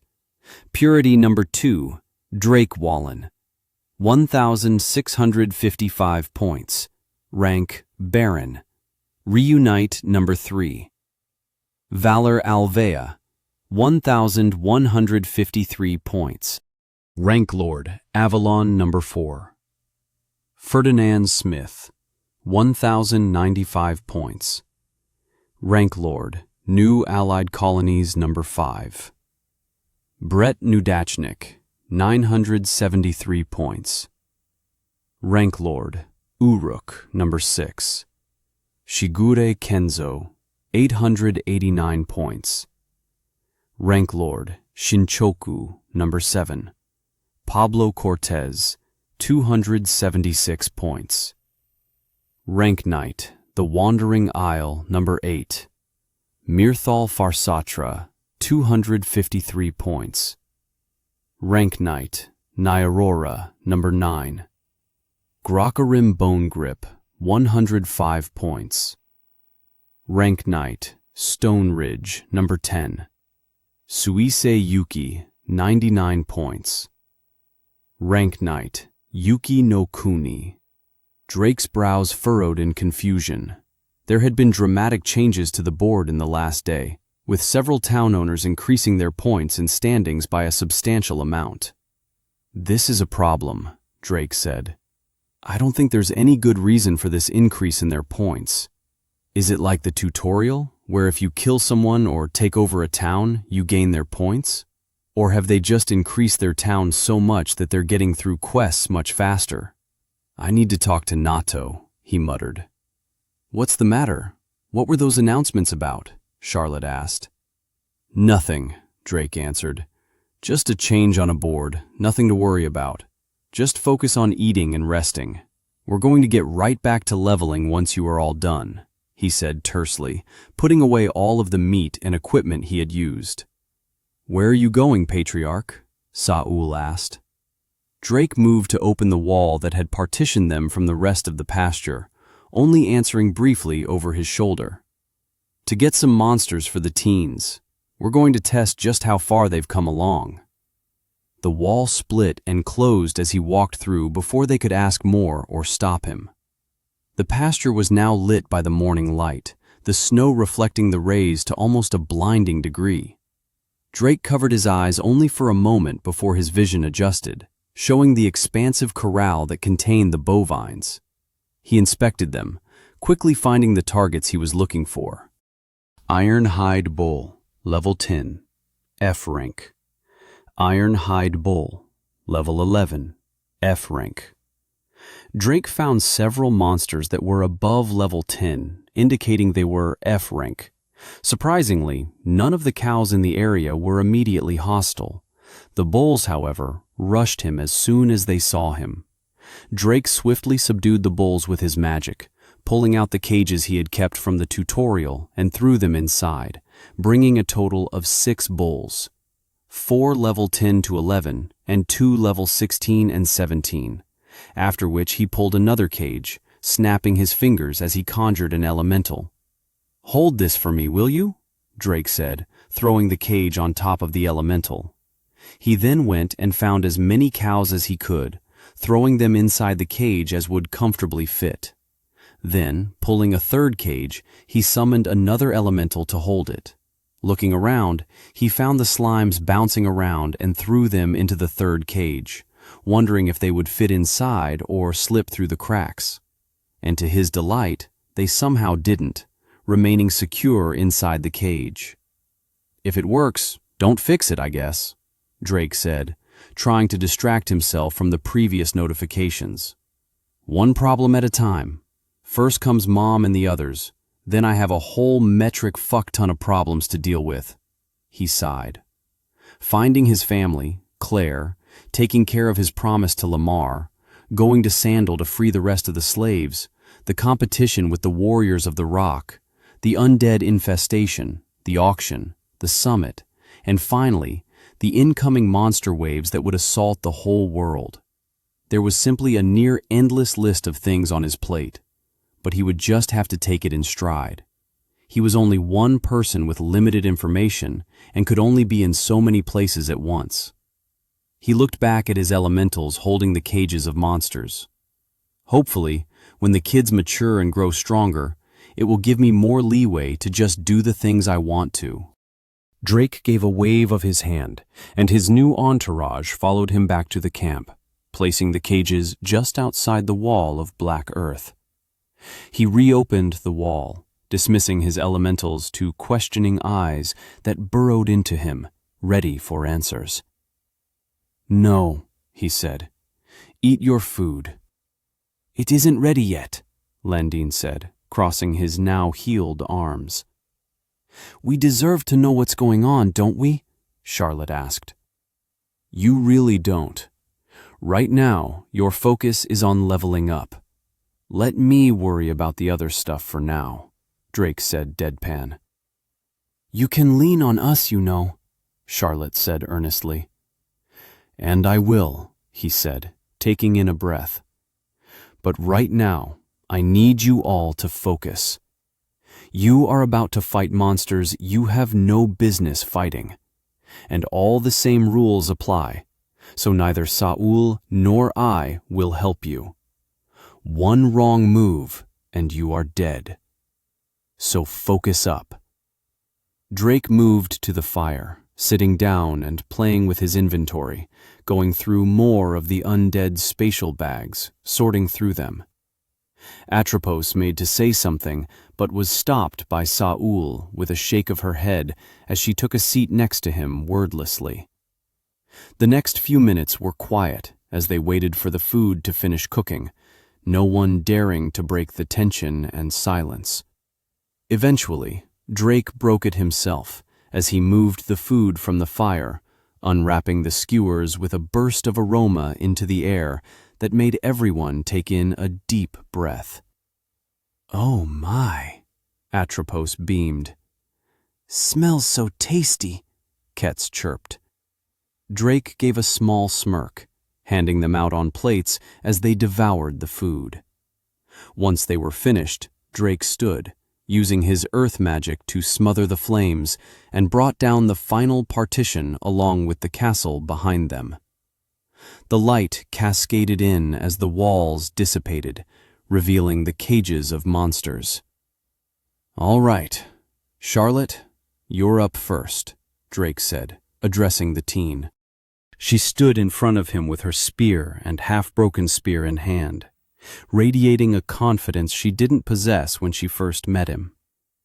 Her body was riddled with small scars, a testament to her hard work over the last 2 days. Charlotte McLaren, level 9. Gripping her spears, she nodded to him. "Let's do this." Chapter 57. Graduation. "Ready?" Drake asked, standing next to the cage. "Yes," Charlotte said firmly, lowering her stance. "Then, good luck, Charlotte." Drake opened the gate. He had prepared a level 11 iron-hide bull, storming out into the partition of earth. The other teens watched from a cutout in the wall on the opposite side. "Get 'em, Charlotte!" Landon cried. "Don't back down! You are the hunter here!" Atropos cheered. Charlotte glared down at the monster as it galloped forward, skidding to a stop as it exited the cage. The rest of the monsters inside stopped by Drake as he closed the door behind it.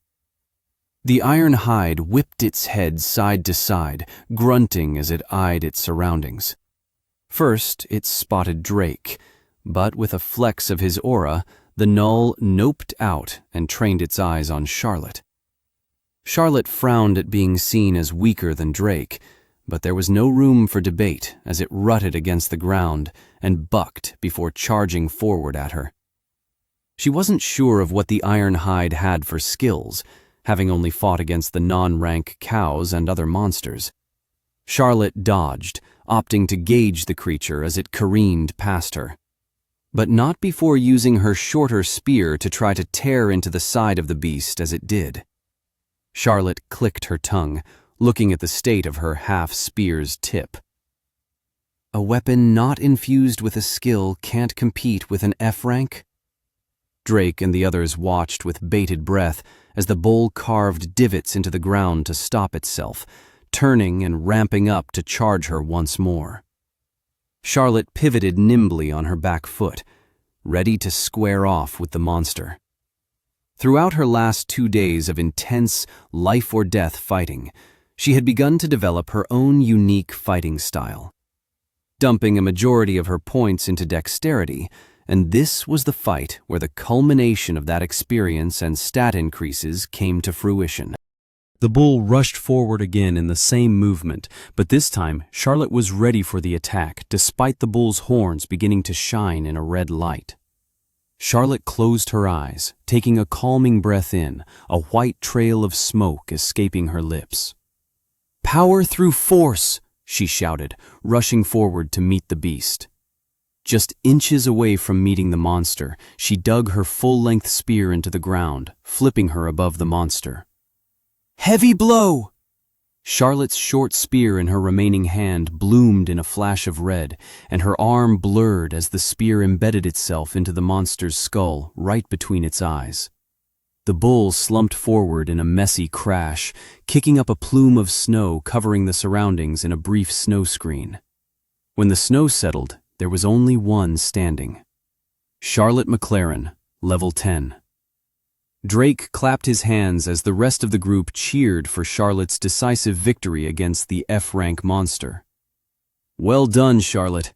Aiming for a vital point to abuse your higher maneuverability and dexterity was good stuff." Drake smiled. "And you leveled off it, too. A perfect finish." Charlotte was breathing heavily as she smiled and nodded, her face flushing even redder than it already was. "Thanks." Drake gave her a ruffle of her hair. "I'm proud of you. Your hard work is paying off. I can't wait to see how strong you get after your class change. Now go get your first F-rank monster core. Londine, you're up next." Londine stepped up from behind the window with a smile, twirling his mace. "Ready as I'll ever be," he shrugged. "Good job, Charlotte. Way to pull off a page-turner." Charlotte smiled back, hitting him lightly in the arm. "You got this, Londine. You might be a cleric, but you're always in front." Actually, that's why we get in so much trouble now that I think about it. Drake ushered her out of the area, then came back and put the bull's corpse into his inventory, clearing the area for Landon. He took one last look over the boy. Landon hadn't changed much from when he first met him. He had always kept his heart on his sleeve, but joked in the same manner Drake did. But Landon didn't know that Drake had watched his fight against the boars. Drake knew something was lurking in Landon's heart, something that he only needed to flip a switch to let out and grow. "All set?" Drake asked, walking to the cage.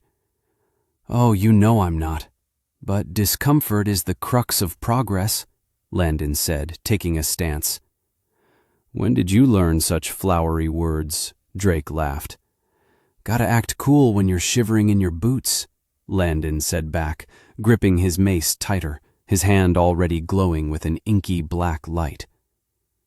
"Don't hold back, Landon," Drake said seriously, opening the cage. "What do you—" Ironhide Bull, Level 16, F rank. This time, the monster slammed against the gate, causing the door to snap open and rap against the side of the cage. Landon flinched and jerked at the sound, but forced a wary smile on his face. "Isn't there a bit of difference in treatment here?" he said. "That monster seems a lot stronger than Charlotte's." Landon was cut off as the bull's red horn clipped his arm, sending him tumbling to the left. He grimaced against the pain, but smirked back at the bull, grunting and snorting as it shook its head. The bull rutted not a moment later, snorting in anger at him, a blister festering on its right shoulder from a small, inky black smoke. Landon didn't wait for the bull to charge back at him, rushing toward it himself, his hand glowing white as he touched it to his wounded arm. "May your flesh be cured! Mend!" Landon shouted, his flesh knitting together as he ran. The bull grunted and stampeded forward, white smoke billowing from its nostrils with every breath and hoofbeat. Landon didn't back down. His nervous demeanor from before was replaced by a solely focused goal to defeat the opponent in front of him. To take care of the problem placed before him. To kill this monster and grow stronger.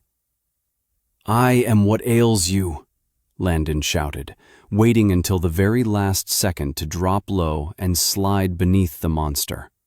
One hand using his mace to knock out one of the bull's legs, the other sliding down its chest with his spell, leaving a long line of festering sores. "Wrath!" The bull tripped from the pain, an agonizing groan escaping its snout as it fell on its side. Landon didn't let the opportunity slip from him, flipping to his feet at the end of his drift on the snow-covered ground and running forward, both his hands on his mace's handle. The bull struggled to get up, faltering on its affected leg from his wrath spell as it watched Landon close in on it. But Landon had no room for mercy or hesitation. It was kill or be killed, just like it was with the boars. He shot up in a leap, his hands gripping his mace tight as he brought the hammer down. After several squelching blows, Landon heaved, dropping to his back, placing a white-lit hand to his chest, his breathing steadying. "Son of a bitch! I swear," Landon gasped. The cheering from the peanut gallery forced a smile from him as he raised a victorious fist into the air.